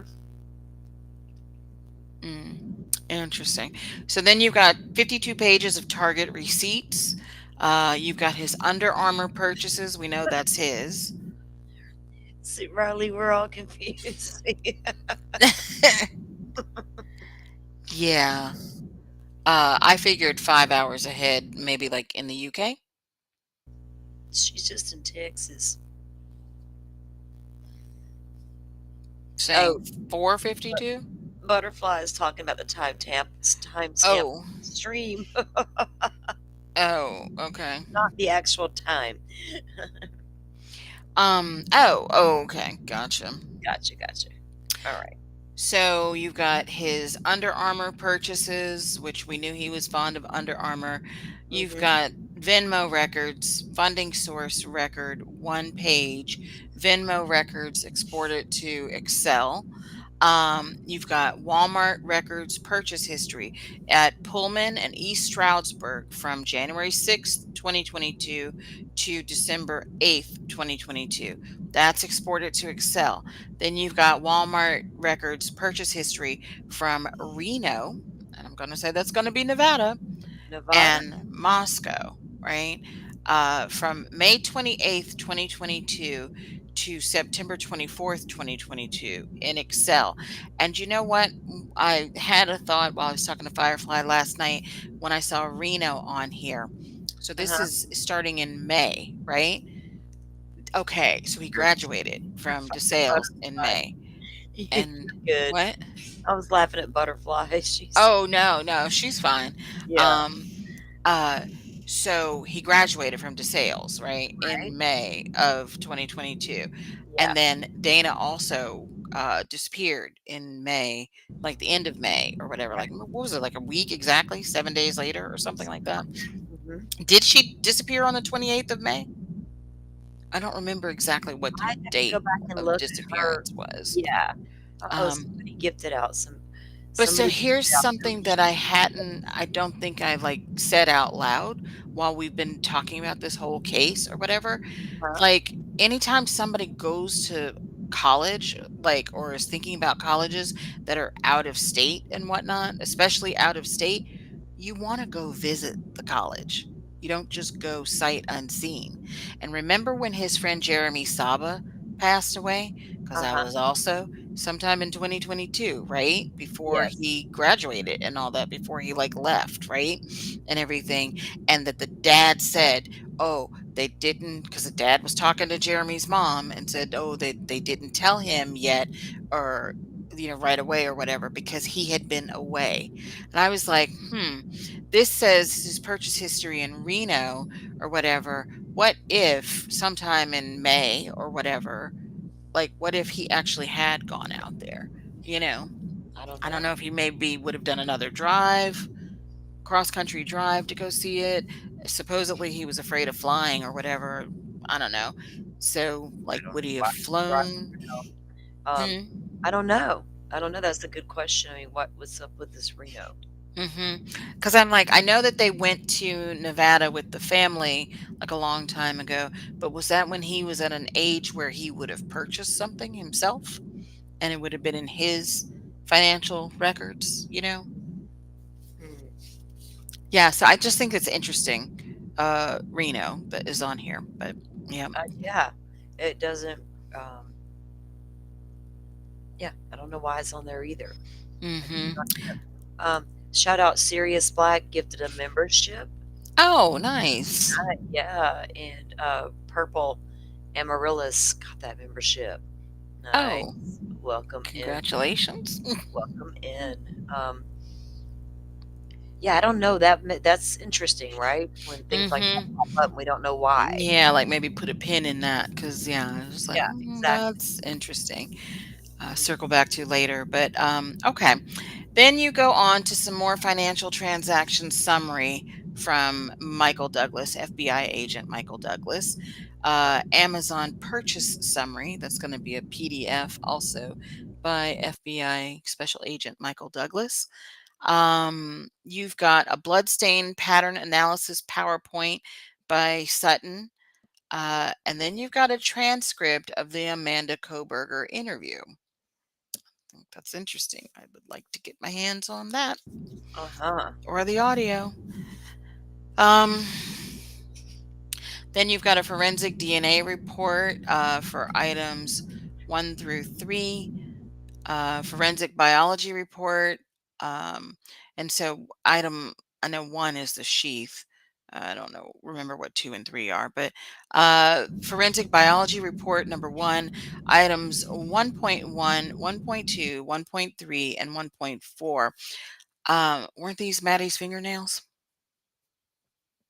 I believe so.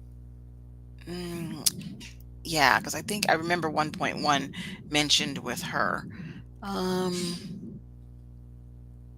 Yeah, and the reason too that I'm wondering about a drive also, Rachel, is that man had a ton of miles on his car that did not add up, for living so close to WSU, you know, or when he was back in Pennsylvania, because he didn't have to go to DeSales like every day or whatever, and especially during COVID, they did online classes at home. So Mm-hmm.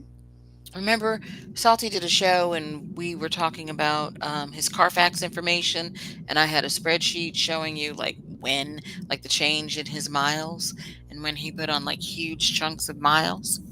He had a huge chunk that occurred when he lived in Washington Yeah. or like on the way and all that. And I was just like, yeah, very interesting. But okay, sorry. No, you're good. And I just gifted out 5 memberships. So those of you that received those, welcome in as well. Y'all, thanks for listening and hanging out with us. Y'all don't mind, hit the thumbs up button for us. It will help out the stream and help others direct to the channel. Um, it's Yeah. interesting stuff. I mean, there's a lot that was there in these documents that are coming down now. Mm-hmm. That's why I wanted to go ahead and get a show in today because I knew it was going to take a while to move through a Yeah, lot. the rest of the stuff is, That it's a next lot. batch, we were looking at that. So the orders already come in about what they're going to do next batch. Mhm, And like the judge had mentioned in the beginning, 45 sets at a time. The next mhm. one's like It's almost like double, it's like 92, yeah. 91 or 92 documents. Mhm. There's going to be a lot coming down the pipe as we move through all this. So we wanted to get a show in tonight, get a lot of this covered as much as we can, and Mhm. we'll continue to move through it this week as well. So, Yeah. Yeah, Firefly, that was the, Walmart purchases. mhm. Was it Walmart? Yeah, Walmart, for Reno. Mhm. something about BK being in Reno, Nevada. Um, Rachel had wondered if it was like an online purchase, even maybe. I don't know though. No, Hmm, I don't know. Well, no, because 'cause they're looking at, like, store receipts or whatever. Um, I mean, like, his online purchase history? Mm. I don't know. What do you What would got? that be? Where is Walmart headquartered at? Oh, What would I that don't. be tied to? I have no clue. I've never bothered to wonder or look. Sam Walton, the Walton family. Where they're from somewhere, middle of Remember? nowhere, somewhere. Like, are they from like Nebraska? I don't know. Where are they from? They're from somewhere, So Kansas or something. Rachel says it's about 12 hours from there to Reno. Hmm. Yeah, yeah, it's Like, doable. yeah, yeah. Hmm. Hmm. I No, mean, yeah, Nevada is right underneath Idaho. They border each other. Um, Yeah. So, okay. Let's see. Moving on, you've got, okay, so a bunch of forensic reports, DNA reports, biology reports, examination admin review checklist for report 1, latent print examination report 2, item 1, examination admin review checklist for report 2. Field Services Report 2, JS Fingerprint Exemplars. That's going to be Jack Showalter, yeah, also known as John Showalter. aka Hoodie Guy. Yeah, aka Hoodie Guy. They got his fingerprints. Um, DNA report 3, biology report 3. So there's all these items. Those item numbers, I think, are in the Moscow PD. Uh, what's the Um, what's the report? It's oh shoot, what's it called? I just forgot. It's the system that they put them in, and oh, is it Spellman. something with an S? Spellman. Yeah, Spillman report. Yeah. Spellman. Not Mm-hmm. Spellman. Yeah. Yep. Thanks. So then you've got, okay, his prints, another DNA report, biology report, another DNA report. So more latent print examinations, DNA reports, um, more latent print examinations, field services reports. No, no, no. Nothing here. Oh, controlled substance analysis report. Maybe that's that blue powder report. Trying to Uh, figure out what it was. could be, yeah, could be that as well. Well, he had that green leafy substance on him, remember? Oh, him. Yeah. Yeah, he had that and then the blue powder from Xana's room. Mm-hmm. So that's the only two things that I can think of. Um, let's see. More latent print, like tons of latent print, DNA reports, biology reports, latent print, DNA, latent print. I'm looking. Oh, here's Dylan Mortensen fingerprint exemplars. Also Hunter Johnson fingerprint exemplars.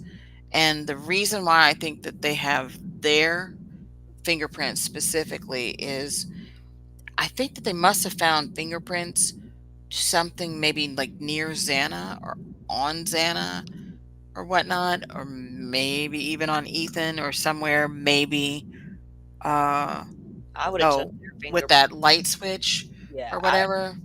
I would Hmm. have just taken their prints because they were in the house. They were there, right? Right, At right. the scene. There's could have been because their prints could have they could have gotten they could have developed prints from anywhere within the home once they got in there and started conducting their analysis. But yeah, I don't know if it was just standard to take theirs or is it because they found something that led them to that. I think it would have been standard just to go ahead and take them. The To reason why I'm saying Xana's room though is because Hunter went in Xana's room, oh yeah, I know you he yeah. know, and then But Dylan, I don't know, but here's they the thing. The reason why I think it's got to be that they were trying to like eliminate them from an object or something that they found right there is because Dylan lived there. Her fingerprints are going to be all over the house, oh you yeah, know. it's a given. So, and they don't have Bethany's, or they're not, well, that I see yet. You know what I mean? So it's like, hmm, did they find a fingerprint, somewhere like mixed in blood or whatever in her room, and they're just trying to rule out that it's not one of them because they were Possibly. in the room? Do you see what I'm saying? The only ones that should have been in the room, Mhm. according to the witnesses there, would have been Hunter. Right. Because girls claim they never walked in there. She saw Right. somebody in there and she kept running. Mhm. So who knows what that could be? Very well could. Yeah. Yeah.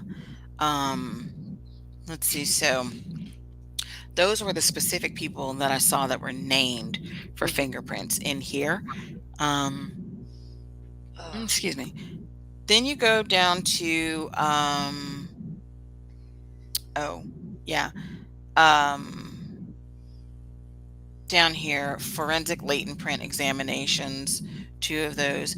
Then you go down to section series 4, physical evidence, right?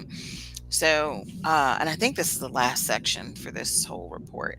So you've got the K-bar knife and sheath sample that they had for the grand jury because they literally went and ordered everything that Koberger ordered from Amazon they so that ordered they would get it packaged at the same way and everything that he did. It right. was what do you call it? The knife, the sheath, the knife sharpener, and the vegan vitamin supplements or whatever Yeah. is what all he had. Oh, gotta plug my tablet in.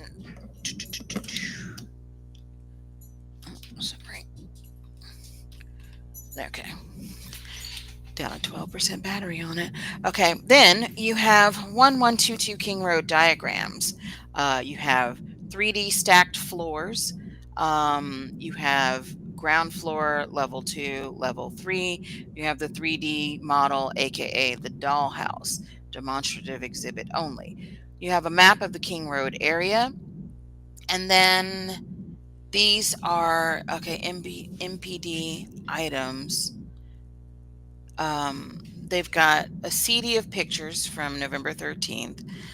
They've got fingerprint lifts, kitchen windows, sliding glass doors, door lock,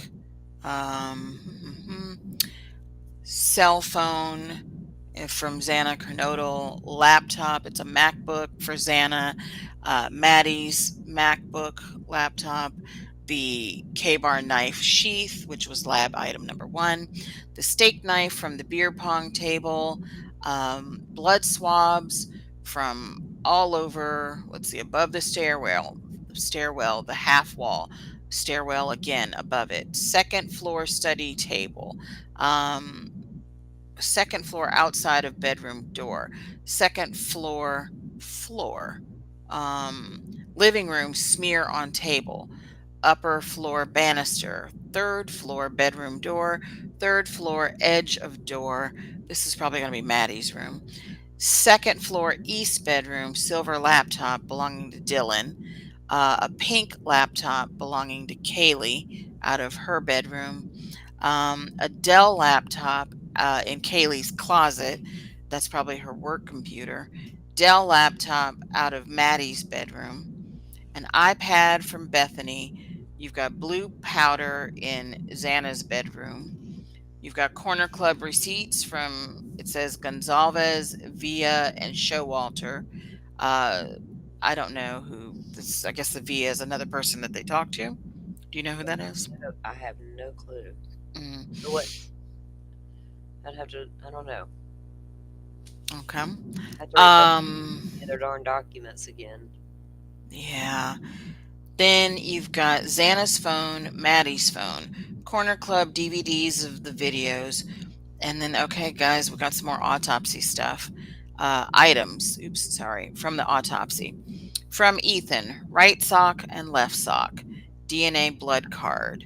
Right nail clipping. Left nail clipping. Major crime prints.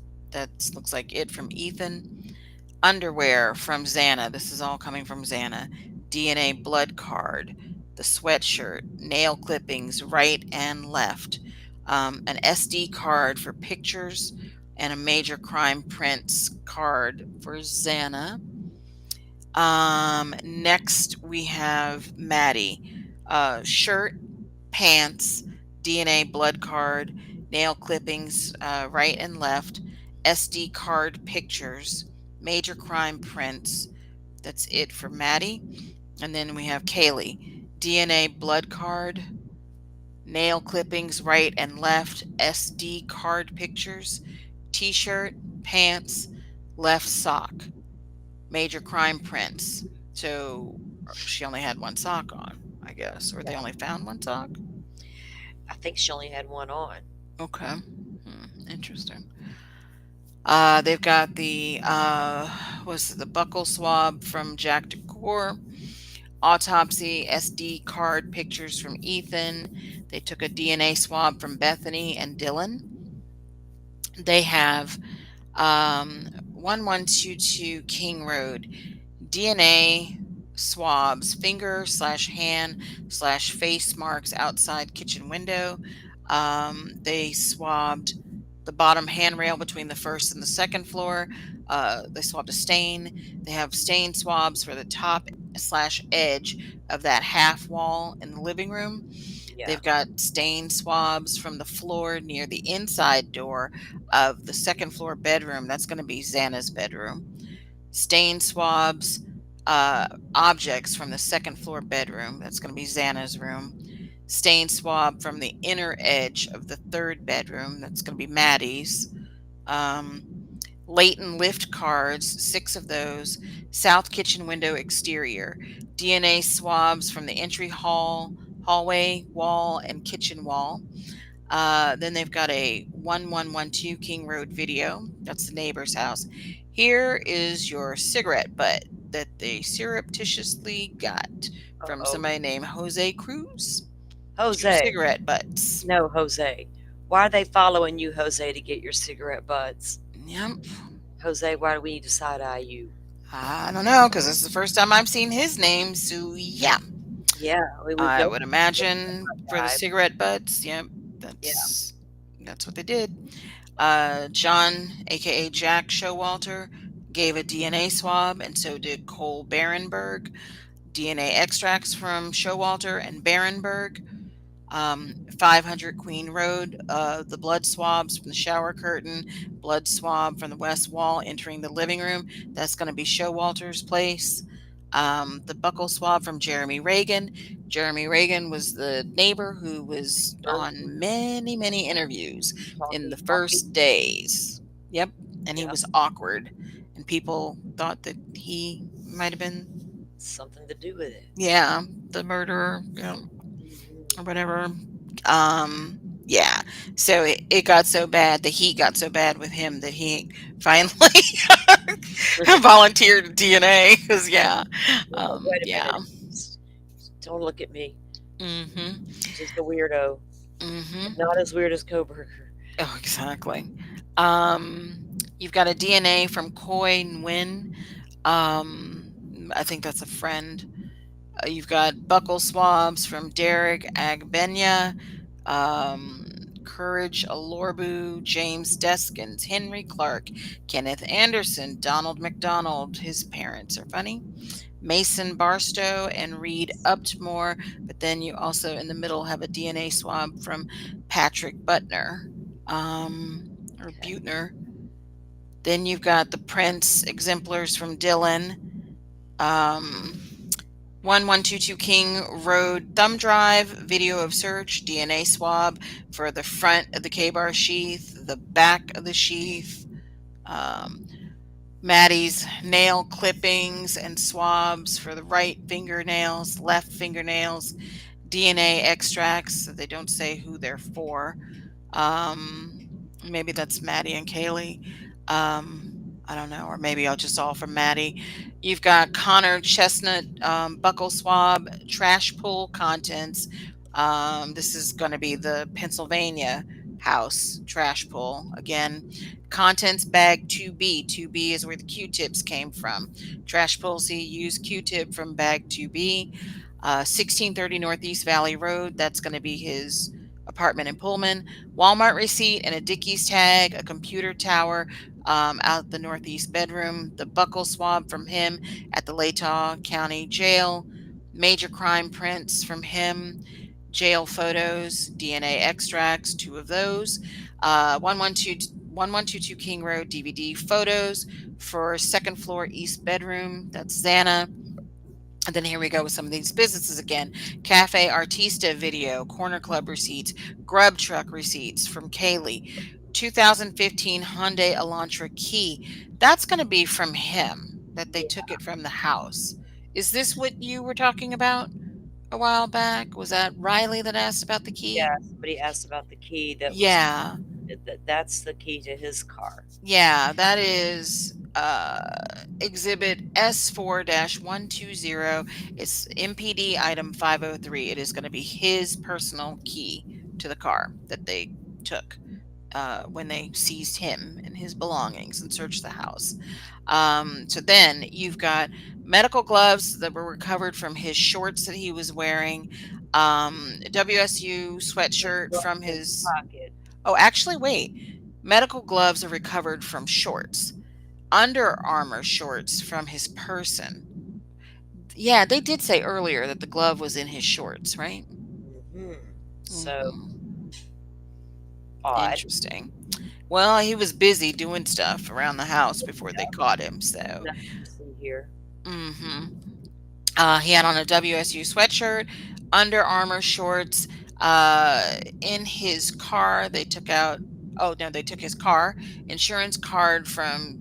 In his car, insurance card from center console, compartment A, Also his registration, his car receipts were in the glove compartment. Receipts found on the floor of the car. And then jumping back to the house, his parents' house, the AT&T bill is in room D. Vehicle paperwork from folder, that's room C. Books inside backpack, room D. So these are common area rooms. Hat Uh-huh. and mask, room K. That's his room. His identification documents from his room, a clear glove, books and license in his closet. WSU documents were in room G. I think that was like in the dining room hutch. Swab from bucket in garage. Phone data from him. And then you've got December 30th, 2022, a Dylan Mortensen interview. So there's a third interview that we know of. Right. I think she had like at least 4 or 5 though. I think it was like at least 5. No, that must be the 4th because the 3rd is what you mentioned up in Boise. Uh-huh. Her Yeah, mom, the attorney, the I attorney. think, and then this. Was it Um, Detective Gooch or something like that up in Boise? yeah, yeah, sounds very familiar. Okay, then they got prints from Connor Chestnut and Jack Showalter. Um, they have the 2015 Hyundai Elantra key fob from his vehicle key ring. They've got 1122 King Road photos that were taken December 3rd, 2023. Hmm. That would be before they demolished the house. They went Yeah. back in and took photos again. Okay. Mhm. You've got the Washington DMV licensing receipts, videos, and photograph of Brian Koberger. You've got a DVD with vehicle identification charts provided by the FBI. That was that big, it was the motion in limine for the make and model 51-page report from the FBI. That was Yes. really informative. Yeah. Um, Vehicle identification charts, hard copy. You've got Post Falls Police Department. They did the forensics on the hard drive, laptop, and iPad extractions from devices taken from 1122 King Road. Um, they also did Kaylee's work laptop. I remember that. Pennsylvania State Police hard drive, DNA extracts, again, Cole Barenberg, DNA extracts, Verizon DVD for Bethany Funk and Ethan Chapin's phone records, T-Mobile DVD for Dylan and Kaylee's phone records, Amazon K-Bar purchased by ISP, the sharpener purchased by ISP, the Amazon, the supplements purchased by ISP. Those are the vegan supplements where Yeah. they replicated his order. Dylan Mortensen interview on November 17th, 2022. Um, that's okay. Maybe this is one that we haven't seen. What's The 17th, November what's that? 17th. November 17th. Because you think first interview is out on the street, right? Out in front of the house. Right. Second interview is with Maori at the station. And he actually did like 2 parts. Because remember, I was like, oh no, something's missing. And then they finally did show the other part Yeah. Art. or whatever. That was the same day. Okay. Yes. Because all the kids were sitting in the lobby Right. of MPD. November 17th, I don't think we've seen yet. Unless it's been released while I was gone or No, something. Thunder said she was still waiting on more Okay. of another Dylan, and Mhm. there was a one of Bethany as well. Then maybe that's the one where she's gone home, because I can't Oh, imagine that they would have stayed around too long, you know? oh yeah, yeah. Mhm. So, okay. Um, 119 Lamson, this is his parents' house. Thumb drives, aerial photos, security gate information. You've got WSU parking records, Amazon DVD click activity for Koberger. You've got 1455 Bishop Avenue. This is a Chevron Yeah, video from that. That was like him going back to Pullman, right? yeah. You've got Cafe Artista, Video, Sunset Mart, Washington DMV, Moscow Bagel Shop, Corner Club, U.S. Chef Store, 755 Indian Hills, 1125 Ridge Road, 770 North Grand. That's a mobile gas station video. Still That's like, a "That's not my car." mm-hmm. Well, not anymore, but 787 Indian Hills. You've got Jack DeCour's phone records. Dylan's interview from the 17th again. That's on here twice. hmm. Item 740 and Was it item 833. I Does wonder if it she was, like, have two separate talk interviews? like, was she stopped, took a break, and came back maybe? Mm-hmm. I don't know. That's okay. That's interesting. WSU parking, the Hyundai Elantra plate data, PayPal DVD data for Brian Koberger, Latah County jails calls notes from January 5th, 2023 to August 2nd, 2023. Oh, iCloud data for Koberger, TikTok data for Dylan and Bethany. Where's the TikTok data for Xana? Hmm. OneDrive data for Brian Koberger. Brian Koberger's photos of search warrant on person. 119 Lambson, the vehicle pictures. So every car that was at his parents' house, and they do not redact the VIN numbers. no. That's messed up. Pictures of the residence, so inside all these different rooms, I'm sure they took pictures. 1112 King Road video from 4:45 a.m. to 12:05 p.m. 1112 King Road video documentation of camera repair. Uh, excuse me. Instagram DVD data for Ethan, Dylan, and Bethany. Dylan's Celebrate records. Oh, I would Oh, love to see it's that. Man, would I love to dig into hers. right. Okay. Mm. Now you've got interviews with Amanda, Marianne, and Michael Koberger.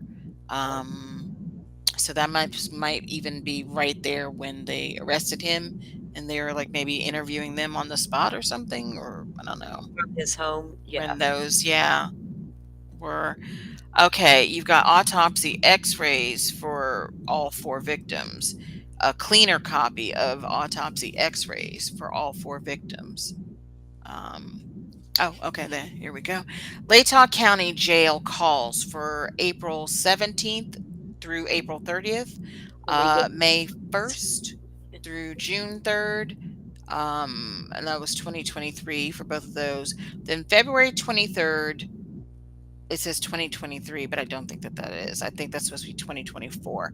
February 23rd, 2024 to March 19th, 2024. Yeah, because they've got April, a couple weeks in April, almost the whole month of May and into like the beginning of June. And then now they're saying February.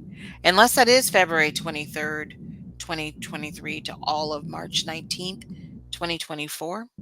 I don't know. I don't know. I'm kind of guessing that's probably a typo on the year because this is a call, like calls or whatever. Right. Um, Serious, we're not getting anything out of Pennsylvania so far, yeah, yeah. Pennsylvania is a little problematic. to say the least. Yep. Let's see. High resolution finger slash palm prints. Um, 1112 King Road video extended from the 13th all the way to the 18th. So they did 6 days of video from that house next door. That's nice. To see who's coming around and whatnot. That's really good. Instagram, additional data for Ethan, Bethany, Dylan, Kaylee, Xana, and Maddie. Then you've got 1122 King Road DNA extracts for the sheaf, hard drive data from FBI RCFL. That's like their regional forensics lab for the FBI. And then hard drive, it's this forensics lab finding, FBI forensic lab findings. Hard drive. Now, this is interesting. Hyundai Elantra RCFL data. So, did they pull a hard drive from the Elantra and the FBI forensics lab analyze the data from it? That's what that looks like. Number 201, S4 201, item 893. Isn't that what that looks like to you?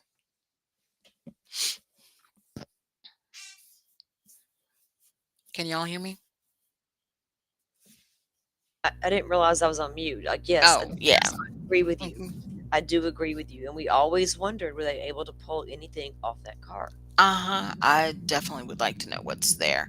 Yeah, So then definitely. they have thumb drives too, and they're gray key extractions. So, and what gray key extractions are like, where they have to basically break in to like an iPhone or an Android device that's like locked or whatever. So, um, yeah, Yeah. where they went into something that was locked like that. So you've got two different thumb drives there, selected results for those gray key extractions. Um, you've got a hard drive reports from his cell phone. So this is again that forensic FBI forensic lab analyzer, um, his cell phone. So they looked at it, and then Celebrate also did. So then you've got CastViz, DVD, and logs. This is all of his, like plotting his phone data, his car locations, and all this kind of stuff. They would dump into CastViz because basically all it is a database, and you could dump Yeah. whatever you wanted to in it, and it would just plot it, Yeah. out for you. Just like if you watch the Alex Murdaugh trial, they had his butt like just, mapped out, you Mapped out. know. Yeah. Like, oh, you were running around the bedroom because took like 40 steps in the bedroom in a space of like 10 seconds, or whatever. So yeah, and they showed it. It was wonderful. This is what I hate about the trial not happening, to I actually see this stuff. Um, Okay, and then they've got print exemplars for Dylan, Emily Alant, Hunter Johnson, Jack Showalter, Connor Chestnut, Maddie Mogan, Xana, Ethan, Kaylee, to fingerprints for everybody. Um, his parents' house. They took a Samsung phone that was Koberger's, that QPH1. I looked that up. So they've got QPH1 and QPH1 underscore one in room M. So room M is not his room, but I'm wondering, did he have two models of like similar models of the phone? Because that model number has like an underscore one, and I looked this up. I forgot which version of it was. I think it was like the 2021, whatever, S21, whatever the phone was back then. But okay, then they took a Samsung hard drive from room K, which is his room, another other Samsung hard drives. He had SSD drives, I remember definitely from Samsung. Acer laptop from his room. They've got more calls, mail, and notes from Latah County Jail for him. Digital fingerprints for Bethany Funk. They didn't even get this girl's fingerprints. Digital. They Oh, sent them from Nevada. yeah. Digital fingerprints. She's like, I'm not coming back. I told y'all. Oh my goodness. Playing. She is wow. I gotta give it to her. Yeah. Mm, she's like the invisible woman in this case. Yeah. Okay, and then finally the 2015 Hyundai Elantra, and it says vegan supplements. Yeah, I guess from the car. Yeah. Yeah. Wow. And then that's it. That wraps up that. And Hmm. we're going to end it with that at this point, and then we'll pick back up. Um, I probably will not stream tomorrow. I'll get back at this on Monday, um, and we'll go through some more of the documents. Now, next Monday won't be a 5 hour or whatever. Oh yeah. How is that how long we've been going? I don't know. Let's see. What time did I go live? 6:15. I think 10 after 7. Yeah, my time. So yeah, yeah. We've been at it a long time, guys. Thanks for hanging Mm-hmm. there with us. Oh, sorry, replay crew, if it's a little lengthy, but it is what it is. But we'll get back at it Monday, and we'll move through more of these documents and unpack and see what's there. Um, that's a lot. There was a lot. Like somebody good commented, they had a lot of evidence, but how Mhm. much of it at this stage when they're going through all this, and there were lists, what all was going to be allowed in court in the end. Mhm. And every single photo wasn't going to be necessary to be in court. Right, Um, or what would they have decided to use, you know? exactly. In the end, what all would have been in there. 5 hours and I knocked my headset off. 5 hours and 31 minutes, Forrest says. But who's counting, right? Forrest says, Forrest says, I have stamina. I'm running out because I need to go in their kitchen and make myself some food. Y'all got Yeah. me thinking about food earlier, and I'm like, now it's Yeah, I midnight. could definitely snack now. Yeah, it's midnight for me, so I think I'm going to snack and pile up in my bed and relax. Mhm. Thanks so much for the long read. You're welcome. Oh, you're And yeah, thank I you, mean, Dolphin, yeah. helping me out. I appreciate the help on that. I so do. No, Um, you're welcome. and welcome in all you new members. If you are here hanging out with us, we appreciate it. Guys, thank you all again. And yeah, we'll get back at it on Monday. And also, before we go, I'm going to bring in some of you may have seen this on the internet or over the last few days, but so the homeowner to the mansion where singer David was living has hired Mhm. SF Investigates. Mhm. And SF says they have video, and he has seen the video of that car Mhm. being moved, but they don't know he knows who's driving that car, he says. But what they Mhm. don't have is footage of Celeste getting in and out of that car or someone placing her. Now, if he does, he's not saying it. You know what I mean? But there's supposedly a lot of evidence coming that apparently the authorities do have. So I don't know what's taking so long for any kind of arrest or movement in that case. I can only imagine that it's because, they don't know how, like, exactly Yeah, what that's happened to what I her, was like, thinking how as she well. died.